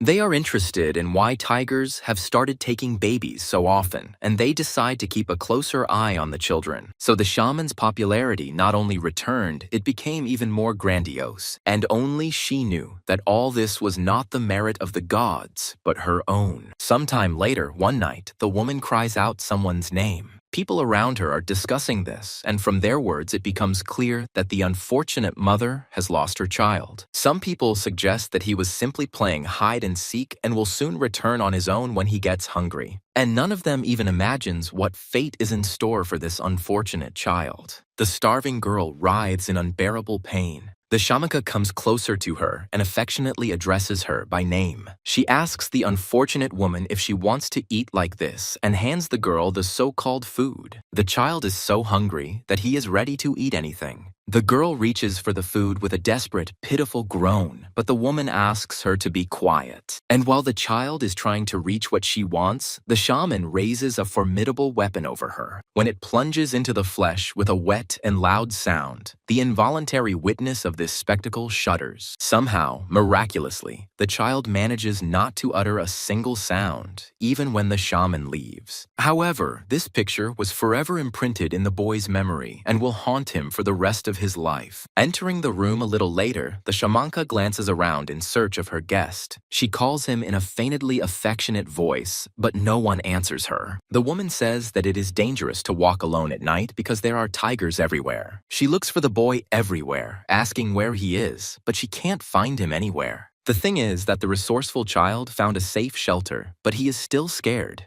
The next day, the shaman dances ritual dances again, supposedly calling on the will of the gods. The mother of the lost boy also came here and humbly asks them to return her son. Suddenly, she feels someone touching her, a touch the woman would recognize among 1,000. And indeed, turning around, she sees her own son in front of her. Unable to contain her emotions, the woman hugs him and asks what happened to him. The boy is silent for a while, wondering whether he should tell everything. He is afraid of making things worse. And yet the boy's trembling hand points behind his mother's back, indicating the culprit. They are not alone, and people have already gathered around, so everyone, as one, gasps in shock. Their views change dramatically, filling with condemnation and fear, and their attitude towards the shaman changes instantly. Residents cannot understand how cruel a person must be to do something like this. Well, this woman herself, contrary to expectations, meets with looks full of hatred without feeling remorse. And then on the same day, after a general council, people decide to storm the temple. Even the most seasoned men cannot remain steadfast when they discover this find.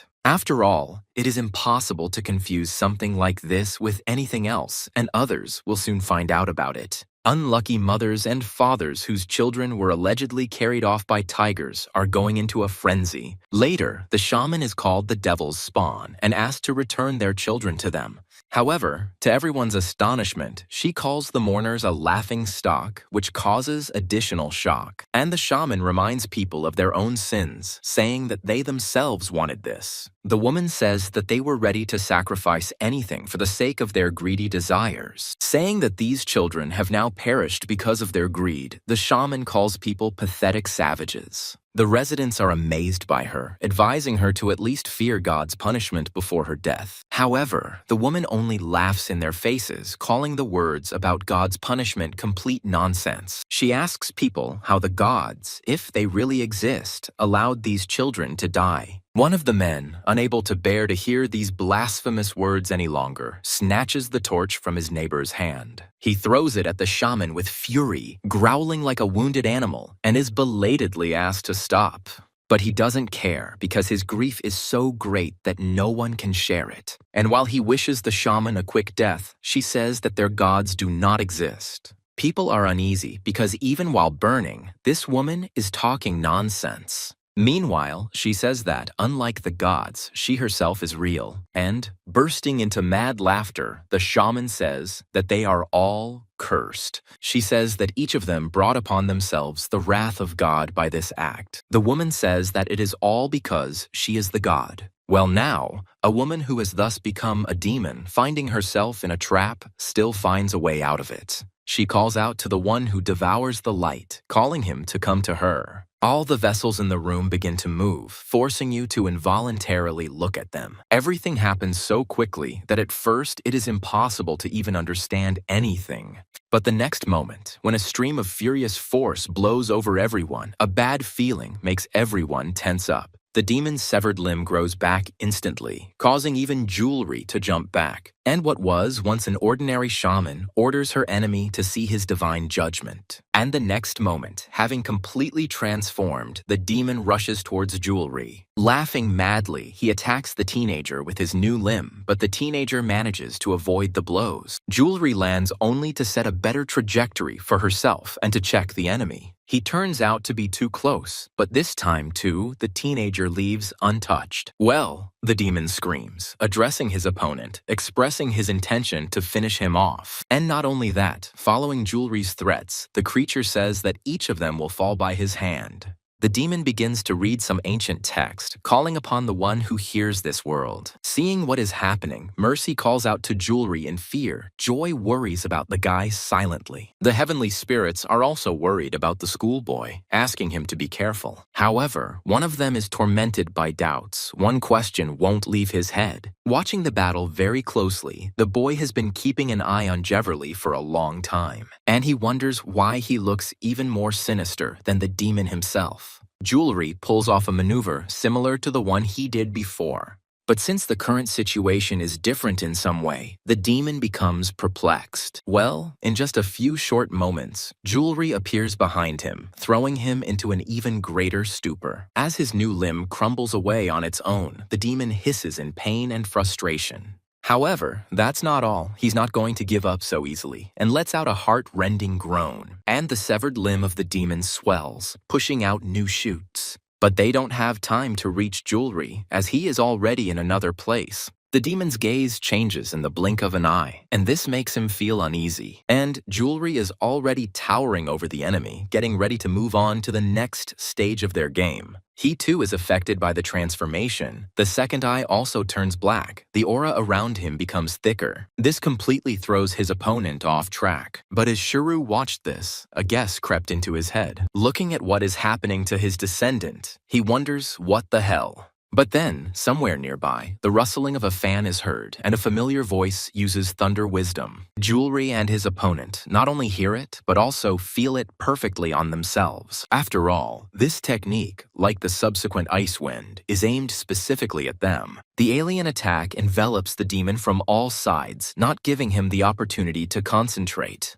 And while he chokes on his wheezing from the effort, Jewelry remains silent and inert. However, when Pratrim snaps his fan shut, the boy lands as if it were just a safe ride. Yet Jewelry becomes curious about the one who possesses such impressive power. Pratrim, stretching out the fan in front of him, moves on to the destruction technique and the whirlwind. A miracle happens. Jewelry's iris returns to its original color, but for some reason, the guy closes his eyes. From the outside, it looks as if all his strength has left his body in an instant, and he is in free fall. And Pratrim continues to carry out his plans, now getting ready to put the seal on. At that moment, the blade slips from Jewelry's hand, as his arms have become completely weak. The guy's eyes roll back as if he's on something, and he continues to fall. Pratrim watches him closely, preparing to intervene if necessary. At the same time, in the head of someone who looks so much like an ordinary teenager, disturbing thoughts are swarming. However, outwardly, Pratrim is completely calm, and a familiar voice reaches the back of his ears. The heavenly spirits run to him, rejoicing at the appearance of their older brother. They begin to retell him what happened recently, vying with each other and out of place. Strange sounds are heard from the side, causing all four to turn around. The children again begin to express horror in different voices, and only Pratrim is impartial. What remains of the demon asks the teenager in a weak voice what he is.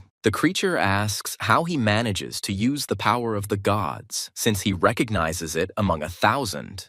Pratrim still allows himself to answer, saying that he is God. When the demon expresses disbelief, his interlocutor calls himself an earthly branch, and he appears as the sign of the north and a celestial being. The demon still doesn't believe his words, asking again between pauses. He asks if there really is a real God standing before him. The younger ones feel uneasy watching such passions, and some close their eyes. The former shaman continues to approach, asking the celestial being another question. She crawls with all her might, collecting their last remnants, just to find out the answer to her question. So the shaman reaches Pratrim and asks why he did not hear her prayer. It is vital for her to find out why he never responded to them. Memories flash before my eyes, driving me deeper and deeper into the abyss of despair. And the woman continues to ask Pratrim questions, one more important than the other. She doesn't understand why he didn't let her die, because she believes that the gods should protect those who pray to them. When Pratrim asks again about the words of prayer, his robes slip from the woman's hand. Shaking himself off in disgust, he asks her what she's even talking about. Pratrim asks whether one can boast of a prayer that was said only out of one's own greed. He says that no god will pay attention to such a call. Meanwhile, the spirits that emerged from the woman's severed limb begin to cause her pain. And Pratrim continues, saying that she, blinded by profit, forgot about her duty and committed indelible sins. The former shaman says that this is unfair, and her interlocutor repeats these words after her. He asks her about all those innocent souls that she destroyed. The woman begins to justify herself, but Pratrim interrupts her, telling her to shut up. He says that even if he incinerates her and tortures her, he will not be able to satisfy the rage of her victims.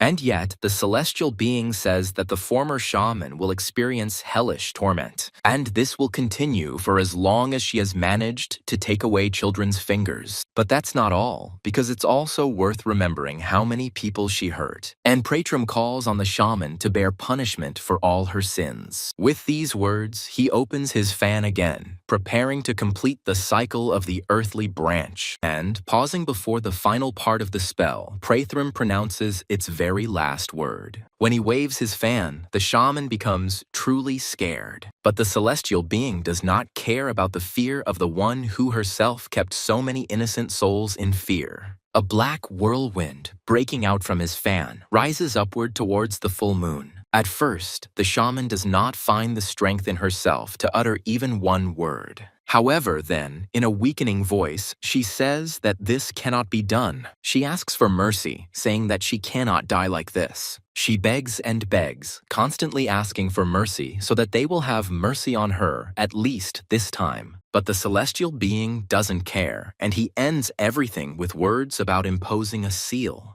The demon begins to crumble into dust, disintegrating until it disappears completely. And while the little ones admire their older brother, Prathram asks, "What is wrong with the others?" The girl gasps, remembering how Joy's mother stabbed herself with a blade. And then the whole company returns to the temple where it all began. When they get there, the girl is still hugging her mother's body. New tears keep appearing in Joy's eyes, refreshing the tracks of the previous ones. Prathram moves from his place and heads straight towards them. For some reason, the girl becomes scared and hugs her mother as tightly as possible. However, Prathram does not intend to hurt her, on the contrary, saying that the woman is still alive. The boy exhales heavily when he realizes what he has to do. However, he still activates his blooming technique with the already familiar Earth Branch cycle. But the spell for this is different, and Prathram pronounces it. It's called the Flower Garden, and even Joy feels its power and is in awe of it. As soon as Prathram says the right words, the magic begins to happen. The buds of rebirth begin to bloom all over the shaman's body, and the wounds in the place where they blossom slowly begin to heal. In the place where the most serious wound was inflicted, the process is even more active. Joy, watching this, cannot believe what she is seeing. And the children, even though they have already seen this process, cannot stop being delighted. With a wave of his fan, Prathram speaks the final word, completing the cycle. He places a seal on Joy's mother, but the opposite of the one he placed before. The girl can't wait to talk to her mother and make sure she's safe, so she calls her. They ask her not to worry about it, arguing that the woman's condition is due to the fact that she is sleeping. Joy still wants to show affection to her mother, so she gently strokes her cheek. As if understanding who is doing this, the shaman's face actually relaxes and a smile appears on her lips. Even getting such a reaction makes Joy happy. She can't believe her happiness. The children encourage the girl, and she continually babbles words of gratitude. The boys say that it is all because their brother is a celestial being, the first of the 12 earthly branches. These words impress the girl so much that she shudders, and then he throws himself at Prathram's feet, expressing his deepest gratitude to him. The celestial being suddenly bends in half and, shuddering violently, coughs. Looking at his clothes, he is convinced of his thoughts. With a dissatisfied clicking sound, Prathram turns to Joy, saying that he doesn't need her gratitude. However, the celestial says that he will be glad if she does him a favor. When Prathram raises her hand to show what she means, she is shaking with exhaustion. And yet, he manages to overcome himself and take everything under control. After this, the celestial swings his fan, performing the destruction technique. When he speaks the words about the black mirror, children's souls appear behind the shaman. The first crack appears on the perfect surface, growing wider with each passing moment. In other places, the same ones appear and repeat the path of their predecessor. After this, Prathram moves her fan again, creating the seal. Whenever the little fingers appear around, an unpleasant shiver starts to run down Joy's spine. As he leaves, the celestial being asks the girl, when her mother comes to collect the children's parts and perform the ritual. And Joy remembers that this is necessary in order to guide the souls of the dead to the next world. Prathram, leaving the temple, glances at the other company. Sure, like a truly faithful dog, sits next to his descendant, awaiting the verdict. This thought makes Prathram laugh, and he calls out to his old acquaintance. He actually turns around at the not-so-polite address, and Prathram, crossing his gaze with hers, tells him to get out of here. However, he doesn't listen, and the celestial being gets down to business just like that. Approaching the guy hanging in the air closer, Prathram waves his fan. But instead of casting some magical spell, he hits Jewelry on the head. Surprisingly, it works. At first, the guy frowns a little and then opens his eyes. Pratrim looks at Jewelry expectantly, but he doesn't understand what they want from him. And although he has not yet fully come to his senses, he begins to turn his head in different directions and ask questions. Jewelry tries to understand where he is and what is happening around him. He continues to repeat the questions that torment him and also tries to move. At first, he doesn't succeed, and then Jewelry tries to pull his hand harder. This turns out to be a bad idea, as the guy then falls, hitting himself painfully. Belatedly remembering that he is naked, Jewelry quickly covers himself with his hands. And then, the guy suddenly realizes that the situation seems different to him than it was before. Looking around, he actually sees that he is now outside the temple. This puzzles Jewelry, and he wonders in his mind, what the hell is going on here? Trying to recall the recent events, memories actually begin to return to him, but they are completely bleak. In them, Joy's mother stabs herself with a dagger, and the girl herself sobs miserably over the woman's body, praying to God to bring her back. This memory resonates with pain in the guy, and he sadly says to himself the name of the girl who had become close to him. He closes his eyes, and the next time he opens them, Joy is sitting in front of him in person. The guy doesn't even have time to get really scared. The girl immediately grabs his face and starts examining it from all sides. At the same time, she worriedly asks Jewelry if he is okay. The guy stutters and confirms this, and then, in turn, begins asking Joy how she is. However, the schoolboy stops short as the girl starts sniffling. She forces out the words that she is very happy and apologizes to Jewelry, saying that everything happened because of her. The guy asks Joy to stop and, as if casually, carefully asks her about her mother. The girl instantly changes, saying that she is fine since a kind gentleman helped them. Jewelry is completely confused about what is happening, and his head is in complete disarray. His ancestor approaches the boy, stating the fact that he has finally woken up, and the schoolboy addresses him. Jewelry admits that he doesn't understand anything at all, and sure promises to explain everything to him when they return home. From the side, Pratrim's voice is heard. He says that he is also eagerly awaiting his explanation.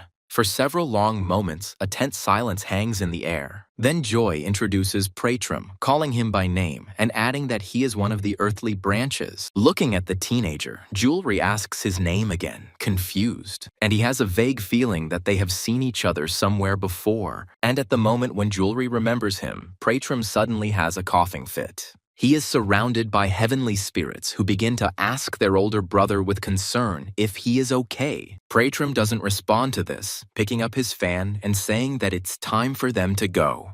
The celestial spirits take this for granted, accepting their new acquaintances until their next meeting. As they literally evaporate into thin air, Jewelry states this fact in a questioning manner. When Joy realizes that this guy knows a celestial being, she feels something akin to awe. Jewelry starts to say that they simply crossed paths, but stops, looking behind her interlocutor. At first, she is surprised, not understanding why he stopped, but the next moment, it dawns on the girl. After all, she hears a painfully familiar voice that addresses her by name. Turning around sharply to check for herself, Joy does indeed see her mother standing in front of her. Despite the fact that the woman looks exhausted, the girl cannot stop rejoicing that she is alive. Unable to contain her emotions any longer, the schoolgirl rushes to her mother. Jewelry himself doesn't notice it, but a smile involuntarily blossoms on his lips, and his soul feels lighter. Neither of them notice, but there is another observer at the touching reunion.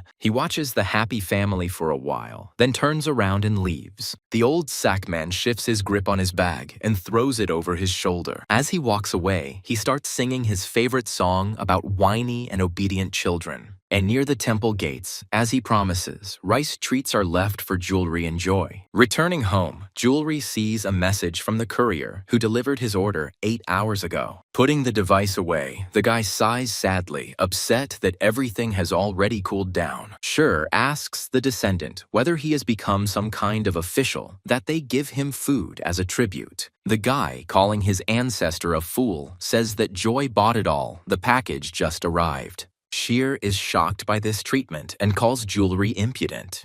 He expresses his opinion that it would not hurt for the student to learn respect. Sher says he can forgive Julri's bad manners, but asks the boy to be careful how he addresses him. But the schoolboy is not impressed and asks his ancestor to quickly go inside, otherwise he will slam the door. Calling Julri a little brat, Sher tells him to hurry up and cook the food, because he was very hungry, and the guy asked the dog to wash his paws first. Julri communicates with Joy, or rather reads her messages with apologies and an offer to contact her at any time. The guy thought for a long time whether he should answer or not, and finally, having made his choice, he puts the phone in his pocket. A notification appears on the other side of the screen with the appropriate sound, and the girl receives a message. Joy is surprised by the sender of the message because she didn't even expect to receive a response. And then her face lights up with a smile because Julri asked her to stop apologizing. While Sher fills his belly, his descendant tries to figure out what happened. He asks in a clarifying tone about how, while he was unconscious, Pratrim dealt with the demon and cured Joy's mother. Sher confirms these words, and Julri remarks that he missed all the interesting parts. The guy asks his interlocutor, that is, Pratrim, like him, is the spirit of an ancestor. Sher says that the one they are talking about is not a spirit at all, and the schoolboy is surprisingly indifferent about this. Silence reigns again, during which the only sounds are the boy's chopsticks and his ancestor eating. Julri breaks the silence again,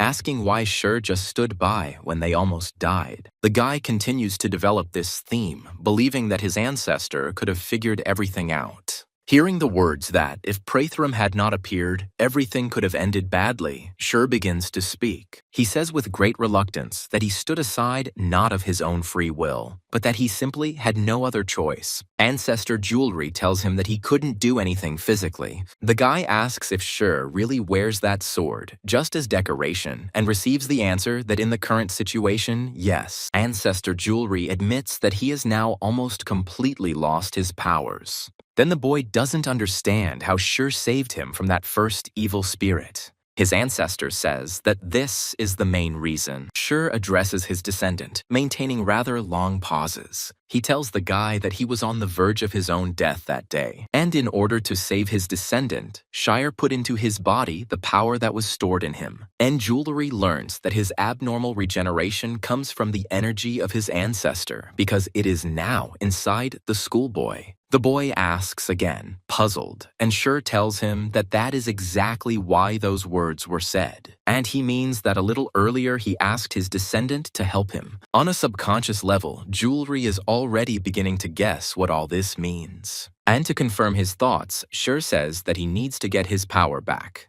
Engrossed in conversation, they don't even know that somewhere outside their house, someone is watching. And the next moment, it is no longer possible to know. The next morning, Julri gets ready for school as usual. However, as soon as he puts on his shirt, he involuntarily shudders from unpleasant sensations. The guy mentally notes the fact that his arm hurts a lot. But that's not all. Julri also feels a strong weakness in her legs. They are shaking violently. The schoolboy wonders why he feels so exhausted. Meanwhile, Shar turns to his descendant with a question. He starts to ask it, but gets puzzled, trying to figure out how to ask it in a modern way. Sher says he needs a scripture that contains the history of the development and changes of this world. When Julri says he thinks he understands what his ancestor is talking about, he is surprised that the schoolboy has such a source. The guy remarks how lucky they are that he didn't throw it away, but Sher doesn't understand what it is. Julri says it's a history textbook, and his ancestor can barely make out what's written on the pages. The boy tells Sher that it's time for him to go to school, and his interlocutor agrees. On the way to school, Julri remembers what he learned from his ancestor. The words that his power was within him still ring in his ears. But then the guy doesn't understand why his body feels so heavy all morning, because he assumes that, in that case, he should have become more resilient. At the same time, Julri remembers Sher's words that in the future, spirits will not be able to threaten him thanks to her, and he does not like this. Mentally expressing the hope that this will be useful, the guy meets his own eyes with a stony gaze. When memories begin to surface in her mind against her will, Julri quickly turns away from the statue. Continuing on his way, the schoolboy realizes that there was someone else standing next to him. Trying not to think about it, Jewelry hurries to leave as quickly as possible. A beeping sound comes from the device in the hands of another student, followed by the rustling sound of interference. Preoccupied with his own thoughts, Jewelry doesn't pay attention to it. And from this guy's earpiece come words about exhaustion, destruction, and battle. The schoolboy glances at his device again, beginning to think about something intensely. And then, adjusting his glasses, he mentally draws some special conclusion from this. This makes him turn towards Jewelry and start following the guys retreating back with his eyes. Sometime later, the schoolboy follows our hero, testing him on a ghost detector. And while the boy is engrossed in his research, he doesn't notice how his phone is taken away from him. These girls think he's stalking them, and the schoolboy groans in confusion. He honestly admits that this is not true, but the schoolgirls do not believe him. A guy tells the girls about a ghost detection program, but they don't like the fact that his camera was pointed at them.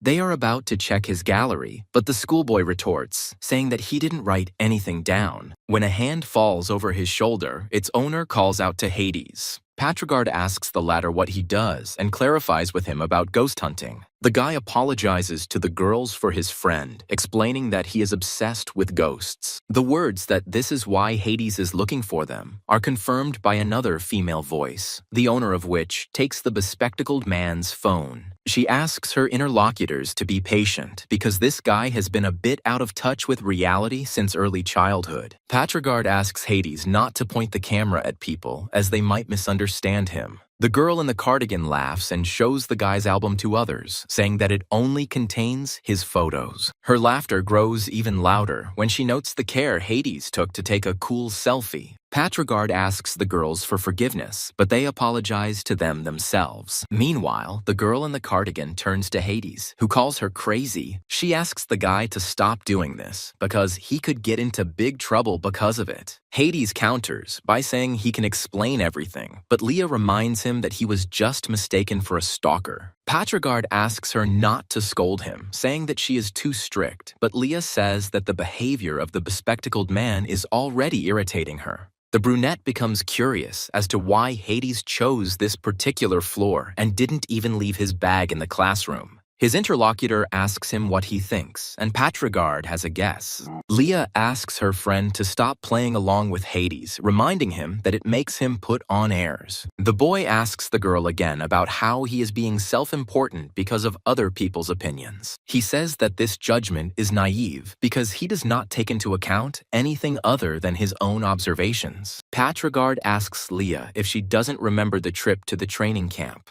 That time, Hades' voice recorder was able to record the real voice of a ghost who offered to play a game in the recording. The girl calls her interlocutor a fool, believing that something like a glitch in the waves occurred in the electronics. Hades cuts her off abruptly, agreeing that it is electromagnetic interference. He says that ghosts are made of powerful magnetic fields and asks what would happen if such a creature passed near other waves. The guy answers his own question, saying that then the light sources start to flicker and the equipment fails. Patrigard jokingly remarks that Leah would make a good ghost hunter, and Hades quite seriously offers to take her on as an apprentice. The girl asks the bespectacled man if he has ever seen ghosts, and he says yes, then jokes that with his face, she looks like one herself. Leah flares up, getting ready to teach Hades a lesson, and swears, but the guy corrects her. The girl keeps repeating that she wants to punch the bespectacled guy, and Patrigard asks her to breathe deeper. Leah doesn't understand what the point of this is, since Hades doesn't even make money from it. And at that very moment, the guy's device malfunctions, emitting a piercing sound. As it continues to malfunction, Hades tries to remember who is in this class. Patrigard perks up, asking if the glitch means there's a ghost in this place. While Leah reminds the boy of her request not to play along with Hades, the school children are already entering the classroom. Patrigard, realizing that his friend wants to check everything inside, promises to negotiate everything with the guys. Noticing the brunette, the girls acknowledge the fact that he has come to them and ask who he is with. Petrogard introduces the guy by name and with a satisfied chuckle adds that they have been friends since high school. Hades asks the girls if they mind if they take a quick look at their classroom, and the brunette notices one of the devices. She asks the guy what it is, and he gasps. And then, apologizing, Hades says that it's better for the girl not to touch this thing. He argues that the transfer of a negative charge will cause damage. Other school children also notice Petrogard. They greet him and ask where he disappeared to.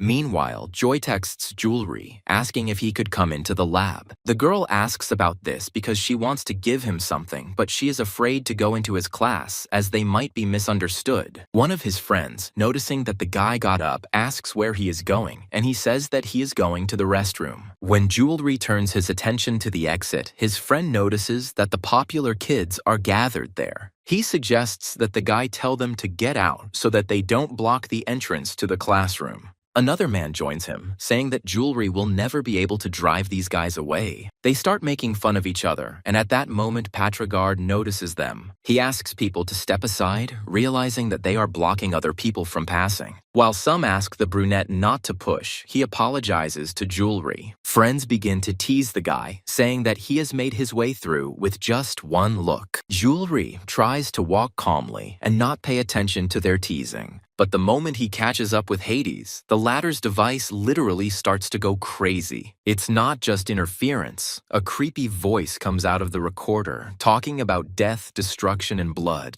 The school children who heard this, since Hades did not put on headphones this time, ask what it is. The guy seems to be saying the words more to himself that the ghost detector has reacted again. And from this, Hades suggests that he has found the source of the anomalies. Sometime later, in the lab, Joy hands Jewelry a homemade piece of jewelry. She says that her mother made it and told her daughter to give it to him. Jewelry asks, puzzled, if the girl really invited him here just for this reason. The guy asks the girl to thank his mother, and she asks why he doesn't wear the bracelet. Jewelry starts talking about what will happen if they wear the same things. And the girl clarifies, having already guessed that the guy is worried that these bracelets will be mistaken for a pair. Joy says they're just regular prayer beads and asks if Jewelry thinks no one at their school wears them. The girl asks him to just put them on because her mother made the beads because she is worried about him. When she suggests that things might get dangerous again, Jewelry says that it won't happen again.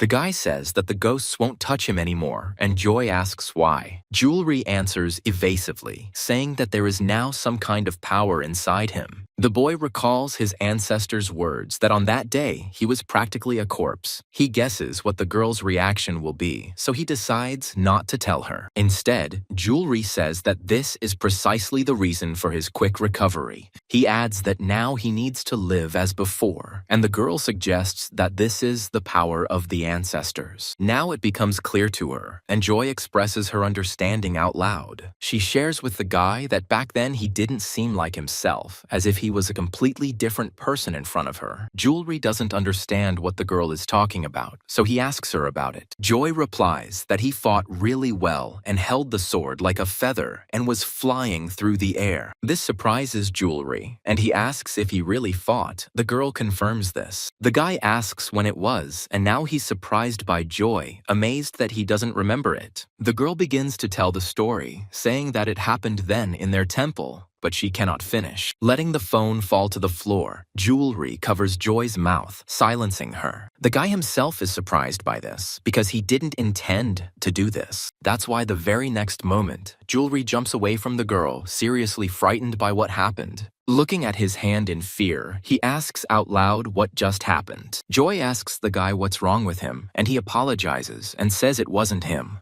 At that moment, from somewhere to the side, they hear the noise of interference and words about words and death. When Hades realizes that he is being noticed, he makes a corresponding interjection. And then he apologizes to the couple, explaining his behavior by saying that their conversation was very interesting. He openly admits that he eavesdropped on them a little. Adjusting his glasses, the guy pauses and then speaks again. He politely greets the guys and introduces himself, giving his full name. Hades brazenly adds that he is a ghost hunter. Jewelry and Joy, puzzled, almost unanimously repeat these words after the guy, and he approaches them and expresses joy at meeting the girl, which surprises her. When asked if he knows her, Hades says that he knows that she is the daughter of a shaman. The girl is amazed by this, asking in a stuttering voice how he knew this. The guy calls his interlocutor naive, saying that everyone already knows about her mother being a shaman. After thinking for a bit, the girl agrees that this is indeed the case. Hades says he knows all the urban legends and history of this school. Jewelry asks Joy if he's serious when he hears that this is the exact reason why the boy entered this school. Meanwhile, Hades asks the boys if they know the story of the living statue, since this legend is well known among the senior students of their school.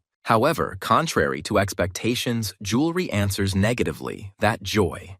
Hades says, with an air of importance, that this legend is about how the statue of their school runs at night. The guy talks about the rumors that are going around about what happens if you see this statue running. Hades explains to his listeners that you will then be forced to participate in this race. If you try to cheat or refuse, the statue will hit the person in the crown with a spear and he will die. Joy tells Jewelry that these are all horror stories that are a bit predictable. Hades continues, suggesting that this is all the work of a poltergeist. He determined this by the flagpole, which sometimes appears to be torn out, although there was no sign of a typhoon. Aide says there have already been 4 cases recorded since the entrance ceremony. He adds that the same thing happened last year. After this, the guy starts talking about what happened recently. Hades speaks of the event that made this legend come true, and he saw this incredible thing completely by accident. The guy starts talking about how he heard strange sounds. He admits that at first, he himself thought that he had simply made a mistake. However, Hades still went towards the sound and was convinced that everything was very real. The schoolboy continues his story, saying that then he saw some guy running away from the statue,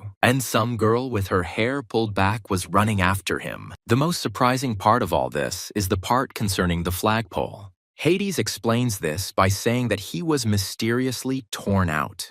The guy starts talking about the meaning that he always showed near that statue. He says it always reached 5, and after that day, it barely rose to 1. In conclusion, Hades says that after what happened that day, there is nothing left in the statue. Wanting to be even more precise, the guy says that what was inside has disappeared. Hades is not one to beat around the bush, so he asks his interlocutors directly. He asks them if they were the school children running away from the statue, and the boys deny it. From their behavior, the guy concludes that he was right, and Jewelry asks why he thinks so. Hades says that usually when he tells something like this, he gets a different answer. However, Jewelry and Joy did not be rude to him, did not ignore him, and did not even ask what it all meant. Hearing the words that they immediately began to deny everything, our hero understands that he miscalculated. Hades continues to talk about the students' reactions and adds evidence to his words. It turns out to be the reaction of his device for measuring electromagnetic fields. Hades explains this by saying that ghosts are invisible energy that consists of a magnetic field. When he says that the device is recording them, Jewelry asks if there is any scientific basis for this. Hades starts talking about what would happen if he even slightly touched Jewelry with this device. He says that then a 5th meaning immediately appears on it, which does mean something. Joy is puzzled when Hades shares his guess that what was in the statue is now in Jewelry, and the latter asks his interlocutor to slow down and asks if this is proven by anything. Hades confirms these words, saying that otherwise he would not have taken out Jewelry. However, absolutely all of our hero's devices react to him without exception. Hades asks Jewelry how he will explain this, and he asks again, irritated. And then he says that the bespectacled man decided everything himself and asks him, "What's next?" Jeverly asks the guy another question. What does he even mean by this? And the schoolboy actually says that he already has a ready-made assumption on this matter. Hades assumes that the two are guardians of the ghosts, and jewelry drops out altogether. When he asks what that is, his interlocutor replies that these are people who collect ghosts. Jewelry notes that even if he says it's not true, Hades still won't believe him.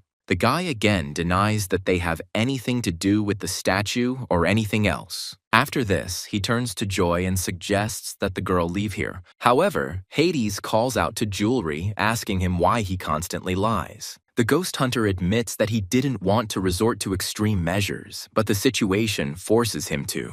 Strange sounds begin to be heard from behind Jewelry, as if distorted by a recording, which makes him turn around. What the guy sees next leaves him in complete stupor for a while. Enlarging the image, Hades notes the enviable quality of modern phones. He continues to talk about this, noting that even from such a distance, everything is clearly visible. Jewelry has no decent words to express her indignation. Hades asks the guys not to hide anything from him because he is not a bad person, but now they definitely think differently. Feeling a little embarrassed, the guy says that he has a favor to ask of them. Jewelry and Joy decide to remain silent so as not to make the situation worse, patiently waiting for him to continue. And so it follows. Hades asks them if the school children know about the antique perfume shop.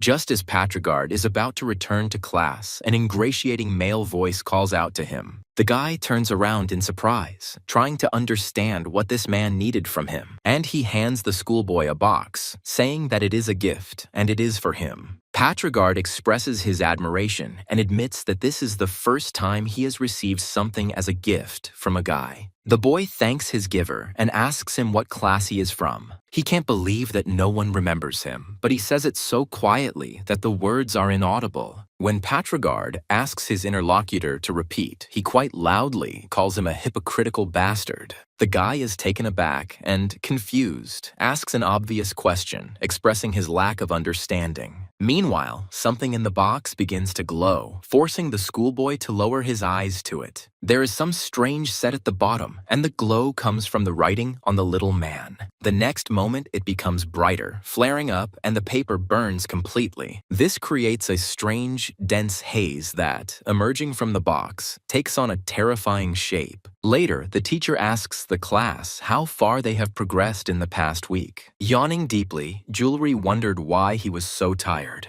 The guy's pocket responds with a short vibration, notifying the user that he has received a message. Taking out his phone and checking his messages, Jewelry finds out that Hades is texting him, sending him his number. The guy asks the ghost hunter how he found his contact, and he says that Joy told him. Hades literally begs Jewelry to go with him to the antique perfume shop. The guy reminds the bespectacled man that he needed a shaman and suggests Joy as a candidate, but he says that the girl said that she would only go with him. Suddenly, a stern teacher's voice makes Jewelry flinch because he thinks they are talking to him. However, it turns out that this is not the case, and the man asks about the student whose place is now empty. Someone suggests that Patrigard Holly is sitting here, and the teacher asks the deputy headman where he is. The students begin to talk among themselves in surprise because they saw him only recently. But the deputy headman says he doesn't know and suggests that Patrigard might be in the toilet. But then the door suddenly opens, frightening the students, and a lost person enters the room. The deputy headman announces to the teacher that Patrigard has shown up.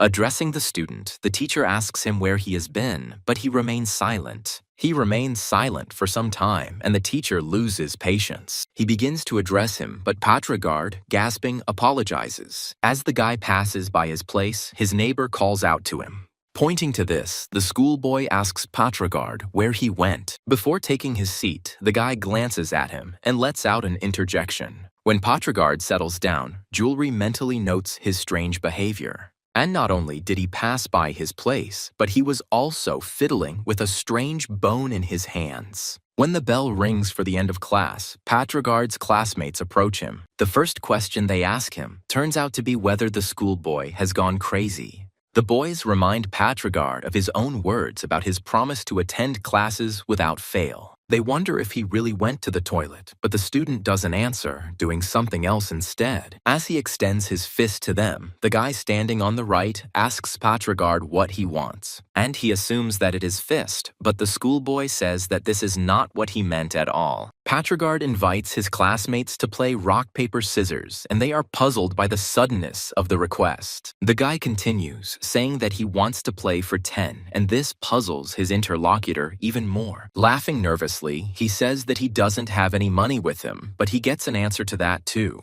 Echoing him, Patrigard suggests that in this case, they pay with their bodies, and the schoolboy suddenly changes his mind. He agrees to play for the initially proposed bet, and the game begins. The first round goes to Patrigard's opponent, and their support group screams with delight. Rejoicing at his win, the schoolboy confidently proclaims that a man should be a fist. When Patrigard hands his opponent a banknote, the latter asks, puzzled, if he is serious, and he asks if the student is sure, to which he responds with impeccable agreement, reminding him that he himself agreed. The delighted winner thanks Patrigard, who offers to play again. Only now he raises the bet fivefold, to which he receives amazement and jokes. The second round begins, and now Patrigard is making fun of his classmate. When the situation turns out to be the opposite of the previous one, the loser casts his vote. He gasps and is about to express his annoyance, but does not have time to do so. When Patrigard hits him, the guy in the sports jacket gasps in fear. Others turn around at the noise and screams, starting to wonder what is going on. When what happened becomes obvious, the school children cannot understand why Patrigard did this. And then he suddenly bursts into loud and creepy laughter, saying that a man must take risks. And he adds that there is no point in following one tactic. And the guy in the sports jacket worriedly asks the man lying down if he is okay. The people around him start talking in fear, assuming that their classmate has lost consciousness. When they express a desire to call the school nurse here, Patrigard addresses them. He asks his classmates what happened, and they immediately fall silent. Then the guy approaches his defeated opponent, intending to explain everything. Patrigard tells his classmates that this guy won and took his winnings. He gets distracted, laughing at the grip the schoolboy has on the bill, and the person standing next to him pulls him back. In response to the question of whether this is too much, Patrigard asks what his interlocutor is offering him, since he gave the money, and he adds that the one who is now lying on the classroom floor agreed to pay with his own body. Suddenly, Patrigard's gaze changes, and he remembers something, stating it out loud. He asks his interlocutor to clarify that he also agreed to such conditions. Gasping in fear at such a frightening look, the guy in the green windbreaker denies it. And Patrigard, hissing discontentedly, expresses his disappointment but does not bother anyone else. Instead, he heads towards the exit of the classroom, ignoring the frightened glances of his classmates following him. As soon as the guy closes the door behind him, a hubbub immediately breaks out in the classroom. Jewelry's friend says he thinks the situation is like the beginning of a TV series about school kids and bullying. Another thinks it looks more like an animated series about time travelers.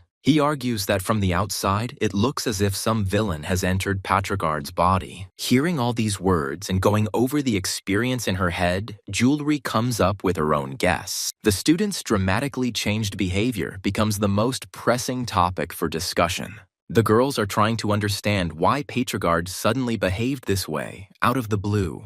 They saw him like this for the first time, and it looks as if he is not Patrigard at all, but a completely different person. The schoolgirls find this creepy, assuming that this guy has become a hooligan. The girl, who is secretly in love with him, expresses the hope that Patrigard is preparing for a theatrical audition, in fact, playing a role.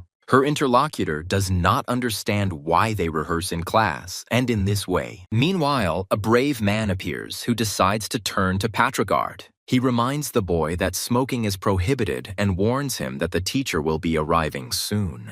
Patrigard asks his interlocutor to stop mumbling because he can't hear anything, and he himself shouts, ordering the schoolboy to speak just as loudly, and because of this, even those around him get scared. Someone asks what happened and is told that Patrigard has lost his temper again.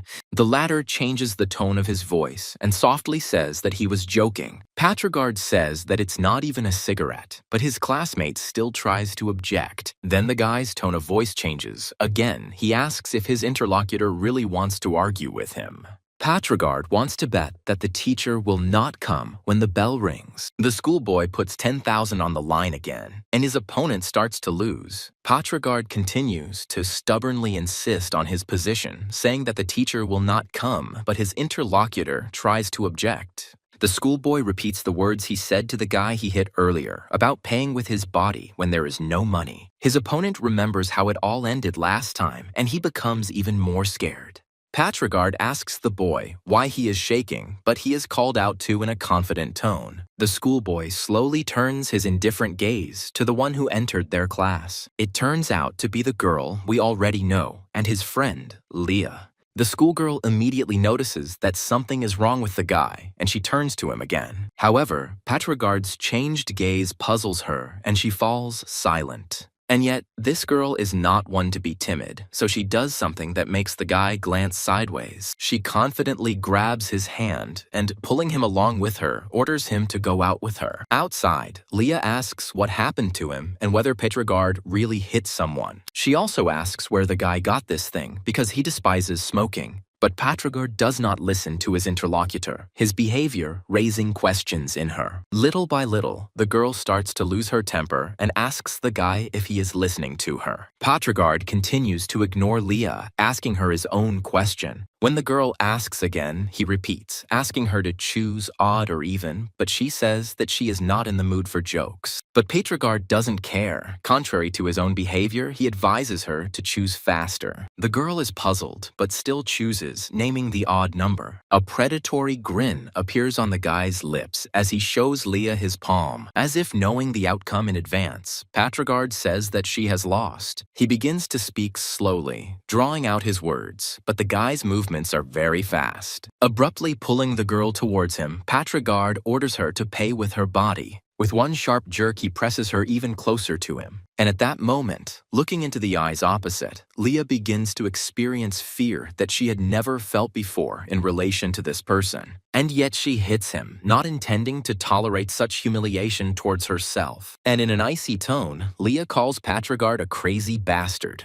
When she leaves him, she doesn't even suspect that this scene has been watched all this time. And the guy who started all this chuckles contentedly, experiencing incredible satisfaction from carrying out his revenge. Holding his phone in his hand with an open correspondence with jewelry, Hades speaks to him out loud. The pretty boy notes the fact that, despite everything, they are in the same space. Hades enters the office, politely apologizing, and addresses jewelry as Sir. His detector starts to malfunction, and the guy comes to the only correct conclusion from this. He chuckles contentedly, assuming that jewelry is somewhere nearby. Without any embarrassment whatsoever, Hades says that even if the guy hides, his equipment will find him everywhere. He turns around abruptly, which is why he doesn't notice the person who is nearby. The guy's eyes only manage to reflect the flickering lights of one of his devices. When the device lands on the floor, Hades looks at it for a few more moments, then turns his gaze to the person he collided with. When he realizes that he knows this person well, he addresses him by name.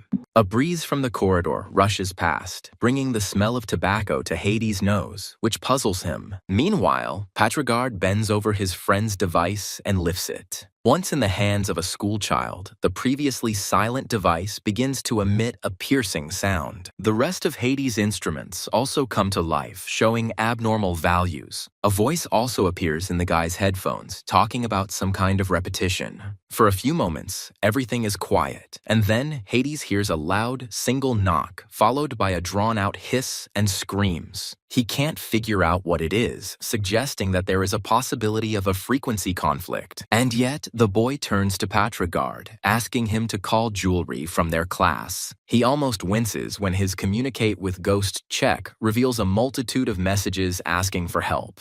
And while Hades is trying to figure out his devices, Patrigard smashes one of them on the floor. The student's strength proves impressive, and the durable plastic construction shatters into tiny pieces. This doesn't just raise questions in Hades, it causes something inside him to break along with the device. And Patrigard asks him if he really wants to die, since he didn't even deign to apologize after crashing into someone. Hades is puzzled by such pressure and gaze, so he automatically asks for forgiveness. And then the cube, already familiar to us, flies into the air, making several lazy rotations in the process. Patrigard seems to catch it with both hands at the very last moment. And after this, he instantly spreads both hands in different directions so that it is not visible which one has the bone. Already anticipating the extravaganza, Patrigard asks his offender which hand the cube is in. And somewhere in another class, a girl is doing a tarot card reading and she gets the devil. Joy hesitates for just a few moments before turning to the person next to her. She tells Jewelry that there is a boy named Patrigard in their class. When the student says that something was put on him, he confirms this.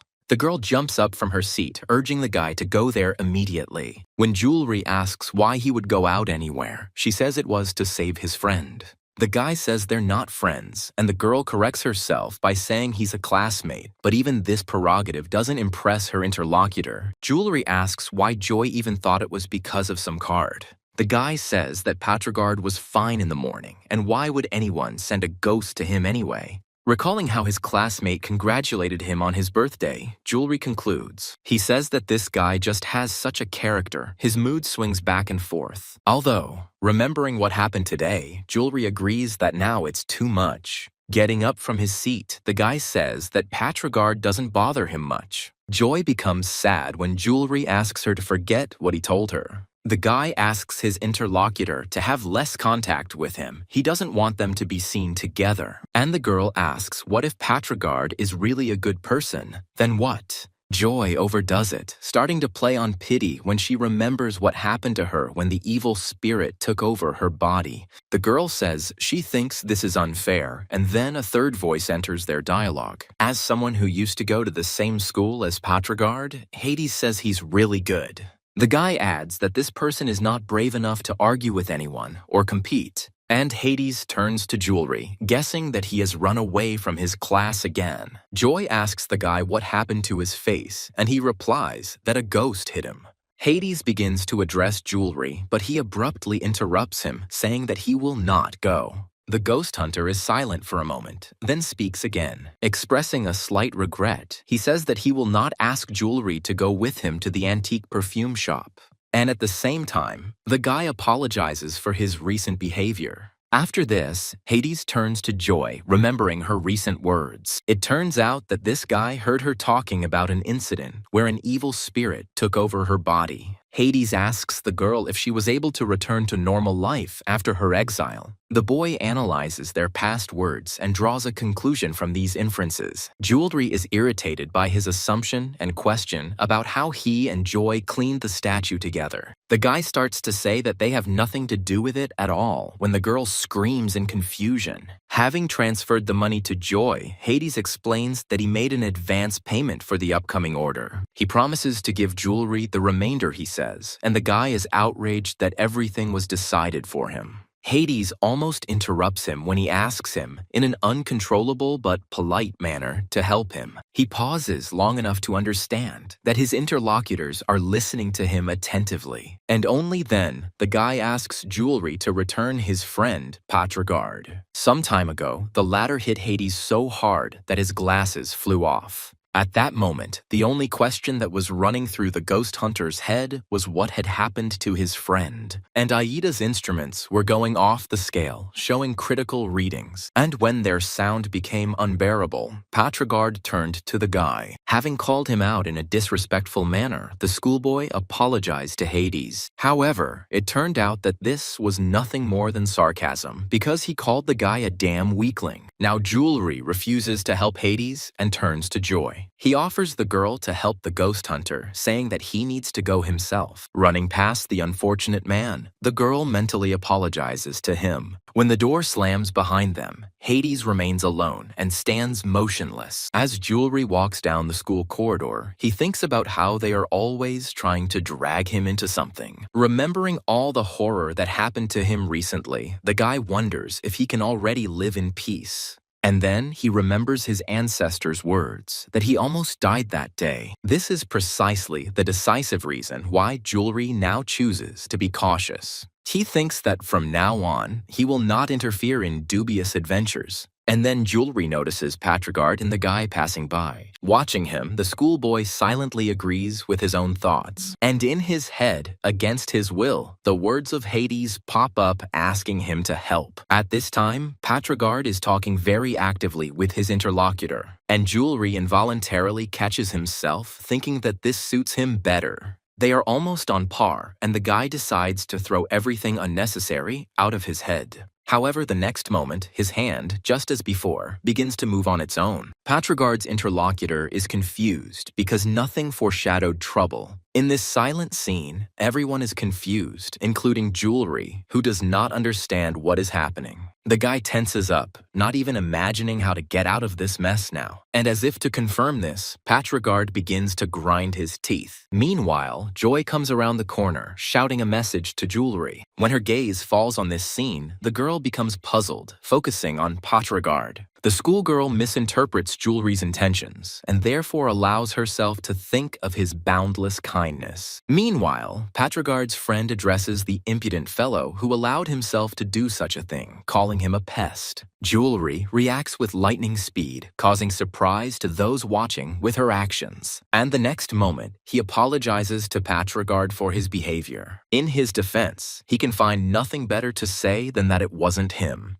Noticing that this hand is part of Jewelry's body, Patrigard asks, who did this, if not him? The guy grins when his interlocutor begins to repeat his words, saying that it is true. And then, Patrigard resorts to his favorite method of deciding who will come out of the water unscathed. He throws the dice just like he did with Hades. As the cube moves, the student calls Jewelry his friend. The very next moment, the guy also asks him exactly the same question as he did to the ghost hunter. At this point, his friend starts to giggle obnoxiously as if he knows how this will all end. Joy tenses, involuntarily recalling the Ghostbuster's battered face. Well, Patrigard is simply confident that he is right, feeling like the master of this scene. And only Jewelry tenses up, asking why his interlocutor suddenly decided to ask him this question. Suddenly, in the resulting pause, the guy's hand flies up again on its own. Jewelry is no less scared than before, trying hard to figure out what's wrong with her. The boy mentally panics, desperately calling for his hand to start obeying him again. However, this time, instead of hitting,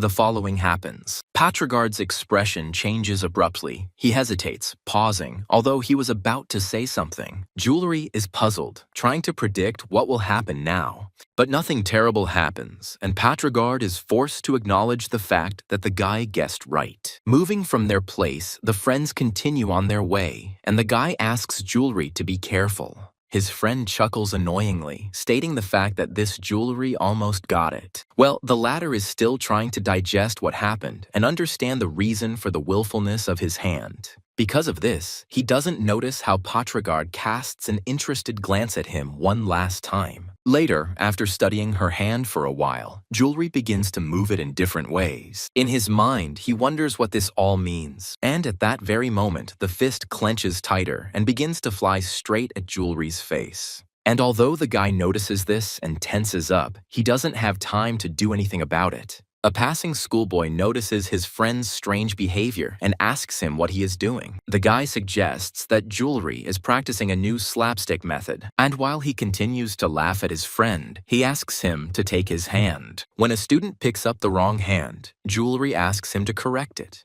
However, the guy's hand starts moving again, and it does so much faster than before. And, although she only slightly grazed Jewelry, the abrasion from the blow remained. His friend asks if he really needs to take part in this ridiculous performance, as he finds it terribly creepy. But Jewelry confesses to the guy that his left hand moves on its own. Luckily, he is released, which the schoolboy says, and his second friend has an idea. He thinks it might be alien hand syndrome, but Jewelry doesn't know what it is. Finding out what it is, the guy thinks that a lot of things add up and remembers that he actually hit his head recently. Assuming that this is the reason for his stiff body, Jewelry wonders if it is paralysis. Being carried away by his thoughts, the guy does not notice the person sneaking up on him, and he, feeling even more superior because of this, already raises his hand to strike. But then something unprecedented happens. Such a carefully prepared attack is parried. Rain is so taken aback by this that he loses everything he wanted to say. But it wouldn't be him if he hadn't been found, and the guy asks Jewelry if he's really been getting it so often that his body is now reacting on its own.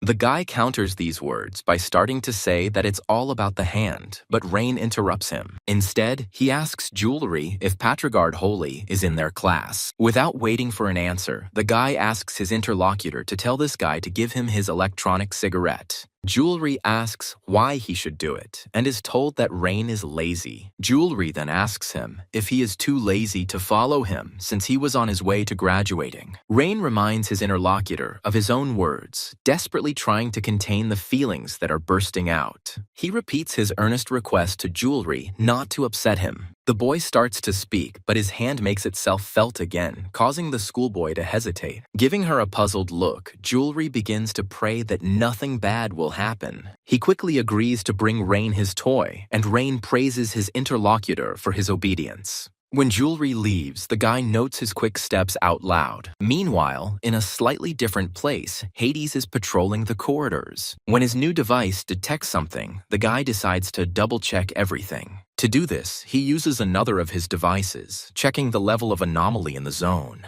When the indicator drops rapidly, the ghost hunter is surprised by this. However, he manages to discover something, and Hades heads towards his lead. And of course, it turns out to be the very box that started his friend's transformation. Sometime later, Jeverly finds Patrigard, but he is uneasy about what he must do. The guy hesitates, wondering if he should pretend he doesn't know. But he dismisses this thought, assuming that then Patrigard will start pestering him again. Meanwhile, the said one notices him, speaking about Jewelry in the third person, that he is standing behind like an idiot and staring at him. He asks our hero if he came to argue with him, but the guy denies it. He says that Rain told him that Patrigard owed him something. Allegedly, he said that he took something from him. Without being distracted from his task, the guy thoughtfully repeats his interlocutor's words, and he remembers asking if Jewelry is really talking about that stupid cigarette that Rain gave him. Patrigard asks when he agreed to return it, since it was used to pay the debt of the loser in a fair dispute. Cursing under his breath, Jewelry says he wasn't told about this, and Patrigard then asks the guy if he's going to take the rap instead of Rhine.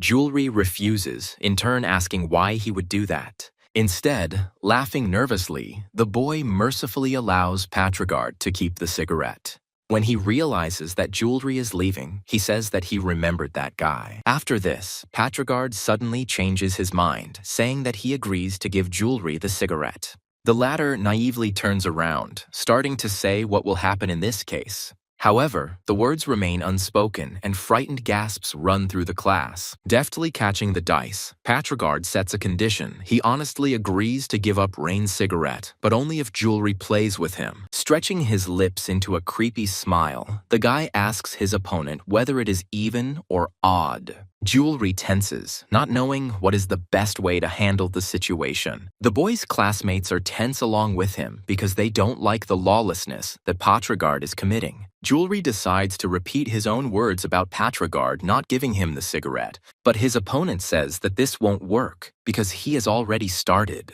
Patrigard hurries Jewelry, and he begins to say that this is not beneficial for him at all, so why does he need it? The schoolboy loses his temper, swearing and telling the guy to just play already. Puzzled by such pressure, Jewelry nevertheless enters the game, calling even. Patrigard begins to make some strange sounds, starting to twirl the cube in his hand. After this, with the appropriate word, he shows Jewelry the result. When our hero realizes that he has lost, Patrigard asks him a question, stretching his lips into an even creepier and wider smile. The guy asks if this is odd, and Jewelry sees how sharply, but with what pleasure, Patrigard moves his hand back to strike. Realizing that something terrible is about to happen, one of Jewelry's friends tries to stay on his feet out of fear for his comrade. The rest of his classmates gasp in fear, some so uncomfortable that they prefer not to even look. and Jewelry himself shrinks, realizing that he won't have time to do anything anymore. However, the blow does not happen, and the guy understands what the reason is. Jewelry's hand again acts on its own, and not only blocks the opponent's blow, but also moves it aside with one sharp movement. After this, she changes her trajectory with lightning speed, causing Patrigard to be even more taken aback. Even noticing the inevitable flick at the last moment, the guy finds himself powerless against the nimble fingers. And the blow turns out to be so impressive that Patrigard flies a distance that is simply astonishing for such a thing. Since Jewelry is still covering herself with her right hand, the situation looks comical. Realizing this and hearing a rumble ahead of him, the guy takes his hand away from his face. And while he tries to digest what happened, whispers begin to be heard around him. The boy's classmates understand what just happened even less than he does.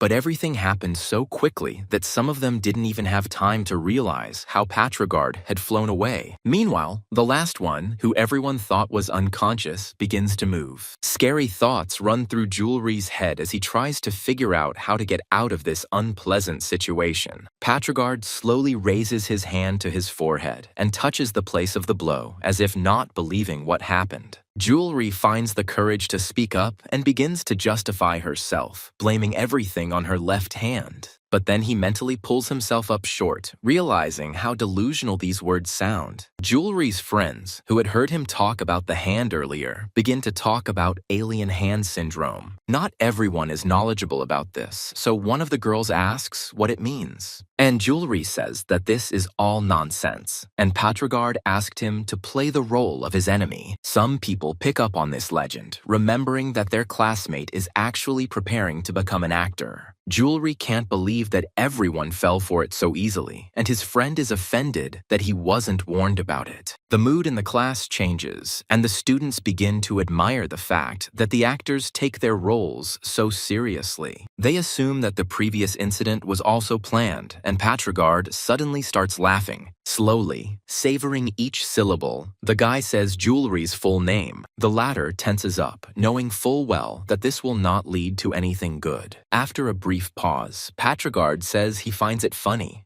And Jewelry at this moment thinks that now everything is definitely lost. Someone is surprised that these two are close, and they echo him, saying that they thought this guy was quiet. Meanwhile, Hades, looking at the find, says that he considers this box suspicious. Not only does it emanate dark energy, but there is also some kind of drawing at the bottom.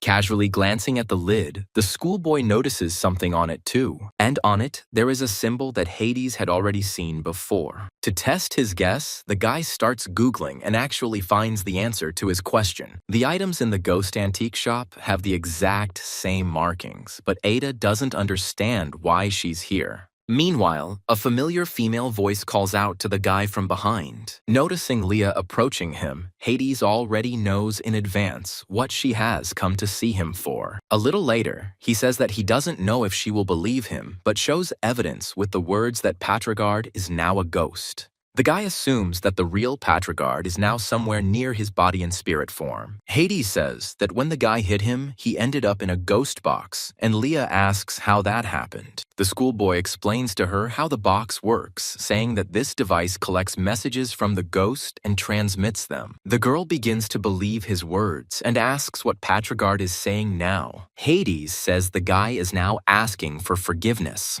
When the first drops fall on the smartphone screen, the schoolboy who notices this turns to the girl. He asks Leah what happened, but she gasps and asks him to leave her alone. Hades remarks that she previously considered his devices to be just toys, but the girl says that Patrigard's behavior is truly strange. She believes that a person cannot just suddenly change radically, unless he injured his head somewhere or something like that happened. Leah says that something happened that is beyond her understanding, so she has to believe in at least something. The girl pauses before speaking her next words. She confesses to Hades that she was very scared then, because the look of this Patrigard does not look human. Leah wonders how the real Patrigard is feeling now, because he is a real coward. The girl doesn't know what to do now, asking why everything happened so suddenly. Hades notes that Patrigard was fine before the first lesson, but everything started after that. Leah tries to understand what happened during this time, and hears in response that her interlocutor found an explanation for this. The guy says that it looks like the culprit is somewhere in their school. The girl can't believe what she heard. And then she remembers Hades' words about there being something in their school.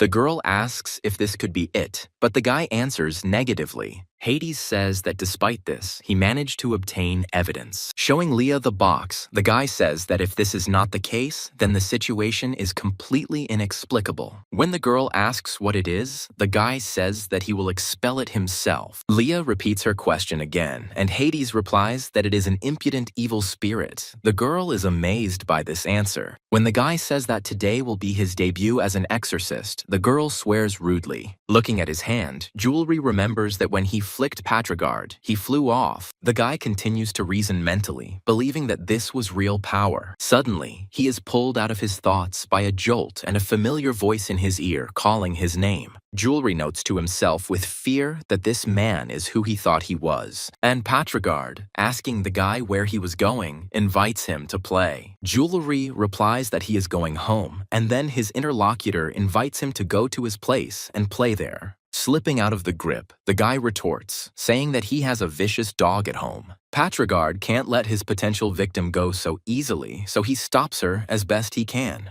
He continues to insist on his own, offering Jewelry to play just one round. Some time ago, the boy finally put on the bracelet given to him by Joy's mother, and it began to work. At first, Patrigard doesn't understand what's going on and why his hand is burning, but he tries to continue to endure it. Jewelry hasn't yet understood what's happening, but he can clearly see the pain on his opponent's face. At some point, this torture becomes unbearable, and Patrigard screams. However, even after removing his hand from Jewelry, he feels strange. Looking at his own palm, Patrigard tries to understand what it was. And Jewelry, at this moment, realizing what this behavior is connected with, notes out loud the excellent effect of the rosary. And since he understood the principle of the amulet's operation, the guy decides to use it properly. But Jewelry still doesn't want to take risks, and hastens to get away from the evil spirit, out of harm's way. He remains standing in place against his will, grunting in displeasure at the fact that his hands are now tied. This makes Patrigard nervous, and he asks himself a question that is so pressing in this situation. The evil spirit sitting inside the boy's body is worried about how much longer he has to wait for his powers to return. Sometime later, Jewelry turns to his ancestor, asking if he understood him correctly. The guy begins his question by saying that it's not about brain damage or injuries. With relief, he asks his ancestor to clarify that this is his power. Sure doesn't answer, and then Jewelry switches to threatening to rip off the dog's beans. The ancestor agrees that it would be a good idea to serve some food, as he is just getting hungry.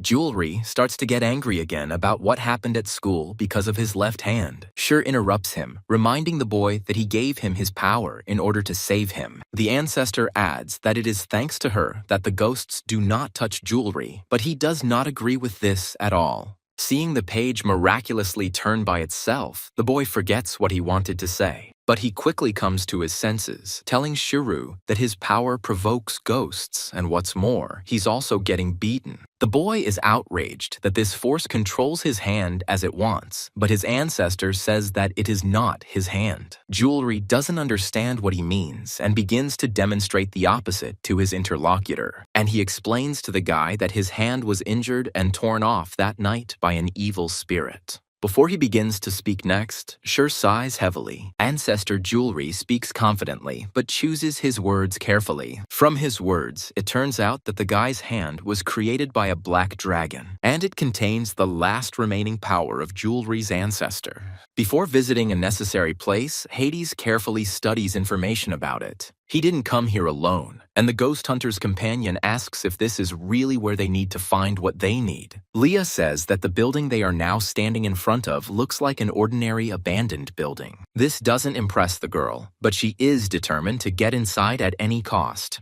But something is making Ada wary, and he asks his partner to wait. The guy says that if they go in there together, they might arouse suspicion and attract unnecessary attention. So, even though it's hard for him to talk about it, Hades says he'll go there alone. Sheer tells his descendant that his power previously consisted of 4 dragons of different colors. However, now only one of them remains, and he is currently Jewelry's right-hand man. This means that the boy's new limb was created from the last bit of Shira's power. Ancestor Jewelry goes into more detail, saying that the schoolboy's hand contains the power of a black dragon. This force is incredibly powerful, but at the same time, the most arrogant of all the others. Jewelry tries to digest the information he just received, and a question arises in his mind. He asks Shir what will happen if he takes the power back, and the ancestor replies that the boy will be left without an arm. Jewelry's interlocutor reminds him of what his limb became that night, and the schoolboy asks him to stop. Shir asks why the boy hates this power so much, because for his pathetic body, it is a very good gift. Jewelry replies that this power is ruining his school life, but his ancestor doesn't seem to hear. He says he has a question for the guy, and he allows him to ask it. Shir asks his interlocutor if this book contains records about the spirits of the earth or the 12 clans. Ancestor Jewelry says that after the legendary founder of their state, there is nothing left there. The guy doesn't understand what he's talking about and tells what's described in the book, but Shira is interested in more. Jewelry says that what he is looking for is not there, and his ancestor finds this strange. Meanwhile, the guy turns around in confusion when the doorbell rings. And the next moment, an impatient and familiar voice is heard from the other side, making Jewelry tense up even more. Meanwhile, elsewhere, the ghost antique shop is proving to be quite unsettling. Hades gets the impression that no one has been here for a long time. While no one is watching, the guy sets up one of his devices. And then, pretending he did nothing, Hades asks if anyone is there. A hoarse old voice makes the boy tense up as he asks what he wanted. When an elderly woman comes into the light, the ghost hunter is at a loss. He speaks up but pauses, but quickly pulls himself together and says hello. At this time, Leah, who is outside, sees everything that is happening inside in real time. The girl feels uneasy about this creepy place, but she is not going to abandon the guy in trouble. Staring desperately at the screen, the schoolgirl remembers the words the ghost hunter told her. He asked Leah to call him if such green lines appeared in a place where there was no one except people. Meanwhile, Hades himself is currently asking the old woman if this cursed item is from this shop. The old lady, without giving herself away, asks in response, "What is it?" However, even this is enough for Hades to understand that this is all because of her. The boy politely asks the granny to tell him how to remove this curse. When she begins to speak, the old woman pauses, as if wondering whether to continue. And yet she admits that only the one who cast the curse can do this, while she is just an ordinary salesperson. And when Hades asks if the customer was wearing the same uniform as him, the old woman says that she does not disclose information about clients. The boy mentally notes how difficult it is to find out this information, and his interlocutor speaks up. She asks Hades why he came and begins to talk about how he asks unnecessary questions from the very beginning. But the guy suddenly interrupts her, saying that it was as if a weight had been lifted from his soul. Hades says he was just testing how well the seller could keep secrets, and he'll take the item. The guy adds that the friend who bought it told him about this place. To make things more convincing, Hades says that the curse really does work, and it would be bad if confidentiality was not maintained. The old lady says that the cursed object begins to act even from one glance. Therefore, he himself is also not allowed to see its contents. And also the granny, putting something inside, says that this is a talisman for the spellcaster. She says that if you just want to have fun, you will need to tear up the talisman within 49 hours. Hades asks, holding back his excitement, whether this curse will then be lifted. The old woman chuckles contentedly, confirming his words. Keeping the interval in mind, the guy asks what will happen if he breaks it later than this time. The old woman answers vaguely, and Hades thinks that at that moment she looks even more ominous. Expressing his understanding, the guy mentally figures that the job is done and it's time for him to leave. He plays dumb, asking how much he owes and if he can pay by card, and then says he doesn't have any cash on him. Then the saleswoman asks the student to put his nails and hair inside the bag. And he also adds that you need to write your full name on this piece of paper. Puzzled by the request, the boy says he doesn't understand it. He notes that if he does this in exchange for money, then the saleswoman will not receive anything. However, she says this is not the case, arguing that it is priceless. Hades starts to prevaricate, saying that he has hereditary baldness, he is undergoing treatment, and he is not allowed to touch his hair. Showing his nails, the schoolboy states the fact that they are very short. He says that for now, he will just write his name, and then he will grow his nails and come back. Touching the pile of papers, Hades asks if this is where he should write his name. Suddenly, the granny, sharply grabbing the guy by the hand, agrees to change the conditions for him. In addition to the name, she also asks him to put his seal in blood. Hearing these words, Hades begins to stall for time, asking for clarification about the seal. When the granny hands him a sharp blade, the boy cries out, begging. He says he has a hereditary blood disorder and asks where the toilet is so he can take his medication and then get a stamp. Finding himself in no less better conditions, Hades begins to implement the plan he had already devised. And although he is not sure whether he will be able to pull it off, there is nothing else left to do. Having written heavily on his finger with a pen, the schoolboy, turning to his hostess, begins to scream right from the toilet. When he asks her to quickly give him the leaflet because his blood is not clotting, the old lady is amazed at the abundance of his illnesses. By leaving a fake seal, Hades specifies where exactly he should write his name. As if not hearing him, the old woman sympathetically says that it is necessary to quickly alleviate the suffering of this child with many ailments. Hades asks her in confusion what she means, but the grandmother asks him to quickly write the name. The schoolchild diligently begins to write the letters of his name on a piece of paper. But in the end, it's not his name that appears on paper, but a fictitious one. Without thinking twice, Hades grabs the piece of paper as quickly as he can and unfolds it in the same manner. When he positions it so that it can be seen by the installed camera, the old woman screams. She asks Hades what he is doing, and the guy says that he just wanted to compare to see if he wrote it correctly. The next moment, a strange sound reaches the schoolboy's ears. He turns around at it, puzzled, trying to figure out what it is. And then the guy twitches because Leah starts calling him, warning him of danger.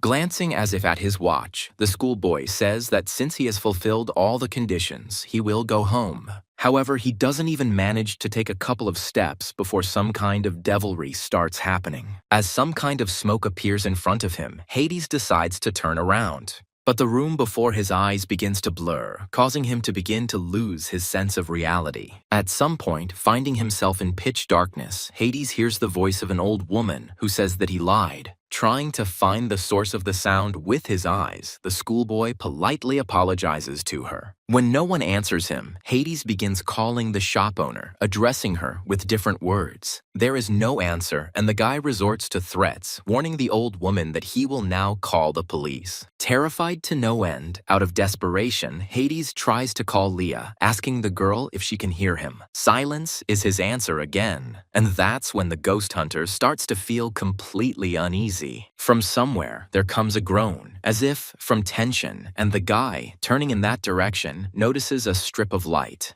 The girl pulls the shutter up with force, making the final jerk and continuing to moan with effort. She mutters Hades' name through her teeth, ordering him to get out immediately. The guy can't believe that it's his friend, and he shouts out her name. Trying to hold the door, the schoolgirl screams, saying that there are just a ton of green lines. Rushing towards the light with all his might, Hades says that he knew it. At that moment, when he doesn't have much time left, Leah begins to feel something strange under her hand. She is at a loss, not believing her eyes, and drops an awkward question. At this moment, Hades already runs outside, and Leah freezes, rooted to the spot, unable to move from fear. Belatedly, the guy realizes that he miscalculated, but it's too late. Leah only has time to scream pitifully before the terrifying mouth closes in front of her. Well, Hades, who made a jump at the last moment, falls to the ground by inertia. Already realizing what he had done, the guy turned around sharply and, not seeing his acquaintance, began to scream. He screams the girl's name at the top of his lungs, realizing that he set her up. The schoolboy doesn't notice someone who is right next to him, heading towards the monster store.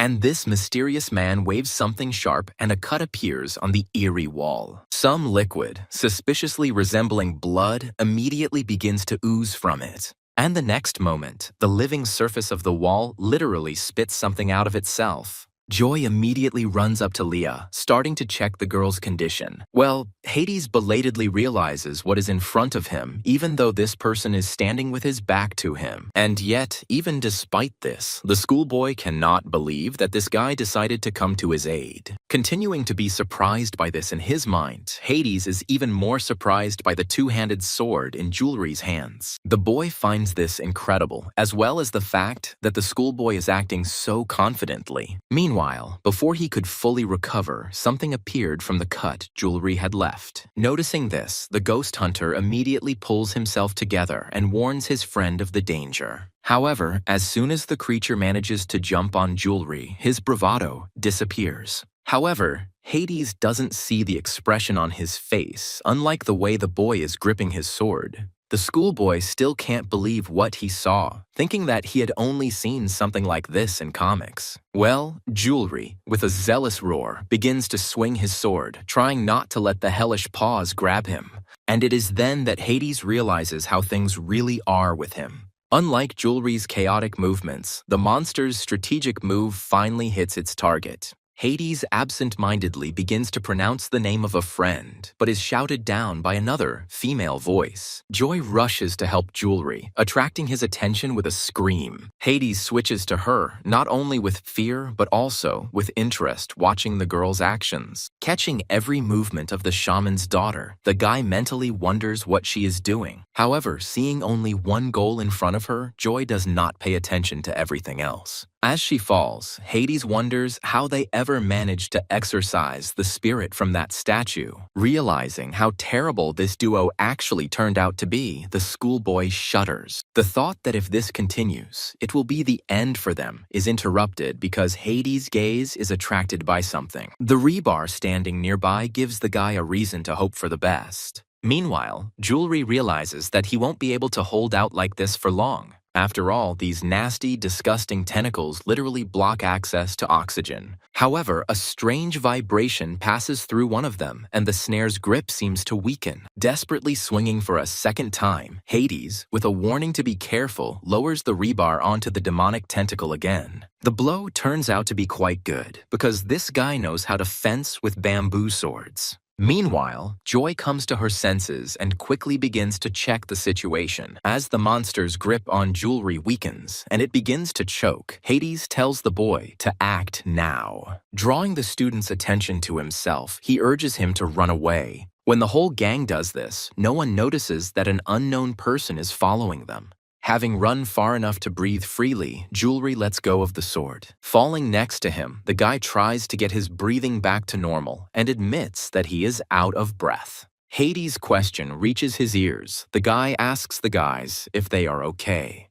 Turning sharply towards him, Jewelry addresses him, starting to speak rudely. But the ghost hunter sincerely asks them for forgiveness in 2 foreign languages and his native language. He confesses to them that he had no idea that everything would be so dangerous. And once again, Hades apologizes to the students for dragging them into all of this. The guy admits that he sent a message to Joy in the hope that she would come, but he would never have done it if he knew where it would lead. Hades begins to apologize again, but the girl interrupts him, praising him instead. She argues that he and Leah were on the brink of death. The girl asks that next time she warns them in advance so that they go to such places together. Unable to believe his luck, Hades asks if it's true that they really will go with him, but Jewelry refuses. The ghost hunter offers to be his friend in several languages. And the next moment, Hades is happy that Jewelry gave him a high five so energetically. And then the ghost hunter thanks him for coming to their aid.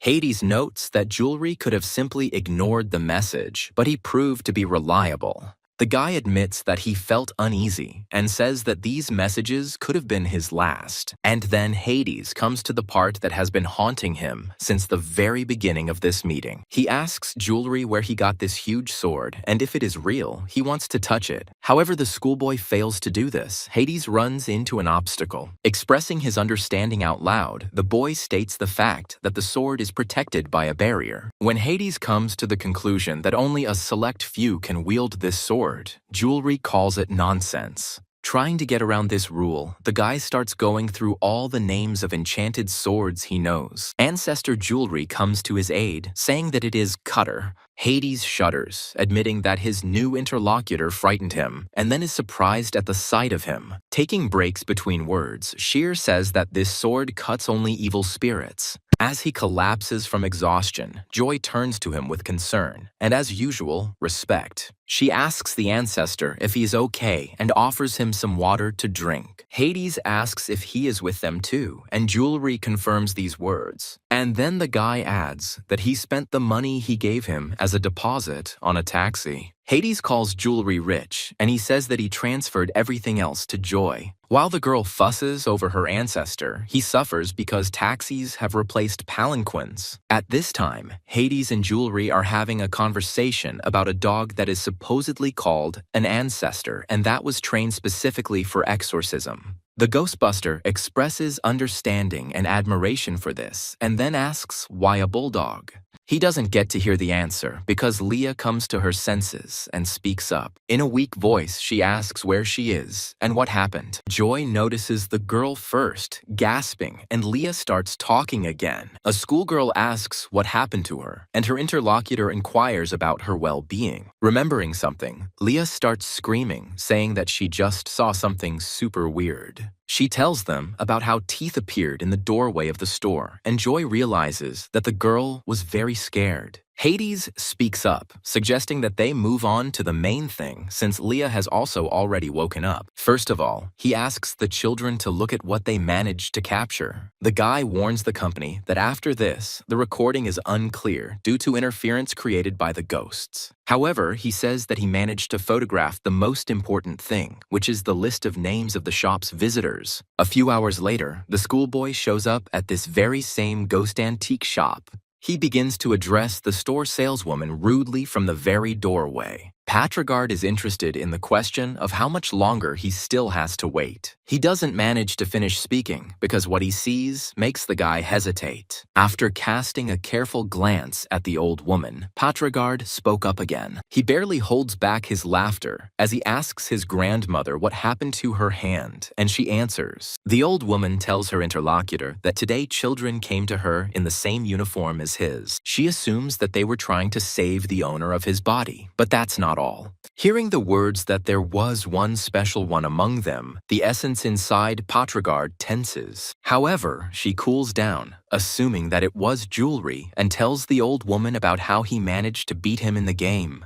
The woman is amazed by this, asking in disbelief if he could really defeat him too. The evil spirit bluntly says that the schoolboy did it with one finger, and it flew far away. He says that in his opinion, this boy is not an ordinary person. The entity laughs at the fact that the old woman also suffered at the hands of Jewelry. The woman calls her interlocutor a bastard and asks him what he is doing. She advises him to sit quietly because it takes at least 49 hours for the soul to separate from the body. Cursing, Doc says that he is worried about something else, that these bastards might burn the talisman.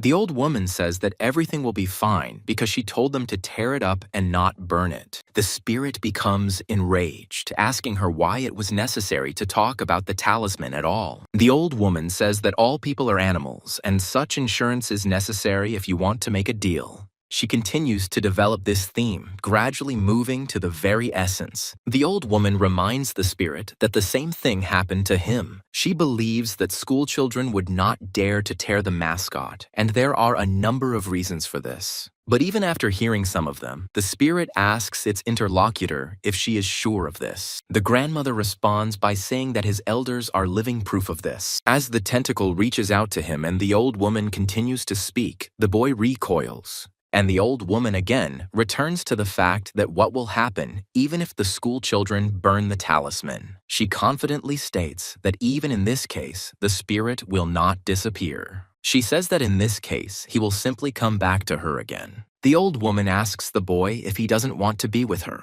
When he doesn't answer, the old woman urges the spirit to answer by asking the question again. He remains silent, but then the door opens, letting in air and light. The schoolboy and the granny turn around at the same time, trying to figure out who has come to visit them. Their gaze quickly finds the uninvited guest, and after a short pause, he speaks. And the first thing he says to them is a polite address. And school children discuss the time allotted to the soul to be able to return to its body. Suddenly, Hades asks the boys if any of them know Manak Gold, but they don't know him. Then the guy comes to the conclusion that they are powerless now and suggests finishing everything tomorrow. Leah asks why Hades thinks it was him, since there were many names on that list. And the guy says that although he doesn't know what exactly it means, he found something at school. Hades says that the same strange symbols that were on the list were found on this box. When they compare them so that everyone can be sure, it turns out that it is true. Hades starts to say something else, but Shur interrupts him, saying that he knows this entity from the world of gambling. The teenagers start talking about it, and the ghost hunter has an idea of who it might be. Hades begins to say who this spirit is, but before doing so, he pauses intriguingly. But after this, he breaks through, and the guy begins to read in detail information about this spirit from his Encyclopedia of Spirits. By comparing Patrigard's behavior with this spirit, Jewelry now understands why the boy was so obsessed with gambling. Shur considers it necessary to report everything to the shaman first. Joining the conversation, Joy suggests asking her mom about it. Hades is delighted that he is about to interview a real shaman, and the girl answers Shur's question. And then, only now noticing how serious and collected this dog looks, it dawns on Leah. The girl doesn't want to look stupid in front of the company, but she still decides to ask the question that's been tormenting her. Leah asks if they're really talking to that dog right now, and Joy veiledly replies that his girlfriend won't be able to hear him. Since Hades also cannot hear Shira, he expresses grief, also wanting to become spiritually open. Leah can't stand the intensity of the passions and starts swearing, and Joy turns to her. The girl says that Shur asks him not to touch him like that because he is not an ordinary dog, but an ancestor of Jewelry. Sheer can't take it anymore and pushes Leah's hand away, causing the girl to squeal and hastily apologize. Later, Joy's mother tells her daughter to immediately burn the talisman because this witchcraft is very dangerous. The woman continues talking about the situation, but coughs, and the girl asks about her condition. She ignores this question, saying that the woman who called herself a saleswoman is the spirit of a shaman. Hades, hearing this, is surprised that it was not a man. And Joy's mother talks about the signs of such a medium, who creates servants for himself from human souls. She says that those old things from the shop have ghosts attached to them. And the piece of paper on which the names that Hades saw were written is the Book of the Dead. Another name for it is a contract that has the power to steal souls. That talisman also plays an important role, and the shaman explains why. When using it, neither the one who curses nor the one who is cursed will remain unharmed. After this, the woman moves on to the part about the 49-hour period. She confirms that after its expiration, the body will indeed be completely under the control of the spirit. The soul of the student himself will then be captured by this talisman, and the moment this happens, nothing can be fixed. If the talisman is destroyed in time, the possessed person will indeed return to normal life. There is a problem, however, and it concerns the one who cast the curse. After the death of this person, his soul will in any case go to the medium. Joy's mother says she understands their feelings and asks them to bring the person who cast the curse to her.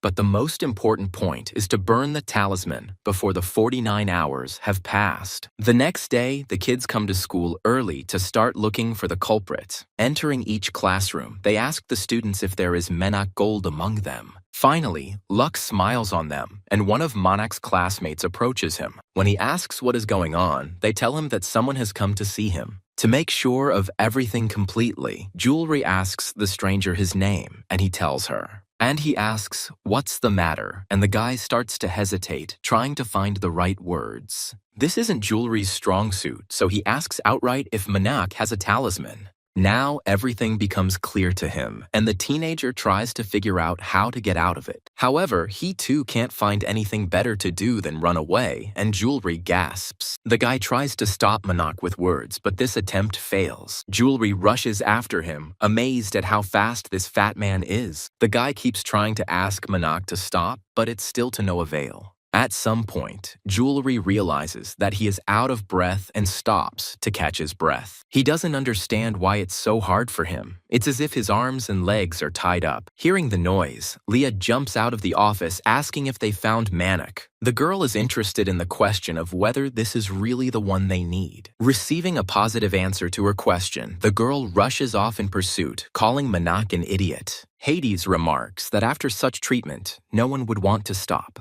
And then the guy yells at the whole school that Manak gave away his hair and nails when he took the box. He puts this forward as an argument for his subsequent words that the schoolboy will die. Hades also explains that it was a contract to transfer his soul to the spirit. These words make the guy slow down, and Leah grabs him with a triumphant cry. She tells the schoolboy to give her the talisman immediately if he wants to live. The guy, refusing to believe what he heard, says that this can't be. Joy joins the conversation, saying it's true, and Hades says the girl is a shaman. Leah continues to press, saying that there are rumors that if you burn the talisman, everything will stop.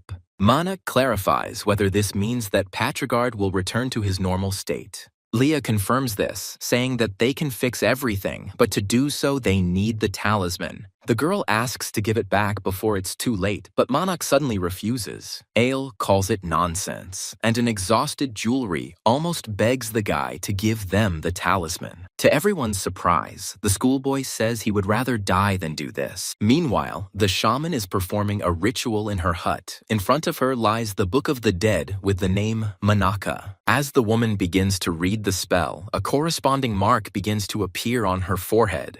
When it becomes clear, veins begin to diverge from it in all directions throughout the grandmother's body. Manak, meanwhile, says that this time his life is doomed, and, given the situation, it has come to an end. He assumes that these guys are mortally offended by him and will soon spread rumors about what happened. Jewelry says they won't do it, but Hades promises to be offended if he doesn't stop. Manak admits that he couldn't even imagine that everything could get out of control. The boys encourage him, assuming that Patrigard will also forgive him if he apologizes. Manaka finds this funny and asks the school children if they even know what kind of person this person is really like. The guy is categorically against Patrigard. He believes that he looks down on everyone. Calling him a two-faced asshole, Manak says he will turn everyone against him.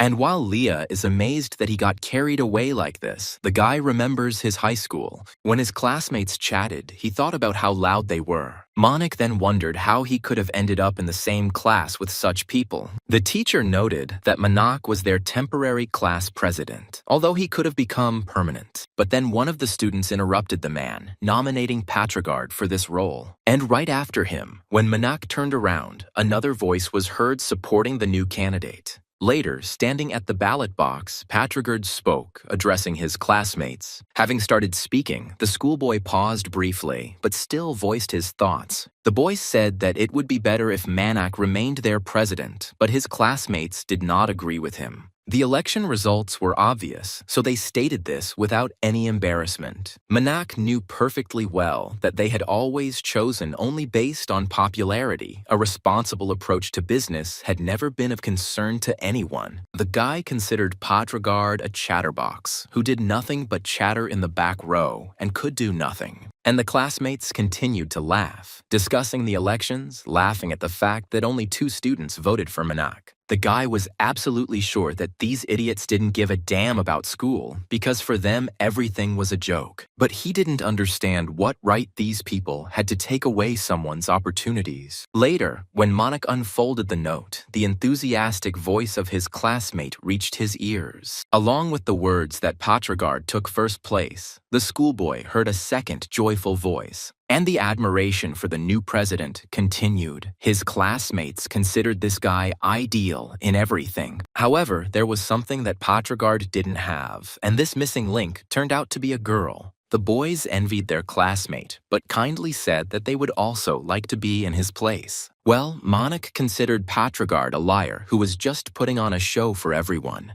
The schoolboy thought that all this was because Patrigard was confident of his victory in the elections. Cursing silently, Manak expressed confidence that the guy had actually been dying laughing. Well, now he speaks of Patrigard as a cunning bastard who always pretends to be nice. The guys don't share his opinion and assess the situation objectively, but Manak asks them to first listen to him until the end. The guy starts yelling some nonsense, and Leah suggests beating him half to death and taking the talisman by force. Well, Manak continues his story, and this time he moves on to how they entered this school. When someone approached him on the very first day, the guy was surprised because he knew almost no one here. Seeing Patrigard, the schoolboy was amazed that they would be studying in the same school again. Then Manak thought that this guy looked even better than before, but he didn't understand other things. When the guy started to say something, Patrigard addressed him as if he didn't know him. He was even more thrown off track by the subsequent words of his former classmate. He didn't remember that they had studied together. When Patrigard asked if he studied here, Manak asked again, dumbfounded. Hades is sarcastic when he says that forgetting someone's name is two-faced, but the narrator is certain that he has not forgotten anything.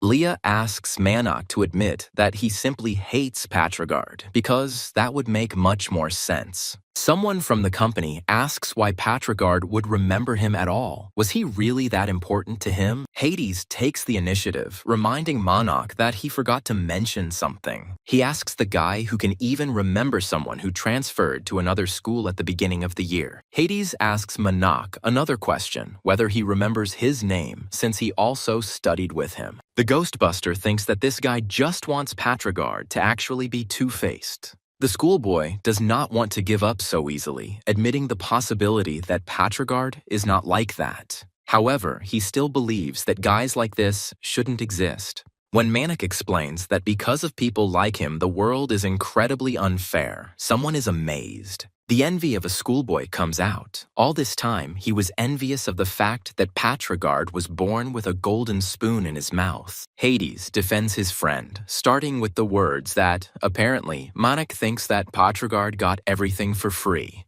The schoolboy's anger just can't calm down, and, interrupting his interlocutor, he says that this is how it is. After all, Patrigard has literally everything from birth, and this has given him a head start in life. Manak says he believes that bastards like Patrigard shouldn't exist at all. Leah can't take it anymore and shuts him up, asking what the hell he even knows. When the girl begins to speak to explain her words, her voice gives a rooster, but she still gathers her strength and says that Patrigard always put in more effort than others. Leah explains this by saying that the guy knew what it was like to be hated for who you are. The girl bursts into tears when she says that Patrigard was afraid of the hatred of those around him. Manak finds an advantage here too, agreeing with Leah's words and turning them inside out. Hades doesn't understand what's wrong with this guy and assumes that the talisman is having this effect on him. But then Jewelry enters the conversation, agreeing that the world is unfair. He admits that he himself used to be the same. However, he sincerely does not understand what the point is, even if this is true. Jewelry suggests imagining how Manak will actually get rid of Patrigard now. However, he asks him if this will make him feel better. Jewelry asks if the world will suddenly become fair then. But the guy himself answers this question, saying that even then, nothing will change. Jewelry explains this by saying that Manak will always notice guys like Patrigard and every time do something pointless, like now. However, there is something that will really become significant if they don't make it in time, and Patrigard truly disappears. Jewelry says that then Manak will simply become a murderer who took someone's life. After all, even if his body was still here, he would have erased the real Patrigard from their world. Jeverly says that Manak himself would have continued living at that moment, as if nothing had happened. He continues, calling this precisely duplicity and not what Patrigard is allegedly guilty of. At this moment, Monarch remembers what happened in the corridor. He was shaking with anticipation as he saw with his own eyes that the curse would actually work. Monarch could not believe then that justice would finally prevail. He was beside himself with joy, confident that Patrigard's true identity would now be revealed. Laughing madly, the boy believed that rumors would spread around the school tomorrow and Leah would break up with him. At that moment, the schoolboy not only did not regret anything, he passionately longed for such a future. However, along with this, Manhwa sometimes experienced doubts, thinking that Patrigard would really disappear. Recalling the words of the owner of the antique shop, the schoolboy also recalled the time period in which all this was supposed to happen. At such moments, the guy wondered whether he would then be considered a murderer. Remembering the image of his enemy, Manhwa reassured himself that he had lived long enough. He told himself that the image of a good guy was irrevocably damaged and tarnished beyond recognition. Manhwa was stopped from his desired action by a memory that involuntarily burst into his head. It was about how Patrigard, at their last meeting, told him that he looked familiar and asked him to remind him of his name. And then Manhwa wondered what would happen if this guy came back and started demanding answers. The schoolboy honestly admitted to himself that he didn't even think that this could work. He took out his anger on the bed, cursing either at himself or at the situation. He thought that the reason he had to do this was because of Patrigard himself. Manhwa believed that it was because this guy was so damn two-faced that things turned out this way. The schoolboy consoled himself with the thought that it was Patrigard who had brought all this upon himself. However, something inside him still desperately resisted when he remembered this guy. And now Manhwa's armor cracks, and he asks a question with a voice trembling with tears. A schoolboy asks the company what they are going to do, believing that they can't do anything. Jewelry asks him to simply give them the talisman, and then they will go their separate ways. Hades, as usual, is in his own little world, believing that this is the moment when the protagonist corrects the villain. The guy continues, saying that he is subtly feigning sympathy in order to later sarcastically point out the futility of his efforts. The ghost hunter can't believe that this also works in reality. However, not everything is as rosy as he had already imagined, because the shaman continues her spell. She ends it by telling the guy to die, and his heart skips a beat. When, out of nowhere, Manhwa falls to his knees. Leah, who is still holding him, screams in shock. The girl asks worriedly what's wrong with him, and someone else echoes her, not understanding what's going on. Since she is closest to the boy, they turn to Leah, asking her to take the talisman from him. And Manhwa suddenly opens his eyes and says in a weak voice that he will now go to his mother. Jumping to his feet abruptly, he gives Leah a hard push, causing the girl to even cry out in pain. The schoolgirl asks Manhwa if he really hit it. Meanwhile, Ida and Joy can't even find the right words to comment on the situation. Meanwhile, Manhwa rushes to the nearest window, jumping onto the windowsill. Opening it too quickly for his size, he makes a leap. A slipper that falls off a schoolboy's foot quickly falls down, hitting the ground instead of him.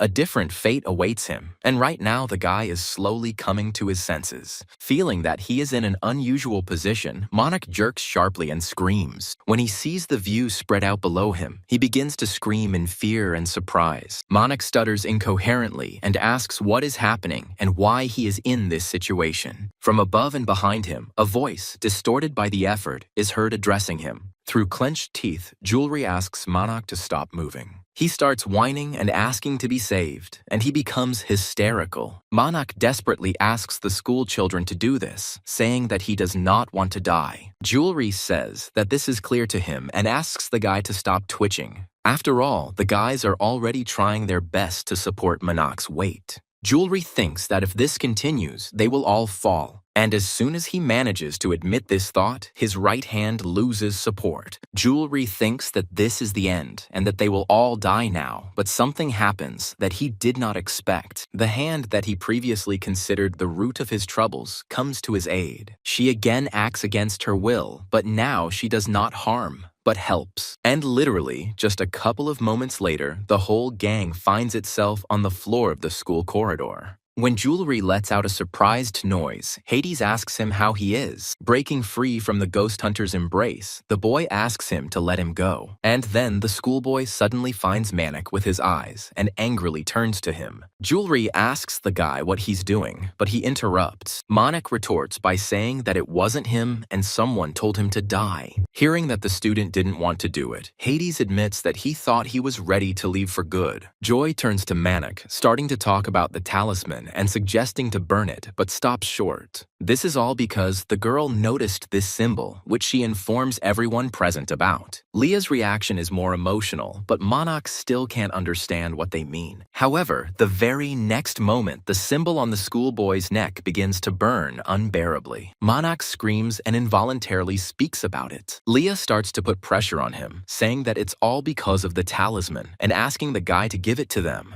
Handing the girl a piece of paper, Monarch says that it is him. Leah snatches the talisman from the schoolboy's hands, ordering him to give her this damned piece of paper. Someone asks the girl if they are really going to burn him here, and she replies that they have no choice. But as soon as Leah clicks the lighter, the flame immediately goes out, and then a familiar male voice begins to hum a birthday song. It continues for some time while those present try to digest what is happening. Well, Patrigard, singing the last words, stretches them out, savoring each syllable. And while he is enjoying his show-off, someone calls out to him cautiously in a stuttering voice. Hades is the first of those present to come to his senses and turns to Leah. He asks the girl to carry out her plan faster, but the schoolgirl hesitates even when another guy comes to the guy's aid. Meanwhile, the one in Patrigard's body asks what the hell this is. And then Jewelry gets involved, asking Leah to burn the talisman faster. Only then does the girl pull herself together and strike a lighter. This time, everything goes as it should, and no one interferes with the schoolgirl. At that moment, Patrigard's body falls unconscious, and some of those present scream.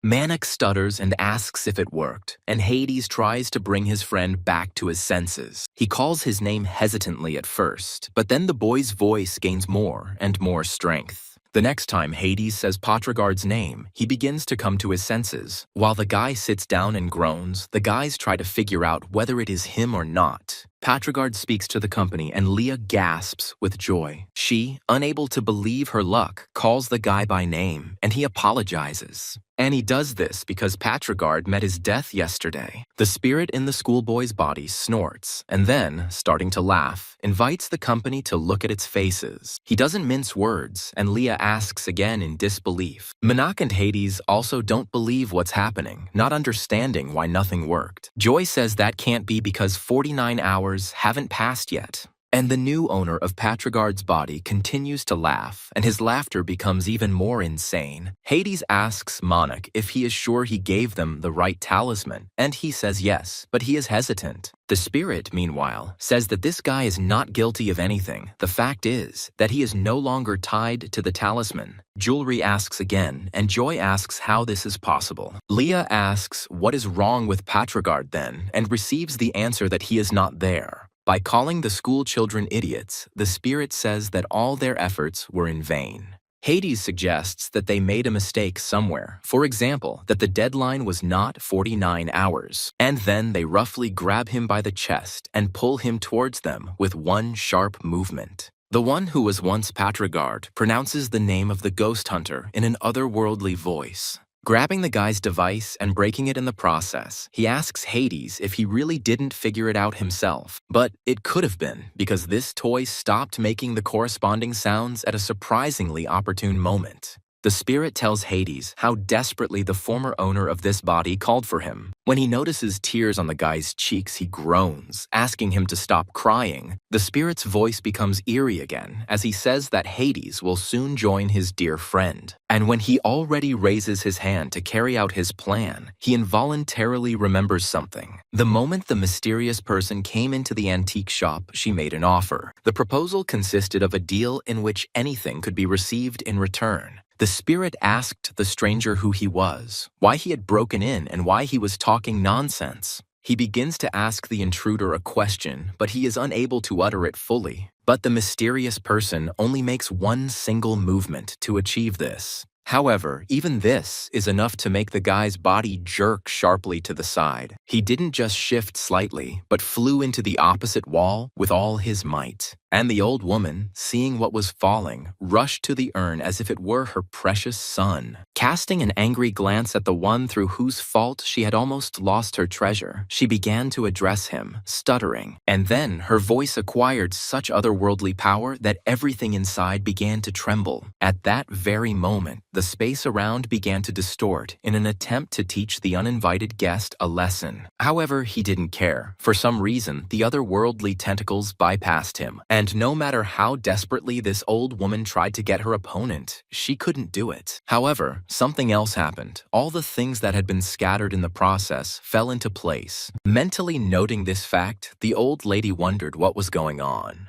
And then she turned to the stranger, asking him who or what he was. The same one, glancing at the schoolboy, found the familiar, which was created from a stolen human soul. Interesting. Then he turned to the old woman with a question about how she had collected quite a good collection. Taking one of the vessels in his hand, the stranger named the time required to extract the soul. He called this spell wretched because even humans could master it if they had enough energy to do so. Unable to bear such impudence, the old woman called her interlocutor a scoundrel and asked him why he had come. He responded by saying that he could free the old woman from the 49-hour restriction. She suddenly fell silent because the offer seemed truly tempting to her. The spirit also became interested in this, since now this topic concerned him directly. Meanwhile, the stranger asked again if the old woman now wanted to make a deal with him, and he continued, explaining that this would concern that unusual child who had somehow wandered in here. In exchange, the mysterious guest promised to give them everything they wanted. If only I could get jewelry for myself, alive and well. The spirit laughs madly when the schoolboy asks him to stop.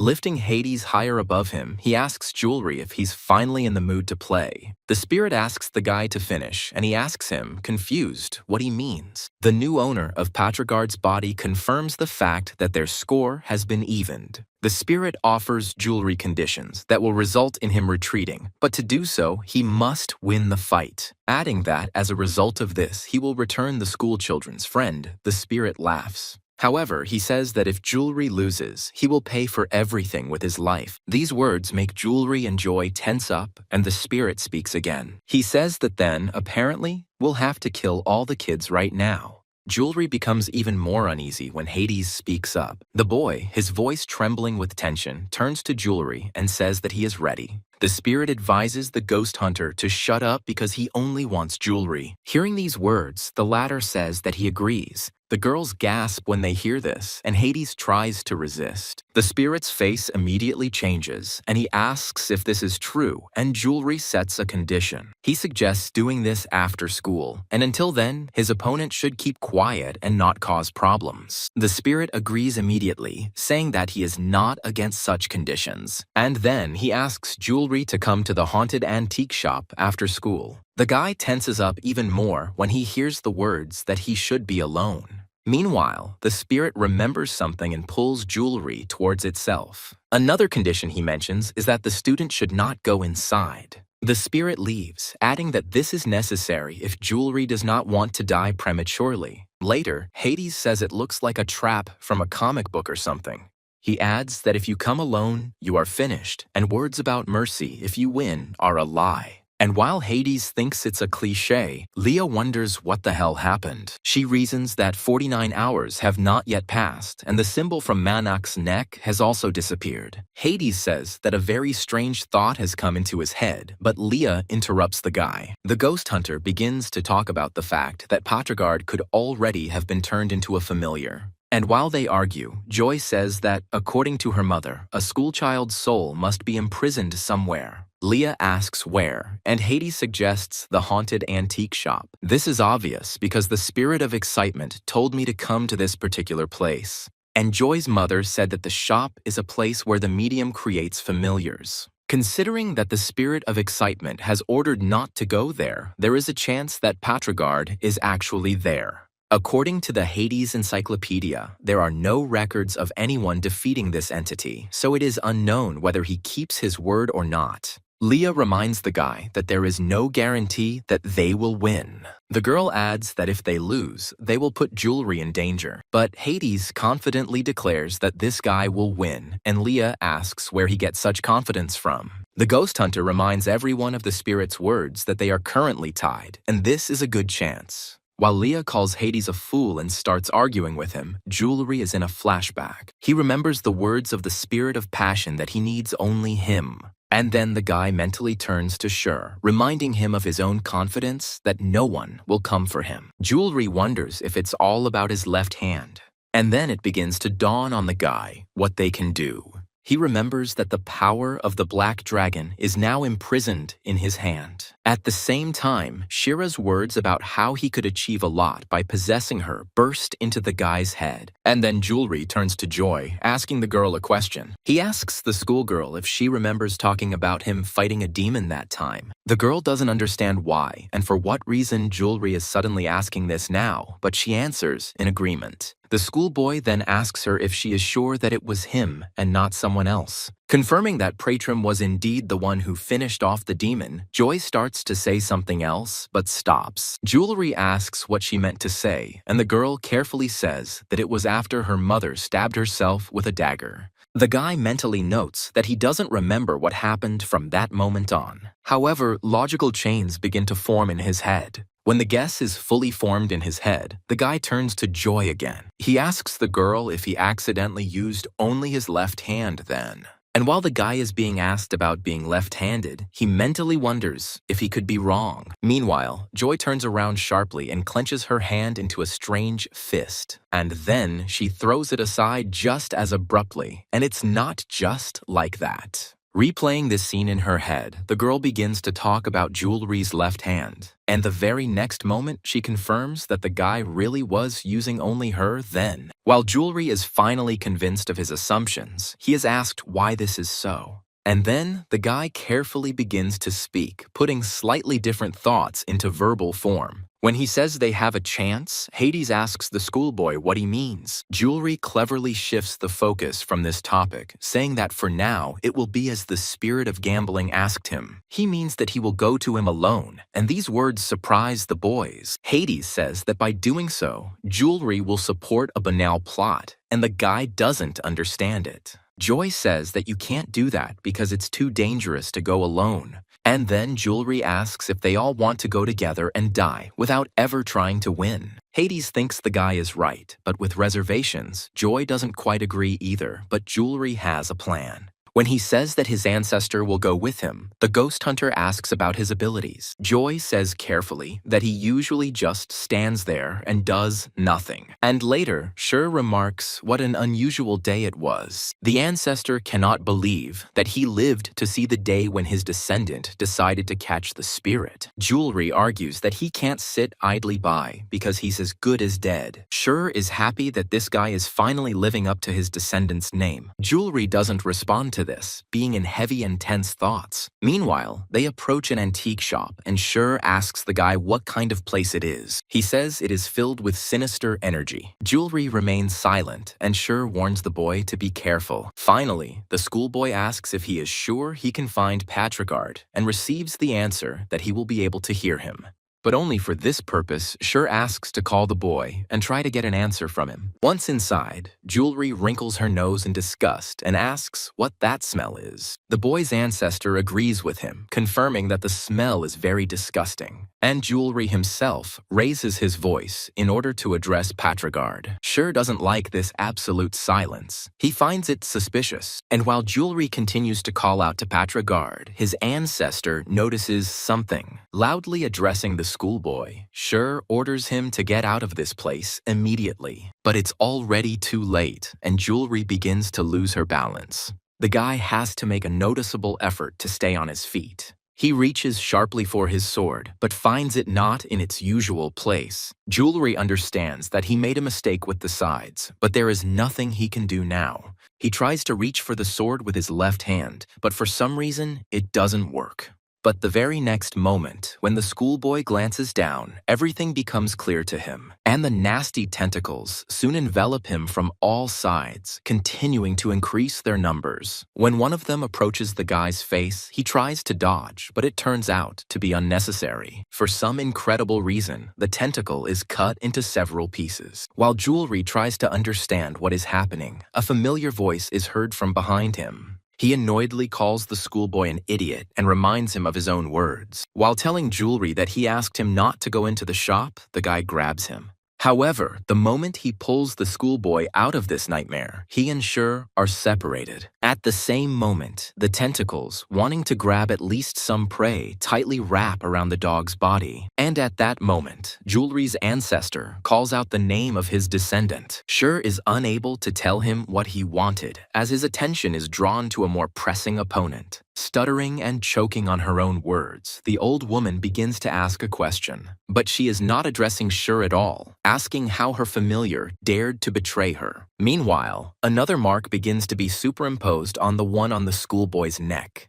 And the spirit of excitement mentally expresses the joy that this has finally happened. He still notes to himself, with puppy-like delight, the fact that he is now free. Landing on the roof of the building, the spirit begins to burst into joyful laughter and continues on its way. He asks Jewelry if he saw the expression on that granny's face. The spirit asks the guy to stop kicking, reminding him that he actually just saved him. And then he admits that he really would like to return Jewelry safe and sound if he could. But instead, something else happens. The spirit of excitement simply throws the guy. After this, he himself sets off after him, intending to carry out his plan. Jewelry somehow managed to stay conscious, so now he is trying to cough. The spirit of excitement looks at him silently for a while, after which it moves on to active actions. Throwing a cube into the air, he quickly catches it with a shaker, not allowing it to fall too low. And then, in front of Jewelry, a multitude of exactly the same ones appears, only scattered around the area. Looking around carefully, the schoolboy asks the spirit of excitement what it is, and he reminds Jewelry about how he made a bet on his own life. One of the shakers is lifted, and the dice moves from it to the other. However, the cube does not stop, continuing its rapid path to the next goal. The action is gaining momentum. The speed of the dice and its covers is becoming even faster. But suddenly, at some point, everything freezes, and the spirit of excitement asks Jewelry which shaker the cube is under. The schoolboy is amazed by this, and begins to ask his interlocutor how he could have tracked something like this. However, his left hand makes him bite his tongue, as it has already covered the necessary shaking.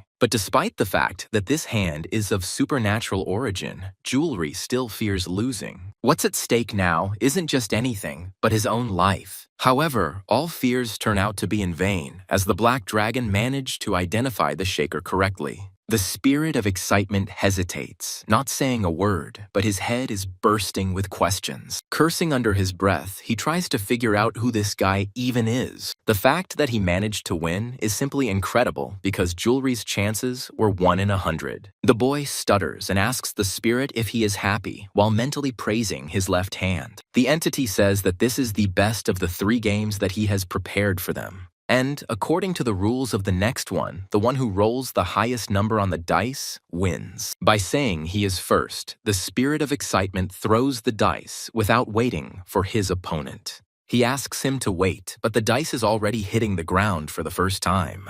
The moment Jewelry sees the number, everything inside him falls apart, and his opponent states the fact that he got a 6. Jewelry notes that the spirit didn't say there would be 3 games, so he won the bet. The guy says he won't play, but his hand is already taking the dice. Realizing what was about to happen, Jewelry tensed up and mentally addressed the Black Dragon inside her. The schoolboy asks him not to do this and to stop, but he doesn't care. Observing the guy's strange behavior, his opponent asks him what he is doing. Jewelry speaks to her left hand out loud, asking it to stop immediately. However, she remains indifferent to the pleas of her master. Jewelry turns to the spirit, frightenedly saying that it wasn't him, but he only thinks about the dice being thrown. The entity, without feeling any remorse, also mentally expresses regret. After all, this cube is programmed in such a way that it can only show 1. The spirit of excitement thinks with delight that in such a situation he has won. However, something happens that he could never have expected from his opponent. The joke is that Jewelry himself is perplexed by what is happening, and the dragon does everything in such a way that victory is his. Jewelry says in a low voice that he rolled a 7 and the spirit of gambling, calling him a bastard, asks him what just happened. The entity tells the guy that he lost the round, but he again becomes bold, saying that technically it could be considered 6. Jewelry says the rules don't prohibit anything like that, and in fact, if you go into detail, there should have been only one game. The spirit of excitement suddenly lets out a single laugh, and then he bursts out laughing madly, thinking that he really wants to hit this guy. Stopping for a moment, the spirit of excitement recalls the details of the deal with the unknown, and he doesn't remember a single word about this kid being delivered without a single scratch. This gives birth to the thought in the spirit's head that it is enough to just leave the schoolboy alive. With this attitude, the entity takes off, rushing towards Jewelry. He flies towards the schoolboy, thinking that he is already burning with anticipation for the upcoming fight. And Jewelry's hand is already reaching for the weapon, already habitually beginning to move against the will of its owner. And as soon as her fingers touch the weapon, some kind of force is released. Following this, the hand lightning fast throws its blade in front of itself, confusing both opponents. In order to avoid the blow, the spirit of excitement has to jump back, but he manages to react literally at the last moment. Jewelry, tightly gripping the handle of the weapon, tries to understand what just happened. He didn't even have time to understand when the blade was in his hand, and meanwhile, the spirit of excitement made its voice heard. He screams, asking Jewelry what the hell he's doing. He thinks the kid is making fun of him. Well, the schoolboy never even thought of something like that, but unfortunately, he can't prove it. And the hand continues to show off, silently demonstrating its intentions to Jewelry's opponent. The spirit of excitement calls the guy a bastard, and he resignedly replies that it was not him. Jewelry asks him to stop and offers to play the dice again, but the entity refuses. When the spirit says he's no longer interested, the boy asks again, puzzled. But Jewelry still agrees to finish, but asks to return Patrigard to him since he won the first game. The spirit sighs in exasperation, saying that he has had enough and thought he had made himself clear, and Jewelry is stunned by the words that this guy has already met his end. The schoolboy reminds the spirit of his words, that if he wins, he will return Patrigard. He agrees, allowing, if Jewelry is so desperate, to gladly take his body. The entity suggests doing this in order to give the boy a decent funeral. Jewelry is completely at a loss from these words, because he really believed this spirit. And he adds that the student will only be able to do this after he manages to defeat him. This also puzzles the guy in no small way, but he can't do anything about it since his opponent is serious. But something happens here, but the spirit of excitement notices the anomaly too late. The strange net hits its target, completely entangling the entity. When the spirit asks what the hell this is, it becomes even more fun. As the grid begins to sparkle, the entity within it writhes and lets out a long growl, causing Jewelry to become even more surprised. A familiar voice says that he knew it and states the fact that it is banal. And what Hades means is that even though Jewelry defeated the spirit of gambling, it is not going to spare him. When a schoolboy asks the guys how they knew where he was, the guy offers to turn over his tie. While doing this, Jewelry asks what it is, and Hades says it's a tracker. He apologizes for being pushy, but says they were worried about him. Hades expresses understanding that Jewelry asked them not to come and says that he remembers it very well. However, they could not allow him to go alone, knowing how dangerous everything was. And more importantly, Hades says he's better with a sword than Jewelry. Joy asks the latter to release all his power, but he does not understand what she is talking about. Meanwhile, some strange sounds are heard from above, forcing the girl to raise her eyes to the sky. She only manages to see what it is at the last moment, but she doesn't have time to do anything about it. Jewelry looks up at another source of sound, which has almost completely escaped Hades' net. As he falls to the ground, the spirit of excitement asks what the hell just happened. He reminds Jewelry of his words about how he should have come here alone. This look makes the schoolboy feel scared, but the spirit of excitement continues to speak. He says that this will make it even more interesting for him. After this, the spirit does approximately the same as last time, only now the shakers are huge and there are fewer of them. However, the entity still begins to mix them, demonstrating its power. Jewelry becomes afraid for his friends and tries to figure out what to do now. Meanwhile, the spirit of excitement suddenly stops all blood vessels. When Jewelry asks what it was, his opponent, as if not hearing him, says that only one of the shakers is empty. He immediately shows what kind of capacity he is talking about by saying it out loud. Seeing the imperturbability with which the spirit speaks about this, Jewelry again speaks out uncontrollably. The schoolboy shouts out the names of his friends, first addressing Hades and then Joy. However, his opponent says it is useless. The spirit of excitement begins to tell Jewelry about what happened to his friends when they were inside. He says that they then became completely isolated from the outside world. Jewelry doesn't even know what to say to this, and the spirit of excitement decides for itself. He now offers the student a choice, and then he, frightened, asks what. The spirit of excitement says that by making a choice, Jewelry will be able to save one person. Noticing the expression on the guy's face, the entity asks him not to worry so much. She swears that whoever is unlucky won't even know what happened when he finishes them off. The spirit of gambling thinks that these people are quite pathetic because they came here to save Jewelry. However, he laughingly says that it looks like one of these two will die today at the hands of their friend. Pausing, Jewelry swallows nervously and asks her opponent to let the students go. The guy remembers his words about how he only needs his life and says that he is ready to give it up. The spirit of passion says that he doesn't want this and asks why he needs her at all. He admits that he could have just snatched Jewelry from school, but that wouldn't have been fun.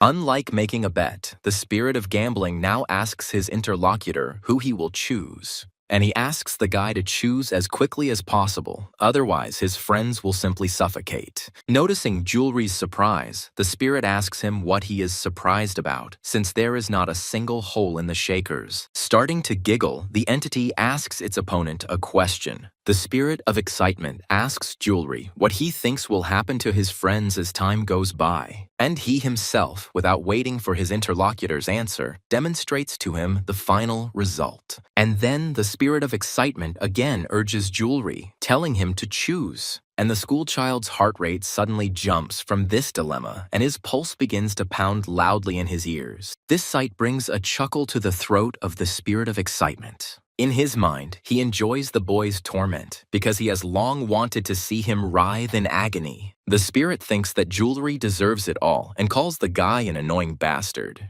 But then the entity comes up with something funny, offering the schoolboy a little hint. By placing his hand on one of the shakers, the spirit of excitement says that the girl is in it. Pursing his lips to keep from laughing, he still can't help it. Jumping, the spirit of excitement bursts into laughter, laughing loudly, madly, and uncontrollably. At this time, Jewelry is overcome by the desire to kill the man standing in front of him. But he pulls himself up short, because otherwise not only the spirit of excitement will perish, but also Patrigard's body. Then, the guy gets the idea to leave a shallow cut on the shaky ones, but this also turns out to be unreliable. He is afraid of hurting his friends and wonders how he can save them then.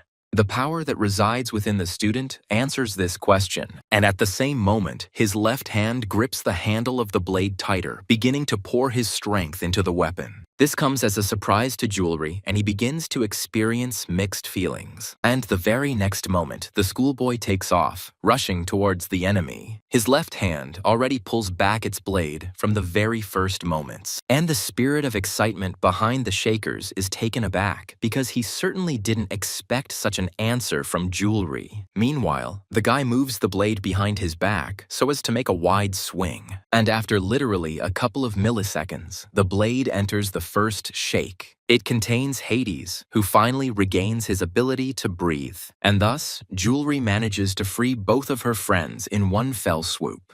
The next moment, everyone notices how a cut also runs across Patrigard's body, but it is different from the usual one. At this moment, Jewelry remembers the words of her ancestor that the cutter is a shaman's blade. And right now, this blade lives up to its name in all its glory. But not only the owner himself, others also see the one who was in the body of the schoolboy. And in Jewelry's thoughts, Shur's words sounded, saying that this blade only strikes the unclean. With a long gasp, Hades sits up abruptly and asks if he is really dead. However, checking my stomach reveals absolutely nothing. There isn't even a single cut on my shirt. And then Hades, pausing, asks what just happened. Deciding to check whether he was imagining things, the schoolboy actually sees a spirit body in front of him, and he rises sharply, causing the ghost hunter to shudder and scream in delight. Realizing that this is the spirit of excitement, the schoolboy decides to capture it. Pointing the camera at the aforementioned, Hades is convinced that he has a strong magnetic field. Asking the schoolboy what he is doing, Jewelry tells him to take Patrigard and leave immediately. And the spirit of excitement at this moment is trying to understand what just happened. Looking at the blade shrouded in strange energy, he tries to understand what is happening now. Many questions are swarming in his head, but there are no answers to any of them. After all, when looking at this guy, only curses come to mind due to the inability to understand his nature.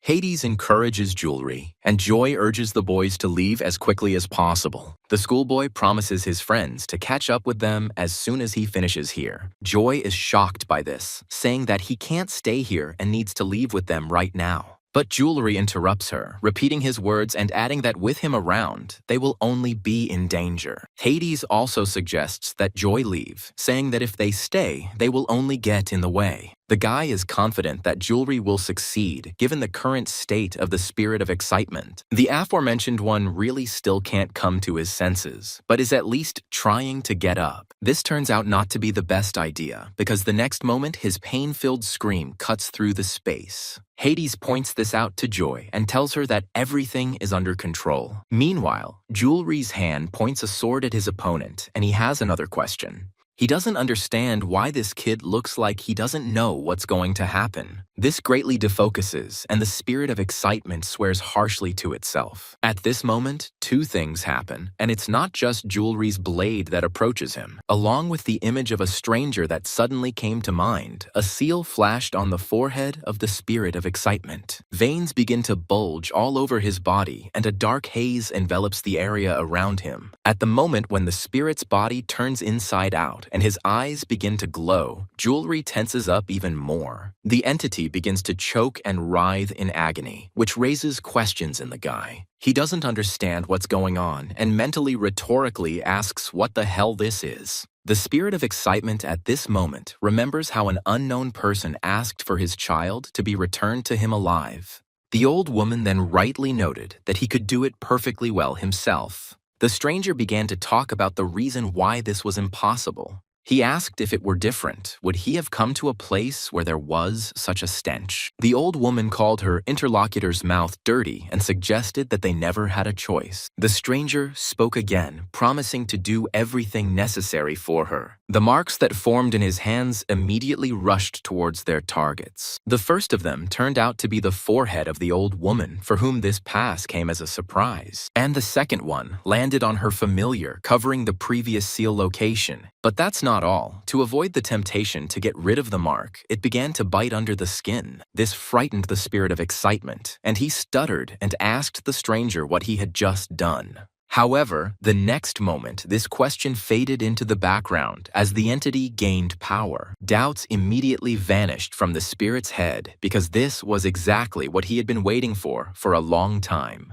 But when a strange sound was heard from the side, the guy turned his head in its direction. The thing was that the old woman also received what she now needed. However, her transformation did not end there, which puzzled the familiar. The mysterious stranger left, saying at the end that he was giving them until tomorrow. The spirit of gambling did not like the omissions, and he went to look for his mysterious contractor. However, he could not find it anywhere, although the entity immediately followed him. The spirit of excitement cursed harshly because he had already vividly imagined their conversation. At that very moment, a familiar voice was heard from behind, offering to help him. It happened so unexpectedly that the spirit could not even sense the aura of its interlocutor. So when he didn't answer, he himself spoke up and asked a question. The spirit of excitement asked the stranger who he was, if he was capable of such things. He was impressed by the stranger's ability to control Granny's spell, so he asked him about the power. The spirit's interlocutor was amused by the fact that he asked not one, but even several naive questions. However, he said that he was not obliged to answer questions from a non-entity like him. He moved so quickly that the spirit of excitement did not have time to catch even the slightest movement, and he, turning sharply, asked his interlocutor to stop and raised the question of their deal.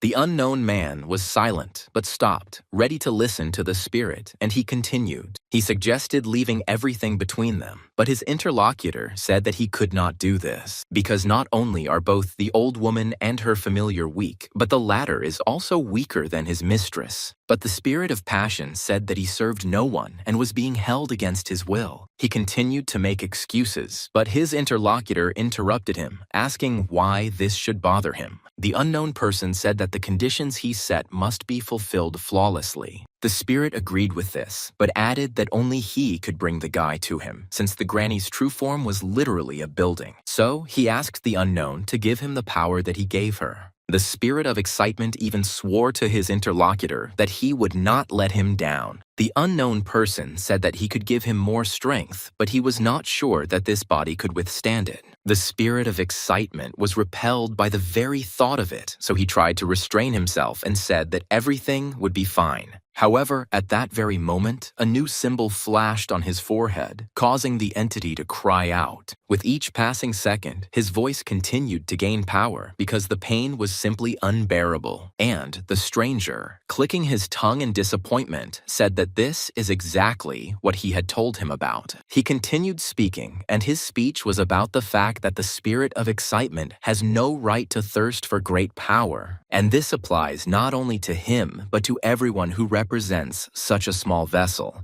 However, without finishing expressing his thoughts, the unknown man suddenly fell silent, surprised, because the spirit of excitement was not only still moving, but its grip had become noticeably stronger. And then the spirit of excitement rose even higher because his will proved stronger than exhaustion. The entity reminded its interlocutor of his words that he would fulfill its wish. She clarified that all that was needed for this was to bring that schoolboy to him, and the spirit of excitement voiced its desire to him, which turned out to be freedom. Remembering all this, the entity now suddenly opens its eyes. She jumps to her feet and spins around as quickly as she fell. After this, the spirit of excitement instantly rushes towards Jewelry, firmly grabbing him by the throat. However, the schoolboy's left hand does not allow him to harm its owner. This forces the entity to retreat, since its reaction in this form is higher. While the spirit of excitement jumps away from him and lands, Jewelry sinks, his body finding it difficult to withstand such stress. The spirit of excitement slowly straightens up, raises its head, and lets out a laugh. He calls the schoolchildren fools and starts to giggle obnoxiously. Jewelry doesn't understand the reason, and his interlocutor asks how long he thinks it will take.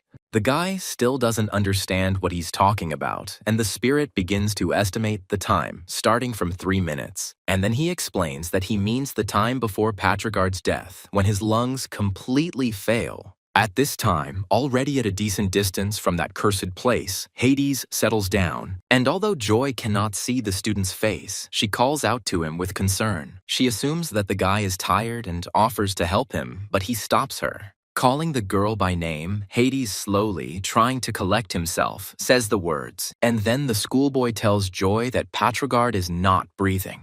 The spirit of excitement, meanwhile, reminds his opponent that there is no soul inside this boy. The entity speaks with pleasure about whom Jewelry's friends took with them. Concluding that this is not Patrigard at all, but his cold corpse, the spirit of excitement begins to laugh. He calls the schoolchildren idiots, suggesting that they were so eager to give their friend a proper funeral. When all this fully dawns on Jewelry, the guy comes to his senses. Turning sharply, the guy is about to return to the antique shop for Patrigard's soul. However, this turns out to be a mistake, and the spirit of excitement says that it will not allow him to do this. The impact is so strong that Jewelry, slamming into the wall, leaves a huge dent. And the spirit of excitement shares with its opponent that it is still trying to understand how to control this power. He asks Jewelry to try not to die in his arms if she can. After all, he had promised his contractor to deliver him alive. Meanwhile, Jewelry voluntarily uses her left hand for the first time.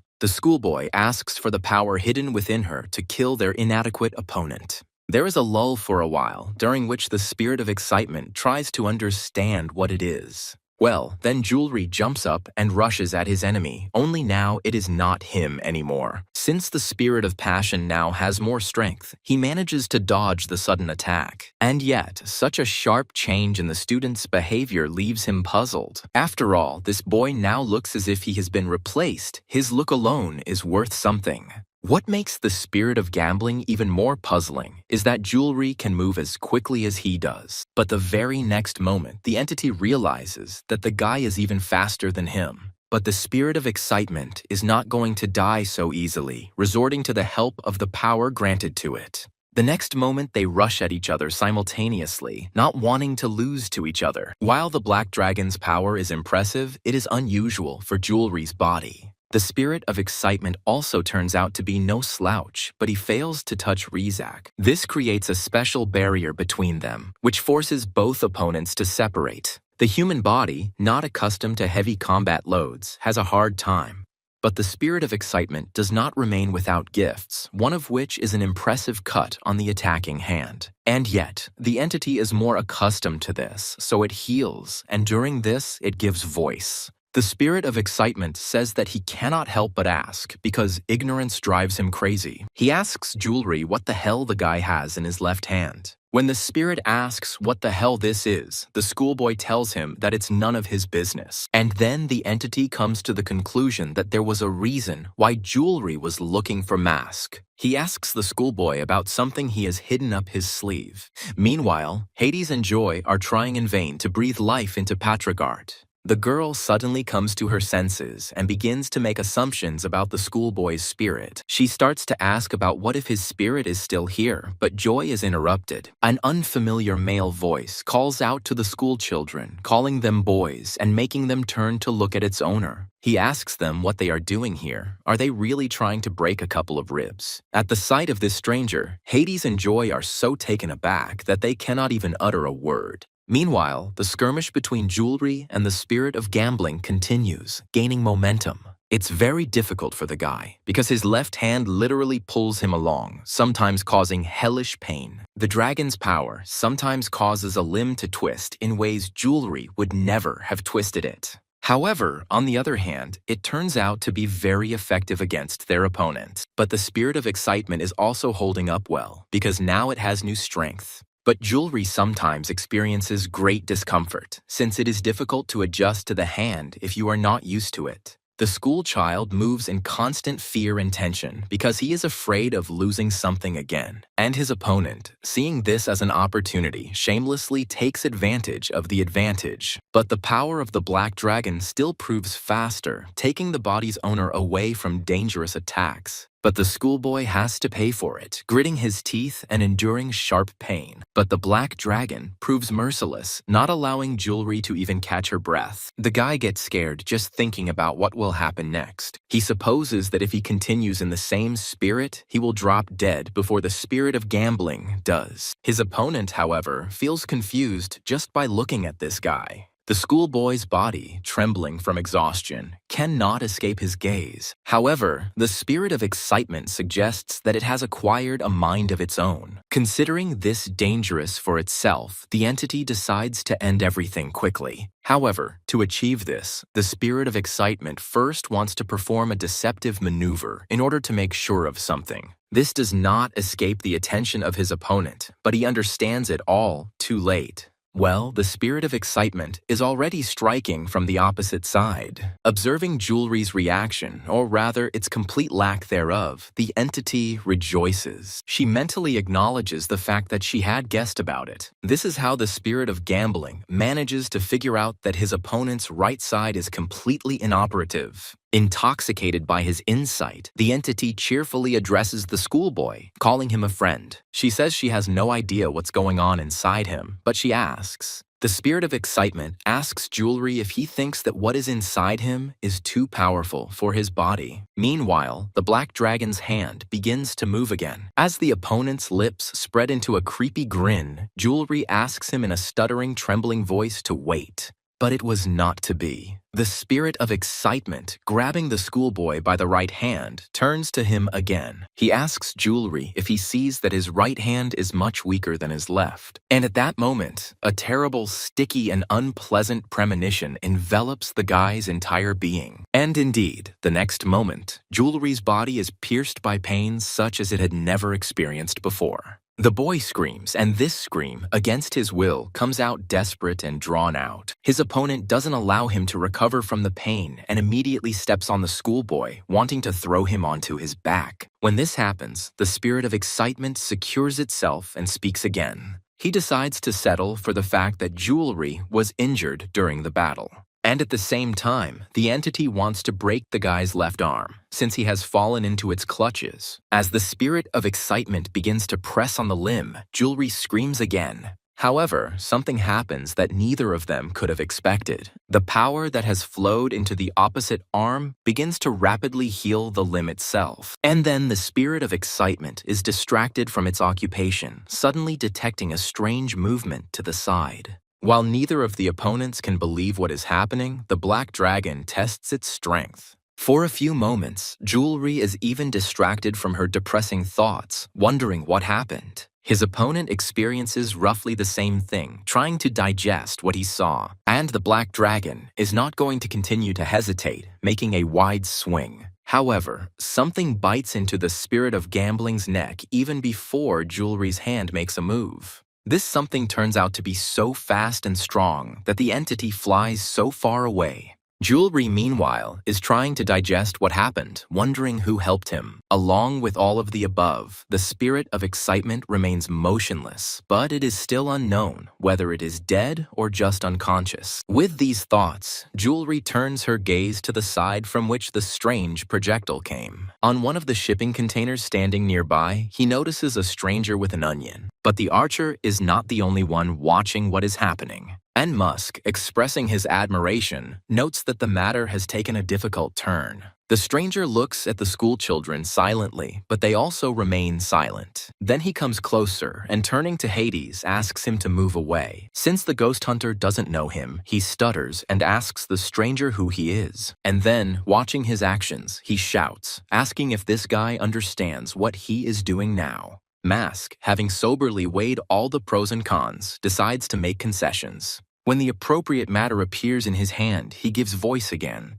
By releasing it to its owner, Mask voices the fact that in this case, he will go. Hades keeps trying to get the stranger to stop doing strange things to his friend. But suddenly, he notices how first one tear, then another, rolls down Patrigard's cheek. Joy, who is nearby, also notices this and screams in shock. And Hades, leaving the mysterious stranger, shouts out the name of his friend. He suddenly opens his eyes sharply and, coughing, tries to fill his lungs with life-giving air. And then he starts to feel sick, and Hades asks in disbelief if it really is him. They answer him, confirming these words and adding that he is real, but this is not Patrigard. Then Hades turns to the stranger, groaning and apologizing, but the stranger does not allow him to finish the sentence. Saying that it is already quite late, the guy asks them to return home quickly. The ghost hunter asks his interlocutor to stop, but Joy gently pulls him back. The girl asks Hades to look after Patrigard, and he is at first at a loss, but quickly pulls himself together and agrees. Joy expresses relief at this and informs her interlocutor that she will return. The girl remembers Jewelry's words, which the guy told them then, that he would catch up with them. This archer is the deity of the 12 earthly branches. Her name is Ruth. And looking at her now, Jewelry notices that she is not going to stop there.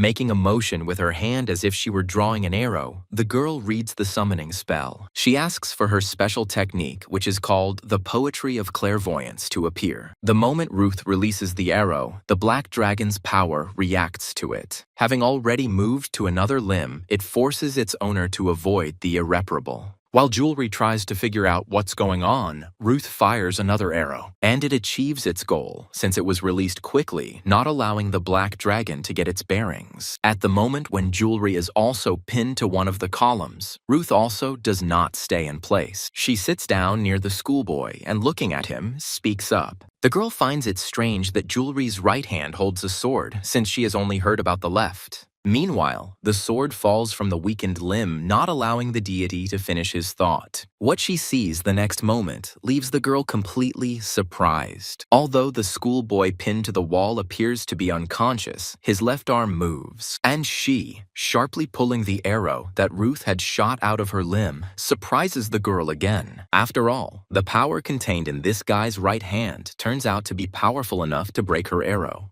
However, the surprises don't end there, and the sword, which is already lying on the ground, begins to move. Ruth watches everything with a wary and collected expression, ready to attack or defend at any moment. Meanwhile, the guy's left hand firmly grasps the sword, not intending to hesitate. A quick, wide swing makes Ruth duck, but she admits it was close. The girl's expression changes with lightning speed, and she begins to move. Ruth skillfully moves away from her opponent, mentally acknowledging his skill. Well, by that time, the black dragon manages to completely take over Jewelry's body. Seeing that this guy's aura has changed beyond recognition, Ruth realizes that this is that very power. Meanwhile, Shire is still in the haunted antique shop, and although her owner is next to him, she does not say a word. The old lady's cheeks begin to run again as she is once again plunged into sad memories. The medium wonders how one of her familiars dared to betray her. At this moment, a light flashes in the darkness, illuminating a small space around itself. The granny immediately notices this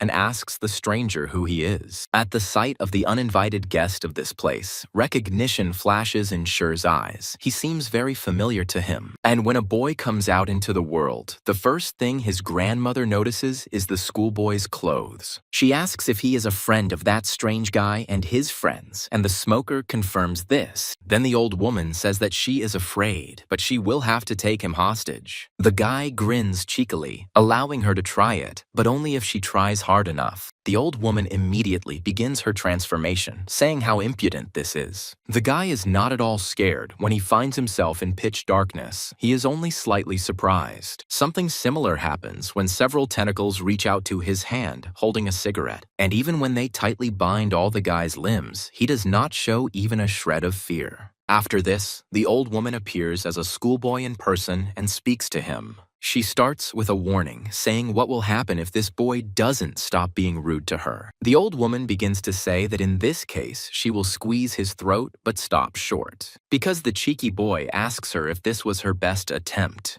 She lunges at him, calling him a little bastard and promising to tear him to shreds. And the very next moment, the nimble tentacles rush with lightning speed towards their victim. All this time, the old woman is impatiently waiting for the smoke to clear and for her to see the result of her efforts. However, when this happens, what she sees is completely different from what she expected. After the young hand puts out his cigarette, his calm voice is heard. The schoolboy asks his opponent if this is all she can do. The old woman began to stutter in indignation, asking the guy how this was possible and what he was. And he, tearing off part of an earring from one of his ears, slowly, keeping the intrigue, answers. When a schoolboy calls himself Whitblank Pine, the accessory in his hand begins to transform, and the guy, grabbing his future weapon more comfortably, orders him to appear before him. And the very next moment it happens, causing the old woman to gasp in fear, and Whitblank, without leaving the cash register, immediately begins to attack her opponent. He cuts through her body with one sure blow, but he doesn't finish there. A schoolboy decides to use a technique called flame balls, and they immediately materialize and rush towards his opponent. A chain of explosions does not take long to happen, and it all happens in just a few moments. People passing by mistake the flame balls for fireworks, amazed by their beauty. Well, Whitblank decides to capture this moment. He is one of the 12 earthly branches. When the guy, having thoroughly enjoyed the spectacle, picks up his bag, he hears strange sounds behind him. A familiar voice begins to mutter, denying what is happening, which makes you look back. When he discovers that the old woman is still alive, Whitblank is amazed at how she is still holding on. Well, she doesn't care about herself, but about her dear children, about her familiars. She laments that it is too cruel and that she has let them down. The old woman calls her familiars her dear sons and says that she has completely failed. Whitblank gets tired of this lamentation and interrupts it with one sharp movement. The deity is outraged by the fact that someone like this creature dares to behave like this. He believes that a pathetic manifestation of hatred has no right to consider itself a human being. Suddenly, Whitblank's peripheral vision catches something, and he shifts his gaze there fully. It turns out that there is some kind of animal lying under one of the rubble, and the deity approaches there. Clearing the rubble with enviable ease, Whitblank is amazed when he realizes that it is Shire. Meanwhile, the fight between Ruth and the Black Dragon continues, and although the girl manages to dodge, the battle between them is almost equal. Her opponent shows no mercy and gives her no leeway, striking her with wide blows with his sword. When one of them hits a column and Ruth dodges, she can't help but express admiration. The girl agrees that Mr. Pratrum was right. Now, having verified it herself, she is completely convinced that this is a real black dragon.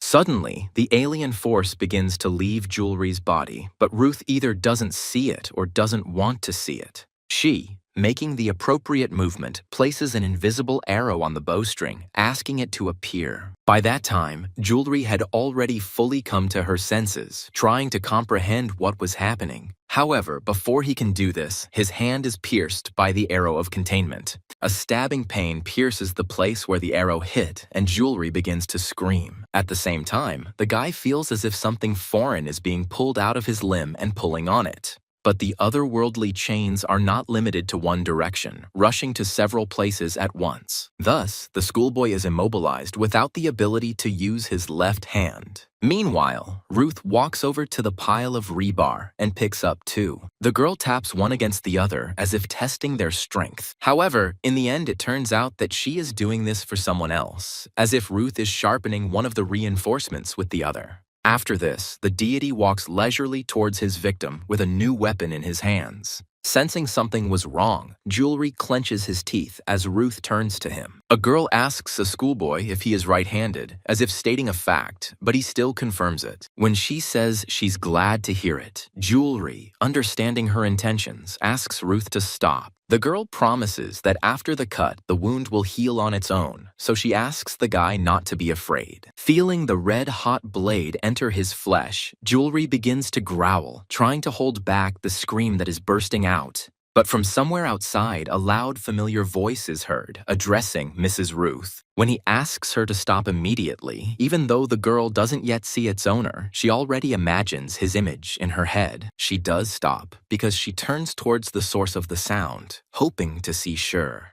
The deity does not say anything out loud, but mentally addresses the ancestor Jewelry by name. And he asks his descendant to also immediately release the handle of his blade. The schoolboy actually listens to Shira, allowing Cutter to fall freely. A puzzled Ruth stares at the dog, remembering Pratrum's words. And the ancestor Jewelry turns to his descendant, asking him if he is wounded. In Ruth Pratrum's memories, she says that the Shire has now taken on a form very different from what they once knew. Another familiar voice reaches Ruth's ears, asking her if she thinks it's too much. Whitblank asks his colleague what the point is in attacking such a helpless person. Hearing the words that Jewelry is a human, the girl asks for the word again. Whitblank asks her if she's seriously planning to cut this guy, since, for example, Pratrum isn't here. As soon as she heard these words, Ruth jerked sharply, removing all her spells from Jewelry. Sheer turns to his descendant with concern, calling him by name, and Whitblank's sensitive ear catches a noise behind the whole company, forcing them to pay attention to its source. Casting a questioning glance towards the spirit of gambling, the deity sarcastically expresses admiration. When the entity realizes it has been noticed, Whitblank laughs and calls out to Ruth. He suggests that the girl still has unfinished business. As Ruth's arrow gains strength, the spirit of passion, realizing what awaits him, cries out, asking for mercy. He screams desperately, saying that this old hag is to blame for what is happening to him now. The fiery speech of the spirit of passion is interrupted by an arrow fired at his head. However, in the next moment, before disappearing completely, the entity manages to utter one more phrase. The spirit of passion calls the old woman who kept him in captivity a pitiful old hag. His voice echoes around the area for a while. It only subsides when the last drop of ink of his name has completely disappeared from the Book of the Dead. And after the spirit of excitement, there is nothing left in this world. Ruth doesn't understand how the entity managed to survive the blow of divine power, to which her interlocutor responds with a joke. but the girl refuses to believe that it was her fault and that she couldn't cope the first time. Ruth suspects that something is definitely wrong, as the spirits who had previously remained aloof have become restless. When Whitblank chuckled thoughtfully, the girl continued speaking, voicing her guess. She suggests that the reason for all this is right in front of them now. Whitblank agrees with Ruth that they can't just write this all off as a coincidence. Turning to Sher, the boy suggests that he leave Jewelry's cheek alone. Whitblank, reminding his interlocutor that they hadn't seen each other for a long time, notes that he didn't even say hello to him. The deity adds that he is disappointed by this. Sometime later, Whitblank's voice, agreeing with his interlocutor, is heard from Jewelry's apartment. The deity says that he believes it is time for Shiru to start talking.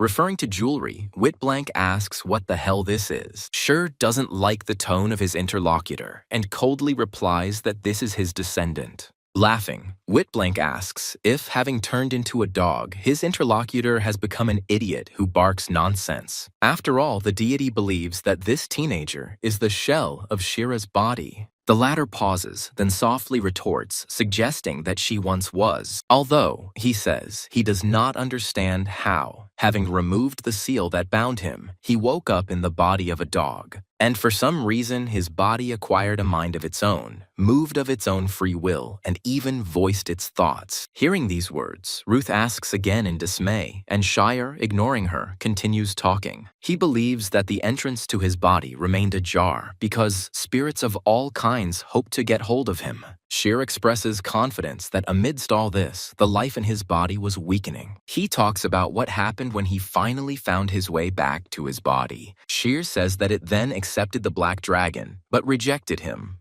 He admits that he tried to do this many times, but everything was in vain. Ruth sums it up by saying that when Shur was freed from the seal, the body was already sentient and even absorbed his power. Her interlocutor suggests that judging by the expressions on their faces, it was not their fault what happened. Ruth is angered by this and starts to ask why they would do this, but is interrupted. Whitblank asks Shur why he can't just accept what happened, and then he asks why they locked him here. He clarifies whether this was also in the name of maintaining the natural order of things. Ruth remembers Prithram's words again, this time about how he thought Shire had no memories of the past. And the girl says out loud that everything is exactly as Mr. Prithram said. To make things clearer to Shur, she explains that the problem is that his memory is failing him. The girl begins to tell him what to do if he really doesn't remember anything about his past. She advises him to do nothing and live in ignorance as he does now. Ruth explains this by saying that Shire is much closer to death at her hands than he thinks, and Whitblank agrees with the girl. But their interlocutor does not want to remain in the dark, so he assumes that he took a person's life. Or, he guesses that it might be related to his beginning, but Whitblank says that they have already said everything. He repeats his words that it would be better if Shire knew nothing more about this. Shir remains sullenly silent, and at this moment, Prithram and his words come to mind. Then he said that if they wanted, they would tear it to pieces and seal it again. And this makes Shira slowly start talking, and then he breaks down. By starting to bark, the dog says in a loud voice that his interlocutors have become completely insolent. Whitblank notes that he's acting like a real dog right now, and Shur agrees to refrain from asking questions. Yet he still has something that bothers him, so Shire turns to the deities again. He says that he has one request and he wants his interlocutors to fulfill it. Shur shares with the deities his desire to obtain a book that describes the history of a certain period. Whitblank asks why he specifically needs a book if he can learn everything from the video. Shur doesn't understand what he's talking about, and the deity, looking around the apartment, assumes that Jewelry doesn't have Wi-Fi. Handing him his tablet, Whitblank suggests asking the student for help, as he is sure he knows how to use it. But the deity immediately warns his interlocutor that his efforts will most likely be in vain. Shur asks him not to be presumptuous, because he doesn't even know what he needs to find. Whitblank assumes that his interlocutor needs information about the earthly branches, but he adds that, unfortunately, there are simply no records of this, which leaves Shire puzzled. The deity says that there is no information on the topic that interests him in our time. just like it wasn't there when Shira was sealed. The guy ends by saying that his interlocutor will not find these recordings even in the following years, because there is no information about the deities of the 12 earthly branches in this world. Whitblank explains all this by saying that they were simply taken and erased from the pages of history. And all this is thanks to one creature called a dragon. Later, after leaving Jewelry's house, Ruth allows herself to breathe a sigh of relief. She admits that she was scared and was ready for a dressing down, while her interlocutor repeats the words she said earlier. They were about Shur being close to death at her hands, but the girl interrupts the guy, asking him to stop. Ruth reminds her interlocutor that he actually patted Shur on the head, and he argues that he is now a dog. The girl moves away from this topic and asks what they should do with the boy. She remembers that she failed to get the black dragon out of him, but there is something even worse. Ruth suggests that the problem is not just in her left hand, but throughout her entire body. Mentally figuring out what could be done about this, the girl comes up with an idea. She starts talking about cutting off Jewelry's head, but her interlocutor asks Ruth not to be dramatic. But the girl says that she can't do otherwise, because soon the man will hate her, and then Whitblank offers her a way out. To save himself from trouble, he offers to kill Shur, saying that even he can do it because he is helpless now. Ruth asks what will happen if his memories return, and reminds her interlocutor of what this man is capable of. The girl also reminds the boy of Prietrum's advice that they should keep an eye on the Shire. She suggests that Whitblank follow this advice, and he begins to hesitate before answering. The guy remembers that Mr. Praetrum still has a lot to settle with Shur. And he asks Ruth if she can fix everything and hand it over to Mr. Praetrum, but the girl is at a loss. The guy says goodbye to her until the next time they meet, and she notes that he never planned to kill Shara. Whitblank asks Ruth where she's going, and the girl asks for a ride to Booth. Time passes, and Jewelry shows no signs of life, but Shur stubbornly continues to sit next to him. Finally, the schoolboy can't take it anymore and asks his ancestor to stop staring at him. Shur asks him why he woke up so early, and Jewelry says that he can't sleep under such a stare. After this, the boy remains silent, and then his ancestor speaks up, addressing the schoolboy by name.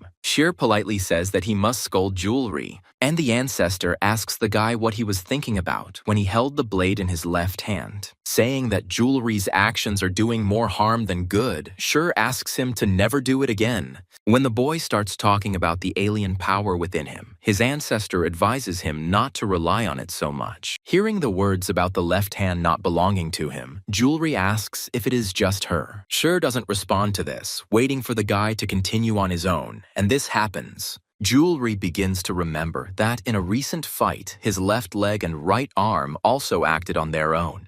And not only them, at some point something similar happened to the whole body. Jewelry says that Shur used the power and possessed him to steal his body. He asks his silent interlocutor whether he is right about this. Yet Jewelry doesn't let Shur get a word in edgewise, asking another question. Unable to fully voice it, the boy says that he heard that his body does not actually belong to him. Shur says that this is precisely the reason why he scolds Jewelry. He starts to talk about how his power is dangerous, but the student doesn't let him finish. Raising her voice, Jewelry declares that the only danger here is the Shire. The boy is furious at the words about being saved, because he knows that Shur left him to die in order to take this body. Shur tries to justify himself by admitting that he deceived him at the very beginning, but Jewelry interrupts him again. He asks if his interlocutor doesn't consider it a lie to hide the truth about his left hand. Shur justifies himself by saying that the opportunity to tell him the truth simply did not present itself.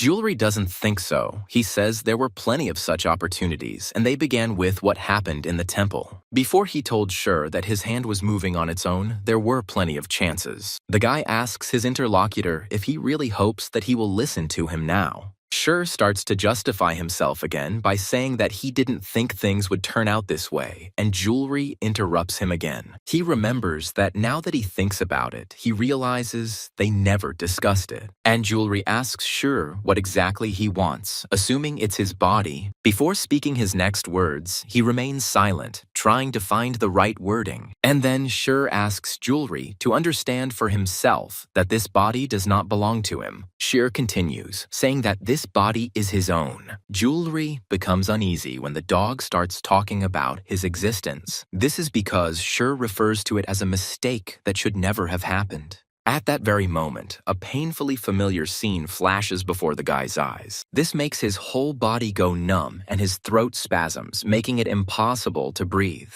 An evil voice rings in Jewelry's ears, accusing him of killing them. All these people say that his parents died because of him, so he shouldn't have existed. Before speaking, Jewelry pauses to keep his voice even. He begins his words with Sure's confidence that this body once belonged to him. In this case, the guy claims rights to this apartment, saying that it is his. And, giving in to emotions, Jewelry tells Sure to get the hell out of there. Calling the schoolboy a descendant, he asks if he is sure about this. And Jewelry, in confirmation of his words, overcoming the pain, gets up from his place and opens the door for the dog. A little later, the sky becomes covered with clouds and the first rumble of thunder is heard. At this time, Jewelry tries to sleep, but sleep persistently does not come to him. Meanwhile, the rain that had already started was not getting any quieter, but was only getting stronger, making the situation worse. Jewelry tolerates this for a while, still continuing her attempts, but they are in vain. Growling in displeasure, the schoolboy rhetorically asks out loud why it started raining now. Throwing a t-shirt on to keep warm, Jewelry steps carefully out of her apartment. What appears before the student's eyes makes him surprised, because he expected to see something completely different. Still, Jewelry is glad to see that Shire, to whom he has already become attached, is relatively safe in this weather. Then the guy is about to leave, but the old door makes a noise and a voice is heard from above. Politely expressing concern, Sure, calling Jewelry a descendant, says that he has nowhere to go. And then he apologizes to the schoolboy for the words he said in the heat of the moment. And he says that since the body is now his, he does not intend to take it away anytime soon. Therefore, Sure asks his descendant not to worry about this. Jewelry doesn't respond to this, and after staying for a little while longer, simply leaves. The rain continues all night, but stops by morning. The first thing Jewelry does after waking up is go to the bathroom to check her wounds. When it turns out that they have completely healed, the schoolboy involuntarily admits a funny thought. Smiling cynically, the guy mentally wonders if he is some kind of monster by any chance. Strange sounds are heard from the room, and Jewelry goes there to check their source. When the schoolboy sees how Sure handles the tablet, he is taken aback, but quickly pulls himself together. Unable to tolerate this attitude, Jewelry rudely pulls up his interlocutor and asks him to stop doing this.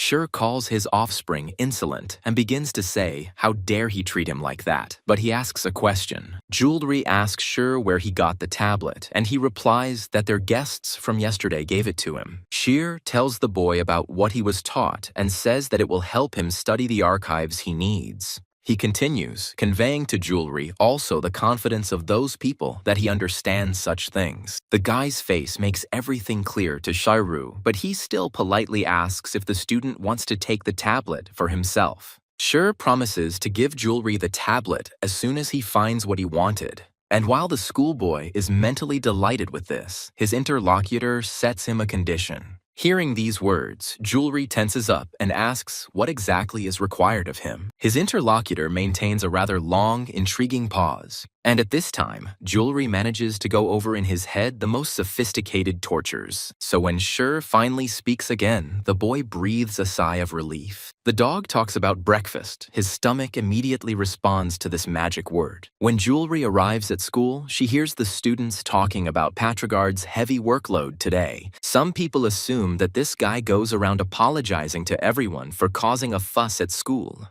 But others counter, recalling rumors that Patrigard prepared for the role in this way, and these words are met with approval. As Jewelry passes by the school children discussing this, he is lost in his own thoughts. He assumes that Patrigard now remembers everything he did while his body was possessed by the spirit of excitement, and the former victims of the evil entity's tricks pay no attention to what happened. Jewelry suggests that it may be due to the reputation that Patrigar had earned even before the spirit of gambling's antics. And some say that he knew that this would happen and talked about it. Jewelry's friend says that a villain from a parallel world took over Patrigard's body only to die due to a dramatic outcome of events. Well, the culprit himself checks the list of those to whom he needs to apologize and notes that there are only 2 left. Leah asks her friend who he is going to see, and he replies that he is going to apologize to Manak.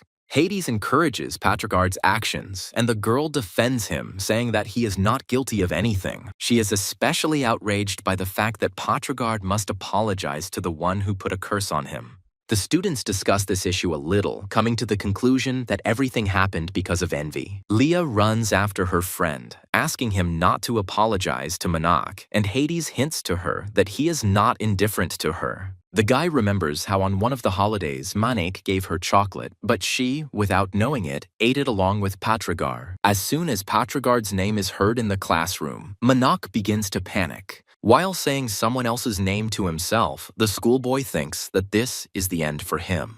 In his mind, Manak expresses confidence that now everyone at school will hate him. At this time, Patrigard addresses him. When the schoolboy hears the latter's voice very close, he looks up and notices him next to him. Patrigard apologizes to him for not recognizing him right away. He is amazed by this because on the day of those elections for class president, he himself cast his vote for him. Looking at Patrigard, Manak cannot believe what is happening because his revenge turns out to be unfounded. The realization that he was wrong overwhelms the student with strong emotions. Not wanting to show his weakness, the boy hides his face, but at this time, he apologizes to Patrigard. Manak's classmates, watching this scene, try to understand what is happening. At this time, Patrigard is still trying to calm the crying Manak, telling him that everything is fine, and it makes Leah remember something from their high school days. That day she asked Patrigard what he was doing, and the boy said that he was trying to remember all his classmates.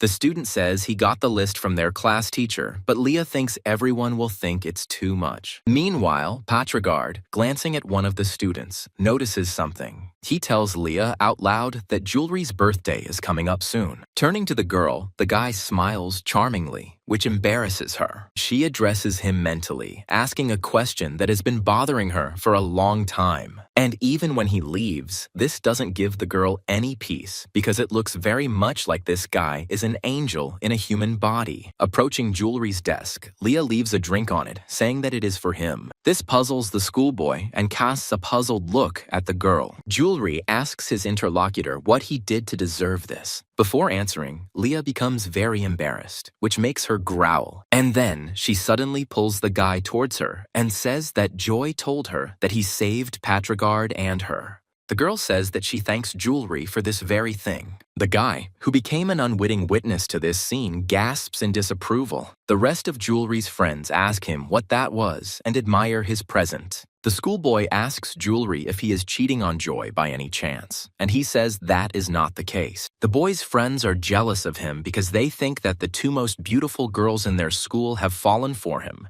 They ask Jewelry which one of them he will choose, which makes the schoolboy indignant. Dory asks the boys to wait, reminding them that Joy didn't even come to say hello today. Someone suggests to him in response that he and Jewelry might have had a fight and laughs. The schoolboy himself recalls that Joy usually came to say hello, but this time, this did not happen. Looking at the blank screen of her phone, Jewelry tries to figure out why it's so quiet today. The schoolboy wonders for a long time whether the girl is really not at school today. When Jewelry passes by her class, pretending to be just like that, he is distracted from his thoughts. The guy flinches in surprise at the moment when a familiar voice calls out to him, and after Jewelry turns to his interlocutor, he offers him something. Already on the street, his interlocutor silently hands the schoolboy a drink. Accepting it, Jewelry, although feeling awkward, asks the guy a polite question. He asks Patrick Patrigard how he feels after all these events. Along with this question, memories of traumatic events emerge in the student's memory. He remembers them all very well because at the moment when the spirit of excitement was committing atrocities, he was next to him. Therefore, Patrigard honestly admits to Jewelry that he is not really doing well and he signed up for a psychologist. Only the schoolboy asks not to tell the others about this, and his interlocutor reluctantly agrees. Jewelry asks Patrigard why he called him here because he is not going to answer his questions. However, his interlocutor says that this is not the case and he wants to tell him something. When Jewelry is surprised by this, Patrigard says thank you and suddenly cannot hold back. This literally leaves the schoolboy dumbfounded, as it comes as a complete surprise. Meanwhile, Patrigard squeezes out another word that strengthens his gratitude. Jewelry clarifies with the student that he, it turns out, saw everything. Patrigard confirms this and answers positively to the question of whether he saw the dice game. When Jewelry denies his interlocutor's words about it being cool, something suddenly dawns on him. The guy checks with Patrigard, assuming that he was somewhere nearby all this time in the form of a spirit, and he asks why he didn't return to his body when Jewelry drove out the spirit of gambling. Patrigard says that at that moment something like a sealing was performed on him. The schoolboy adds to his words that it was someone wearing a ritual mask. Patrigard says that this man has been holding him hostage all this time. Later, as Jewelry walks down the school corridor, she can't get those words out of her head. The guy is surprised that Patrigard was held hostage not by this old woman, but by someone else. Jewelry suggests that the student might have confused her face with a mask, but immediately dismisses this thought. The boy's eyes widen in surprise when, to his surprise, he notices someone in front of him. For a few long moments, the girl is also at a loss, and an awkward silence hangs between them. But it is Joy who is the first to break the silence. A schoolgirl greets a boy, but this greeting is completely different from before. And then, she completely surprises him by moving from her place and continuing on her way. And everything would be fine if the girl had done the same thing before, but this had never happened before. It is for this reason that Jewelry remains standing there silently, stunned by Joy's strange behavior. This is so puzzling that the guy himself addresses the girl, but the voices of schoolgirls are already calling out to her. Watching Joy's friends interact with her, Jewelry decides not to interfere. But despite this, the schoolboy can't figure out what's wrong with this girl today. When Jewelry returns home after school, he hears a voice distorted by the speaker right from the doorway. He himself says nothing, but Sure, turning to him, notes that his descendant has returned. The dog addresses the screen, respectfully apologizing to whoever is on it and saying that his grandson has just returned. Jewelry is so taken aback by this that he asks Sure who he is talking to.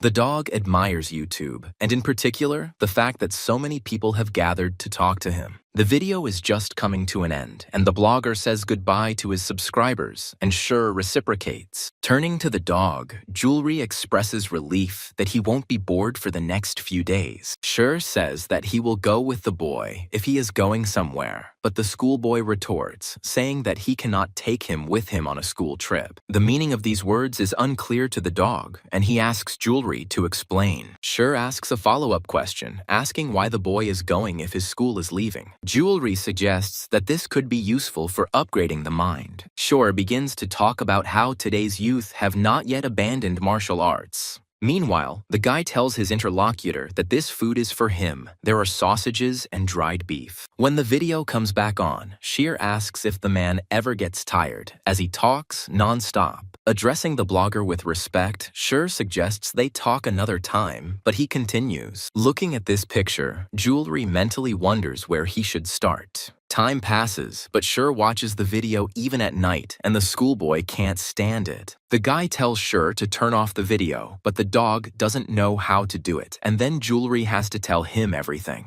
The next day, when the boy starts to get dressed, Sure asks him where he is going so early. He says the guy needs more sleep and suggests he's not getting enough sleep.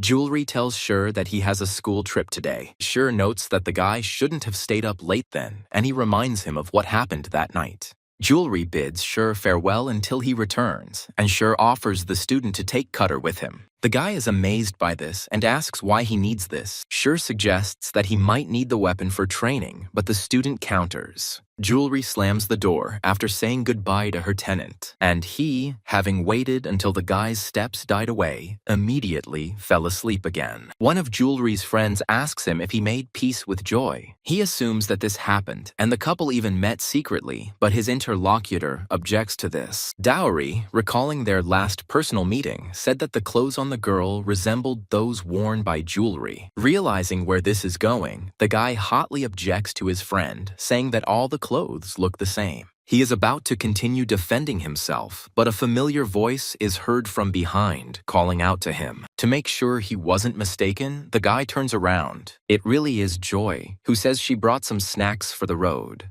While Jewelry is surprised by this and his friends tease the guy, the girl expresses hope that he will like the snacks. Jewelry takes it upon himself to check the contents of the package and is warned that there may be a note inside. Someone says they can't believe the cookies aren't homemade and is advised to stop watching teen shows. Dory says that he is about to die from the cloying nature of his friends, saying that they themselves are like these cookies. And they continue talking about this topic when suddenly a familiar male voice calls out to Jewelry. Its owner actually turns out to be Patrigard, and he asks Jewelry for permission to sit with him on the bus. The guy says he doesn't mind, but his friend is amazed at what's been happening to him lately. Dory talks about the love polygon, adding Patrigard to Leah and Joy, and asks who will be next. One of his friends asks what it means, who will be next, and meanwhile the school children are asked to take their seats. At first, they sit in silence, but then Patrigard awkwardly speaks up. He apologizes to Jewelry, saying he didn't mean to share him with his friends, but his companion says it's okay. Jewelry asks Patrigard what he wanted to say, but he says that's not why he sat down with him.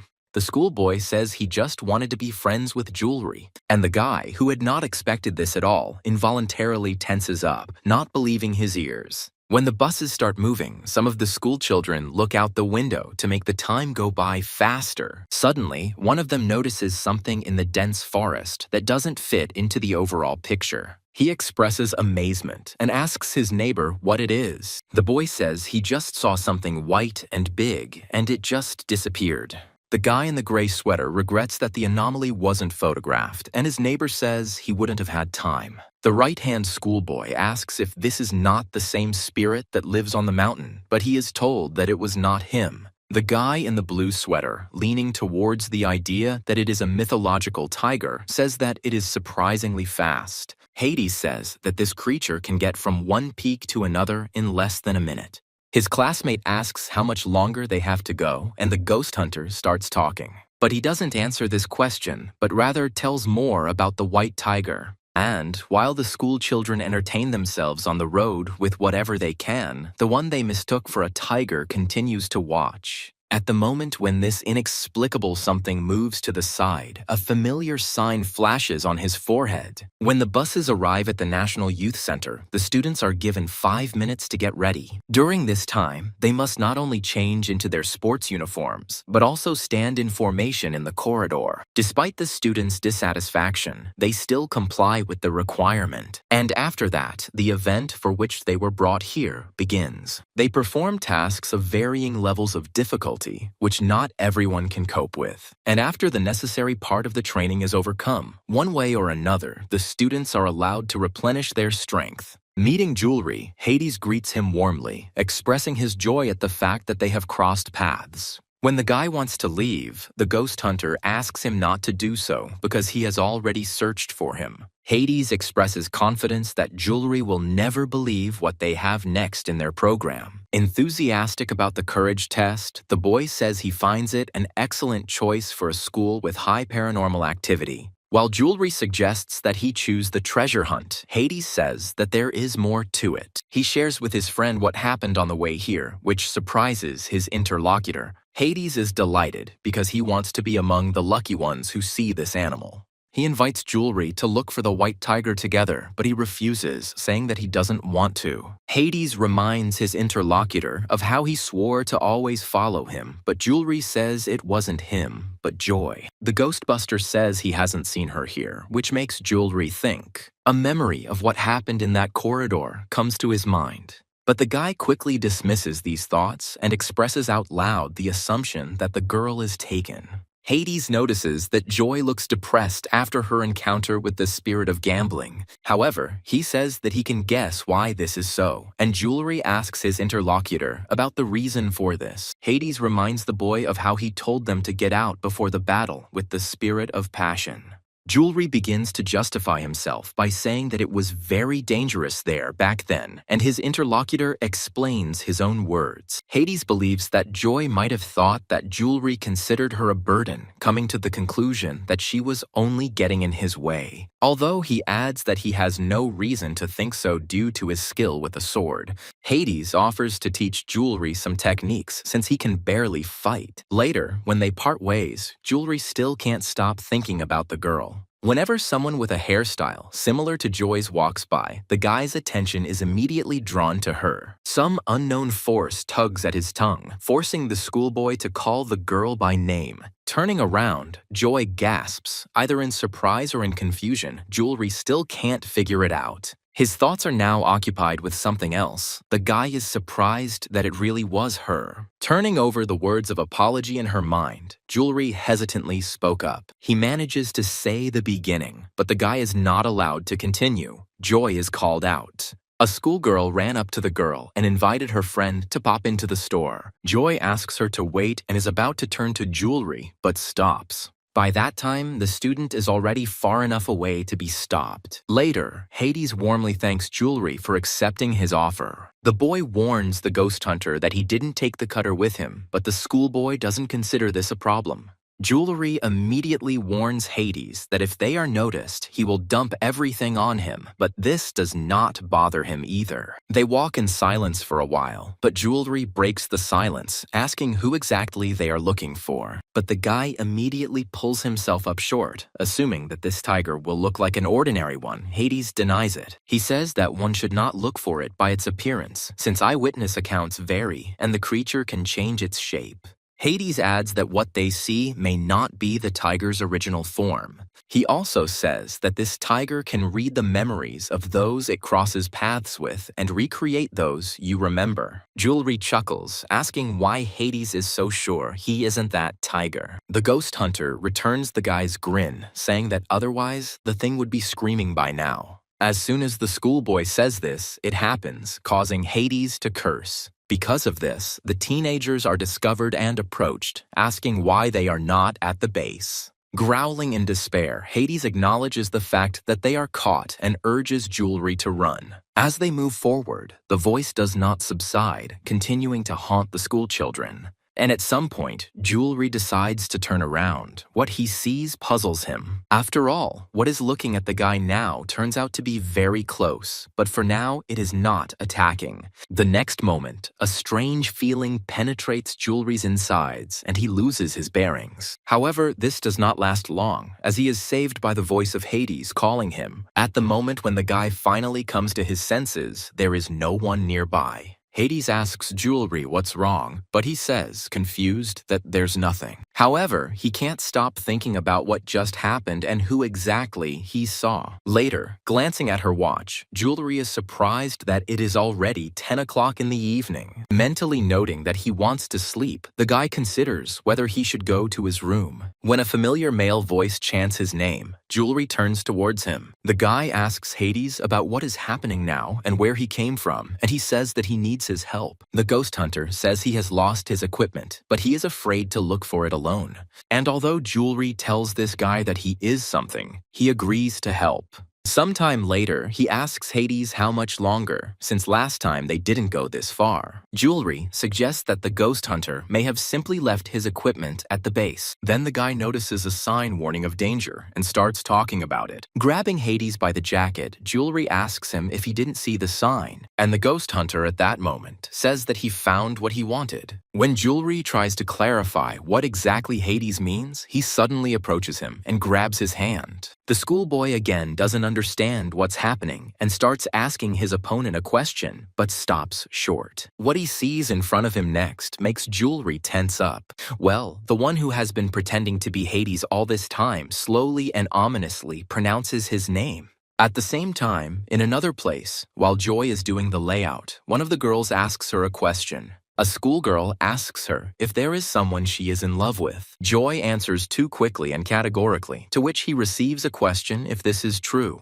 Another girl, trying to remember Jewelry's name, expresses confidence that there is something between them. Her friend intervenes, while Joy tries to wriggle out of it, but the schoolgirl stands her ground. The girl gets the idea to tell his fortune using tarot cards, since the shaman's daughter is never wrong with them. The schoolgirl, becoming animated and looking over the cards, begins to talk about the guy Joy is in love with. The girl draws one of the cards, wondering what he is like. At first, Joy just doesn't want it to happen, but then things get even more complicated. Now, the girls who started all this are getting scared, and at first they just open and close their mouths. And then the schoolgirl, having drawn the already familiar death card, says in confusion that this guy is dead. And the second girl at this moment suggests that Joy really isn't in love with anyone. Meanwhile, Jewelry hears the creature standing before him addressing him, and it confirms the words that it really can change its shape. Sharply turning Jewelry towards the abyss, the creature pushes the schoolboy into it and continues talking. It also confirms that it can read the memories of those it meets, and it perfectly recreates the person you remember, from appearance to behavior. Falling into the abyss, Jewelry has no choice but to scream. And the creature suddenly groans in confusion, repeating the words that were spoken to it. After all, that man in the mask asked for this child to be delivered to him alive.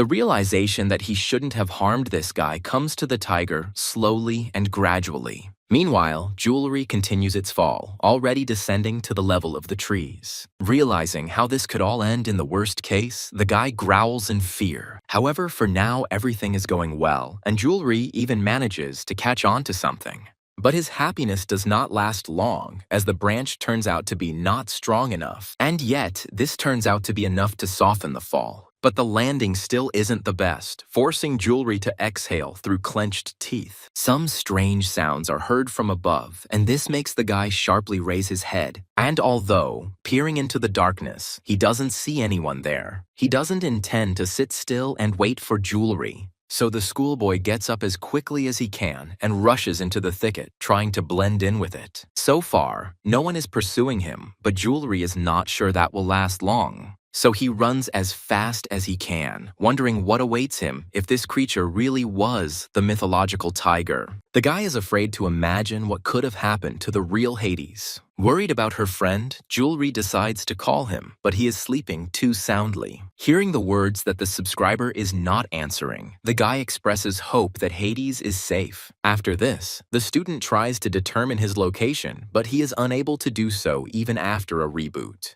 But Jewelry knows for sure that he needs to return to base as soon as possible. A sound similar to stomping is heard somewhere nearby, and this makes the guy tense up. The next moment, Jewelry hears a familiar female voice, and this puzzles him. And while he is surprised that Joy is here, she asks the schoolboy if he is okay. Jewelry starts to talk about how she found him, but stops short as a thought occurs to him. Meanwhile, the girl tells how she read the tarot cards, and the cards told her that he was in danger. Although these words sound plausible, the guy is worried about something else. How could she find him? Joy says she always knows how to do it, and Jewelry asks her not to say that she put a tracker on him. Along with the words that they need to go, the girl takes the guy by the hand, which makes him confused. Jewelry asks Joy what she is doing, referring to why she took his hand. The schoolgirl doesn't see anything wrong with this and asks if he's embarrassed, but the boy denies it. He starts to say what he means, but then his phone rings. Glancing at the number, Jewelry finds out that it is Joy calling him. And while it's getting through to the guy, the girl standing next to him speaks up again. She invites Jewelry to hold hands, which only pushes the student towards the right idea. Taking a look at her, the guy is convinced that such a face is not typical for this girl. Jewelry decides to accept the challenge, and as soon as he does, a worried schoolgirl's voice comes over the speaker. Joy, without waiting for an answer, asks the guy if he is currently in danger. Jewelry doesn't know how best to respond to this because the tiger can probably hear everything. And yet the schoolboy decides to answer negatively, which surprises the girl.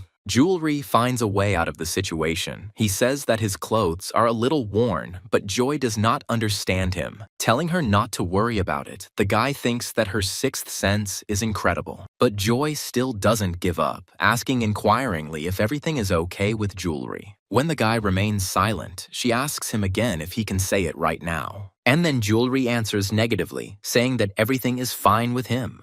By completing the call, the student is finally convinced that the person in front of him is not the real Joy. The guy decides to play along with her and then at the first opportunity to dump her somewhere. Moving from his place, Jewelry invites the creature next to him to go, calling him by the name Joy, and he offers to hold her hands when they return to the base. But suddenly, the guy's confidence evaporates as he realizes that he cannot continue to go further. What is wrong becomes clear to the student the very next moment. When Jewelry gives the girl a puzzled look, she says she finds it funny. She asks the schoolboy if he really just talked on the phone with the real Joy. Realizing that he has been found out, Jewelry thinks that he needs to run. But he doesn't have time to do this, because the very next moment he suddenly flies into the air. Tiger starts talking about Joy, believing that this girl always appears at the wrong time. The creature wonders why the schoolgirl called Jewelry now. At this moment, the guy, feeling a surge of courage, says that he figured it all out himself. Tiger asks him not to lie, saying that the girl from his memories looks exactly like this. And Jewelry interrupts her, advising that if a creature copies someone, it should do it correctly. The schoolboy explains his words by saying that the tiger is now wearing his clothes. His interlocutor does not respond to this, but his hair slowly rises upward. However, after this, they suddenly rush towards their victim, biting into its neck. And the tiger, in an otherworldly voice, tells Jewelry that it's time for him to sleep. At this moment, the guy, driven by the instinct of self-preservation, tries to take a breath. And before his eyes flashes a treacherous memory of how Schur offered him to take Cutter with him. And his own naive and stupid words about how he doesn't need it make Jewelry feel regret.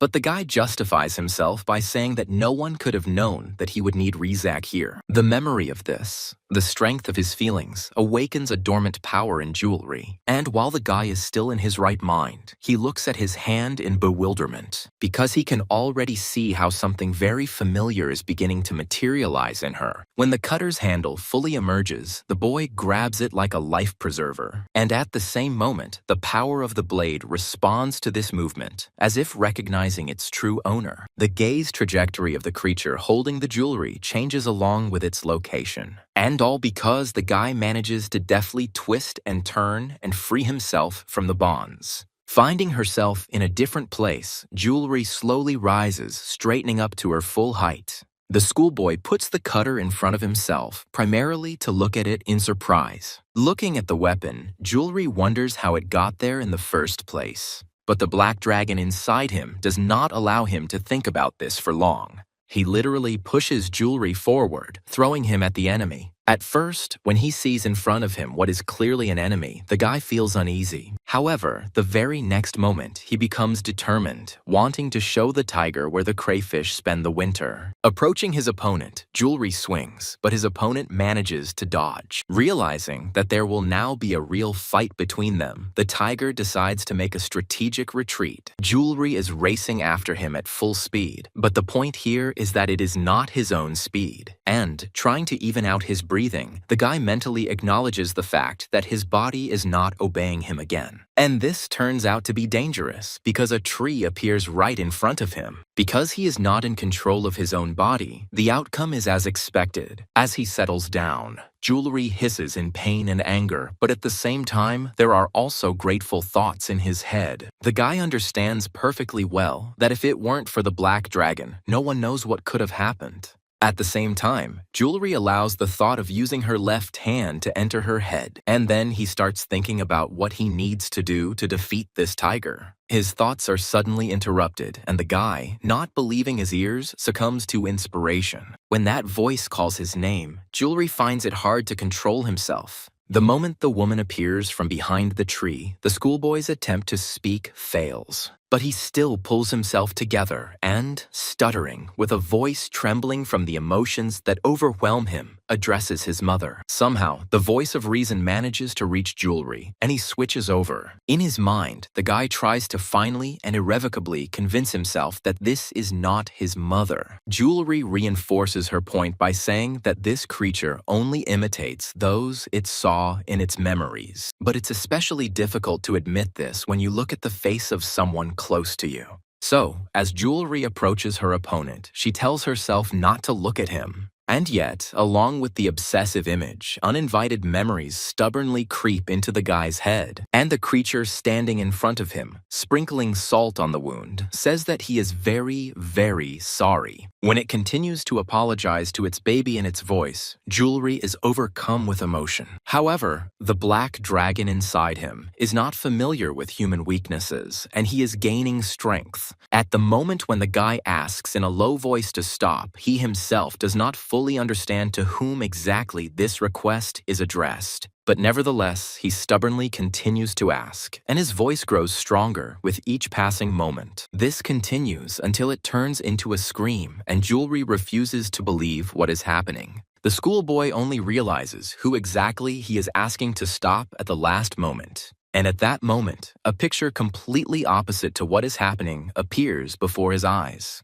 When the creature's blood hits his face, other events come to mind in Jewelry's mind. As he watched his mother fall before him, the first evil voice appeared in the boy's head. He screams, blaming Jewelry for causing this to happen. Becoming increasingly sinister and furious, he reproaches the boy for killing his parents. This woman tells Jewelry that he is no better than an evil spirit. And, looking at the results of his actions right now, the student understands that this cannot be argued with now. Jewelry's heart begins to race, his breathing becoming ragged and heavy. The cutter falls out of the boy's hands as a sense of responsibility overwhelms him. Torn apart by strong emotions, Jewelry begins to scream hysterically, expressing all his pain. And the lifeless body of his werewolf mother, as luck would have it, is still there, only making the situation worse. But the schoolboy, busy with his grief, does not see how the white tiger's eyes open wide. It turns out he is still alive. The creature's hair immediately stretches out, instantly rushing towards its unwary victim.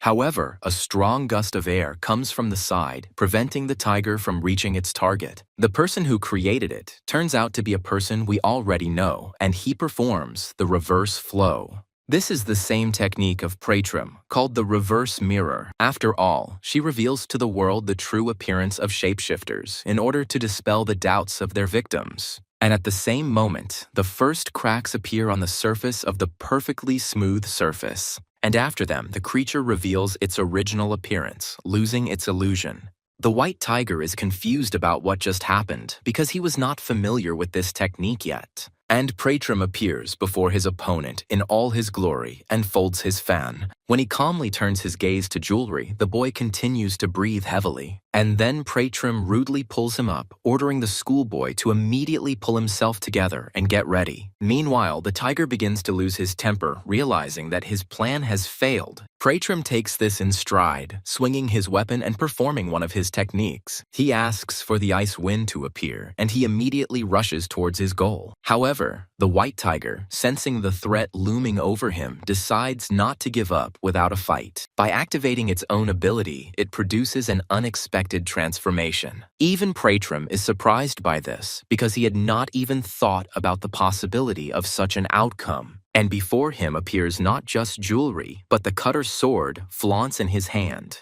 The creature, without a second to hesitate, leaps at its opponent, forcing him to retreat. But Pratrim doesn't go far, and the false Jewelry catches up with him. Due to the powerful confrontation of forces, the hand of the deity begins to tremble.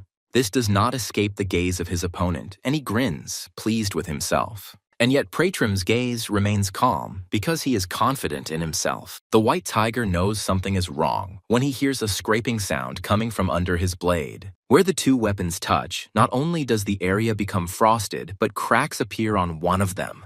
The outcome becomes obvious. The false cutter shatters into pieces, causing the werewolf to be stunned. Once the creature has moved far enough away from its opponent, it begins to speak. From his words, it becomes clear that the white tiger is comparing two weapons. And, completing its transformation, the creature concludes that Prathrim's fan is more powerful than the sword. Remembering the name of the technique that the deity performed, the white tiger repeats it. Now, it's time to be surprised by Pratrim, because even though this is his technique, it looks different. And the tiger begins to go berserk, crushing everything in its path, thus testing its new strength. Then Pratrim, realizing that things are bad, approaches Jewelry in order to be able to protect him. Looking at his copy and the traces of destruction it left behind, the deity wonders. It simply cannot believe that this monster managed to copy his divine power. And the white tiger, as if in confirmation of this, remains silent because his jubilant grin speaks for him.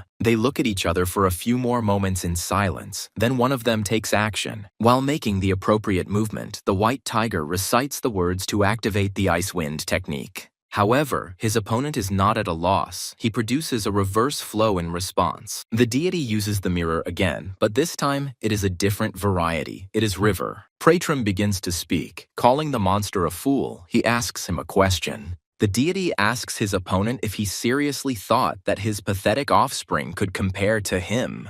By opening his fan, Prathrim activates a stream of power taken from a forest branch called the tiger. Raising his hand upward, the deity suddenly lowers it, striking the ground with the weapon. The moment Prathrim looks up at his opponent, he calls out to the mighty mountain. As soon as the last word leaves his lips, peaks begin to rise from the earth. They rise up right in front of the creature, shielding it from Prathrim and Jewelry with their wall. However, the white tiger is not going to give up so easily. He already has a plan. Noticing his opponent's movements, Pratrim is at a loss for a few moments. And when he comes to, someone else calms the white tiger, preventing him from carrying out his plan. But the unknown man doesn't limit himself to the white tiger when he notices Pratrim in front of him. Quickly drawing his sword from its sheath, the man in black throws it at the deity. Pratrim manages to fight it off without much effort, but busy with this, he doesn't notice something. While the deity parries the blow, the masked man rushes to his next target. Pratrim notices him at the very last moment, but doesn't have time to do anything. Finding himself right in front of Jewelry, the unknown person already raises his hand to strike. Wanting to do at least something to somehow delay the inevitable, Pratrim activates the reverse flow. His plan proves successful, and the deity seizes on this opportunity. It appears next to Jewelry, waving its fan to move while moving. And at that moment, when the unknown person already finds himself at his final point, there is no one left to strike him. The masked man deliberately positions his scabbard so that his sword fits neatly into it. And then he turns to the white tiger, who turns out to be his ally. Asking him what he is waiting for, the stranger tells the creature to go in pursuit. As soon as he heard these words, the white tiger came to his senses and expressed his agreement. He immediately jumps up from his seat, hurrying to carry out the order of his superior. The man in the mask remains standing in the same place for some time, silent and motionless. Meanwhile, Pratrim and Jewelry have already completed their move, and the guy expresses delight. The deity tells the student to go further on his own. If he has come to his senses, he is perplexed. He starts asking Pratrim how he is, but he makes the guy stop with his painful cough. Jewelry expresses concern for his interlocutor, who advises the schoolboy to run as far away as possible. Pratrim ignores questions about his health and asks the guy to just make it before 11. Jewelry is surprised by this wording, so he asks about it again to clarify. The guy asks what will happen then, but his interlocutor says that something is starting.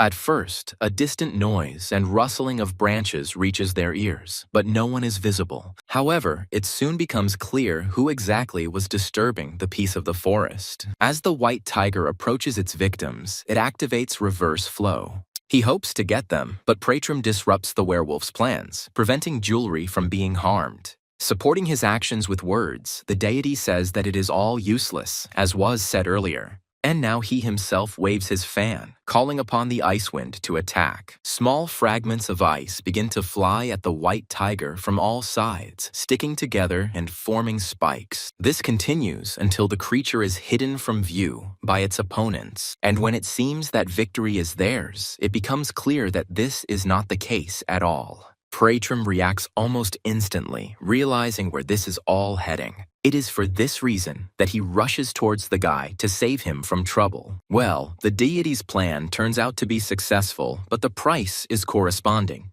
But it all starts to dawn on Jewelry only when he sees the drops flying into the air. The schoolboy curses rudely and loudly addresses Pratrim, calling him a kid. However, the deity speaks only one word. It tells Jewelry to run. For a few moments, the guy tries to figure out what to do. When the only correct answer appears in his head, the student begins to call out to his left hand. But since he does it out loud, Pratrim rudely forbids Jewelry to rely on the black dragon. Turning halfway towards the schoolboy, the deity tells him to simply run, and while they are chatting, the man in the mask is already quite close. When he stands right in front of him, Jewelry's insides freeze, and the next moment, the schoolboy begins to feel his mind slipping away from him. The watch on the teenager's wrist starts to malfunction, but he doesn't pay any attention to it. And suddenly, not far from the scene of action, someone lands almost weightlessly in a clearing. The masked man looks away from his target and turns his gaze to the intruder. A familiar fan appears in his hand, and the deity begins to speak in a voice that sounds somewhat familiar. Waving his fan, a noticeably changed Pratrim produces a stream of icy wind. And although the masked man tries to evade him, his attempt proves unsuccessful. Therefore, the particles of the ice wind, which turn out to be much more powerful than the previous ones, catch him. Something similar happens to the white tiger. The creature begins to scream from the realization of what is happening and the pain. And the noticeably grown-up Pratrim says that now his time has come. Looking at the back of the man standing in front of him, Jewelry wonders. The guy mentally tries to understand what just happened. Looking at the changed Pratrim, he cannot understand that it is he, and while he is trying to figure out who it is, something lands not far from him. Noticing a white tiger's eye next to her making strange sounds, Jewelry screams in fear, and he, having tossed and turned a little more and growled, suddenly began to evaporate. Pratrim, addressing his interlocutor, says that he is not his equal. He continues, asking how then does he even dare raise his blades against him. For a moment, the masked man hesitates, as if considering what he should do. After this, also without uttering a single sound, he rushes towards his opponent. Not a single emotion flashes across his face, even when they are dangerously close. Pratrim allows his opponent to appear behind him while still remaining motionless. However, as soon as he tries to strike, the deity reflects it at the most opportune moment. But the masked man makes a maneuver that allows him to take the lead. And it's not just a momentary advantage. He manages to cut through Pratrim. However, to his regret, this turns out to be just an illusion of the deity. And in the very next moment, it itself puts its opponent on his shoulder blades. This is not enough for Pratrim. He takes another action and gives voice. Addressing his opponent, the deity expresses doubt that he came here of his own free will. So, pausing long enough to allow the enemy to change his mind, Pratrim speaks. He asks the masked man who sent him, but he turns out to be incredibly responsible. His thirst for life is strong. When smoke appears around, it turns out to be quite acrid. Realizing this fully, Pratrim is forced to cover his face. This delay costs him the opportunity to end it all. But the deity does not want to let go so easily of the one who dared to encroach on him. However, when the haze begins to clear, an unexpected character appears before him. At the sight of it, the hand, which had previously been firmly resting on the formidable weapon, begins to tremble. The animal that appeared in front of Pratrim stood motionless, afraid to move. For a few long moments, the deity is even lost at the sight of him. Well, the dew looks into the eyes of the man standing opposite her meekly, as if waiting for his further decision regarding her. Pratrim lets the animal go watching it go. At this moment, Jewelry watches everything with wide eyes, trying to comprehend what is happening. Pratrim, pouring his power into the fan, activates the reverse flow. At that moment, when the now familiar haze surrounds Jewelry, he cries out in surprise. He begins to speak, addressing the deity and trying to ask him a question, but is interrupted. Pratrim finds himself too close and does what he has already done before. Jewelry's consciousness eludes him, never allowing the schoolboy to figure everything out. And Prathram, looking at him silently for a while, speaks up, addressing the black dragon. He remains deaf to his interlocutor, or only pretends that this is so. Then Pratrim turns to him again, unwaveringly, the tone of his voice still calm. When the one in front of him remains silent, the deity continues. It advises the black dragon to leave the boy's body before his patience runs out. Nothing happens for literally a second, after which the schoolboy's lips stretch into a creepy grin. Repeating his interlocutor's words, the black dragon says that he is no longer the same as he was before. However, he mercifully allows Pratrim to try. The black dragon says that the sealing of the Shire left an imprint on the deity, and it is clearly visible. The creature begins to talk about what will happen if Prathram tries to drive it out. It says that in that case, this little man will also die. The black dragon notes with pleasure that the body, once succumbed to death, is alive only thanks to him. He speaks of his master's need for his presence and asks if Prathram knows how often he calls upon him. And the black dragon notices that in this case, Prathram is powerless. The creature laughs evilly, suggesting that a deity cannot take human life. The black dragon mockingly calls Prathram the deity of the earthly branches by name. Well, he hits his interlocutor in the face, unable to tolerate such impudence. His mouth remains motionless and silent only for a moment. After this, Jewelry shudders as if waking up from a nightmare. The next moment, the guy screams in surprise and falls. Kaya, Jewelry starts to ask a question, but Pratrim interrupts him. He asks the schoolboy to follow him, promising to take him to his base. Jewelry has a lot of questions spinning around in his head, but he manages to choose one. At first, when asking this question, the student speaks hesitantly and pauses, but towards the end, his voice strengthens. Jewelry asks Pratrim to clarify if he is that guy. Instead, the deity asks the student to state his name, and he is taken aback by the surprise. And yet, Jewelry fulfills the request, but immediately begins to talk about something else. But Pratrim interrupts him again, addressing his interlocutor by the given name. The deity begins to speak, and his words concern what Jewelry should not do.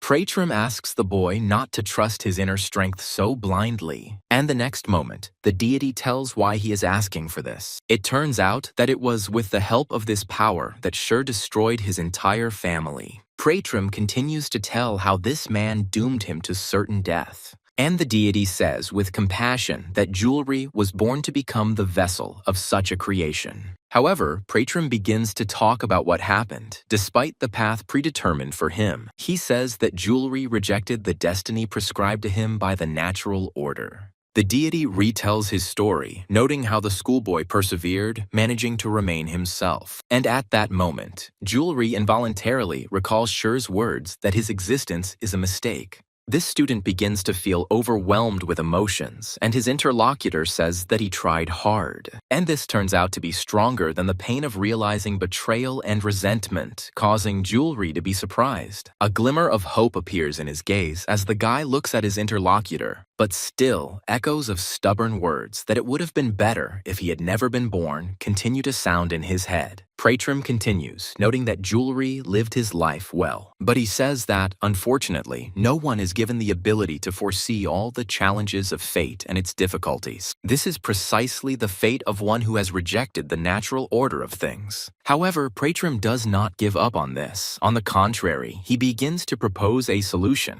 When Jewelry hears these words, tears of relief and gratitude come to his eyes. Because by calling the teenager dearest, the deity says that he will protect him on his untrodden path. Pratrim says that he will do this because Jewelry is worthy of this world. By calling the schoolboy a child, the deity asks him to raise his head. He says there is no longer any reason for him to bear this burden alone. Even when the Pratrim disappears, Jewelry continues to stand in the same place. He can't get what happened here out of his head. Looking at his hand, the schoolboy recalls the last words spoken by the deity. Raising the blade into the air, it said that now it would bring jewelry nothing but trouble. Therefore, Pratrim took it upon himself to take Rizak away for an indefinite period of time. Since jewelry didn't quite understand, he decided to ask his defender a question. After hesitating a bit, the guy asked Pratrim why he was helping him.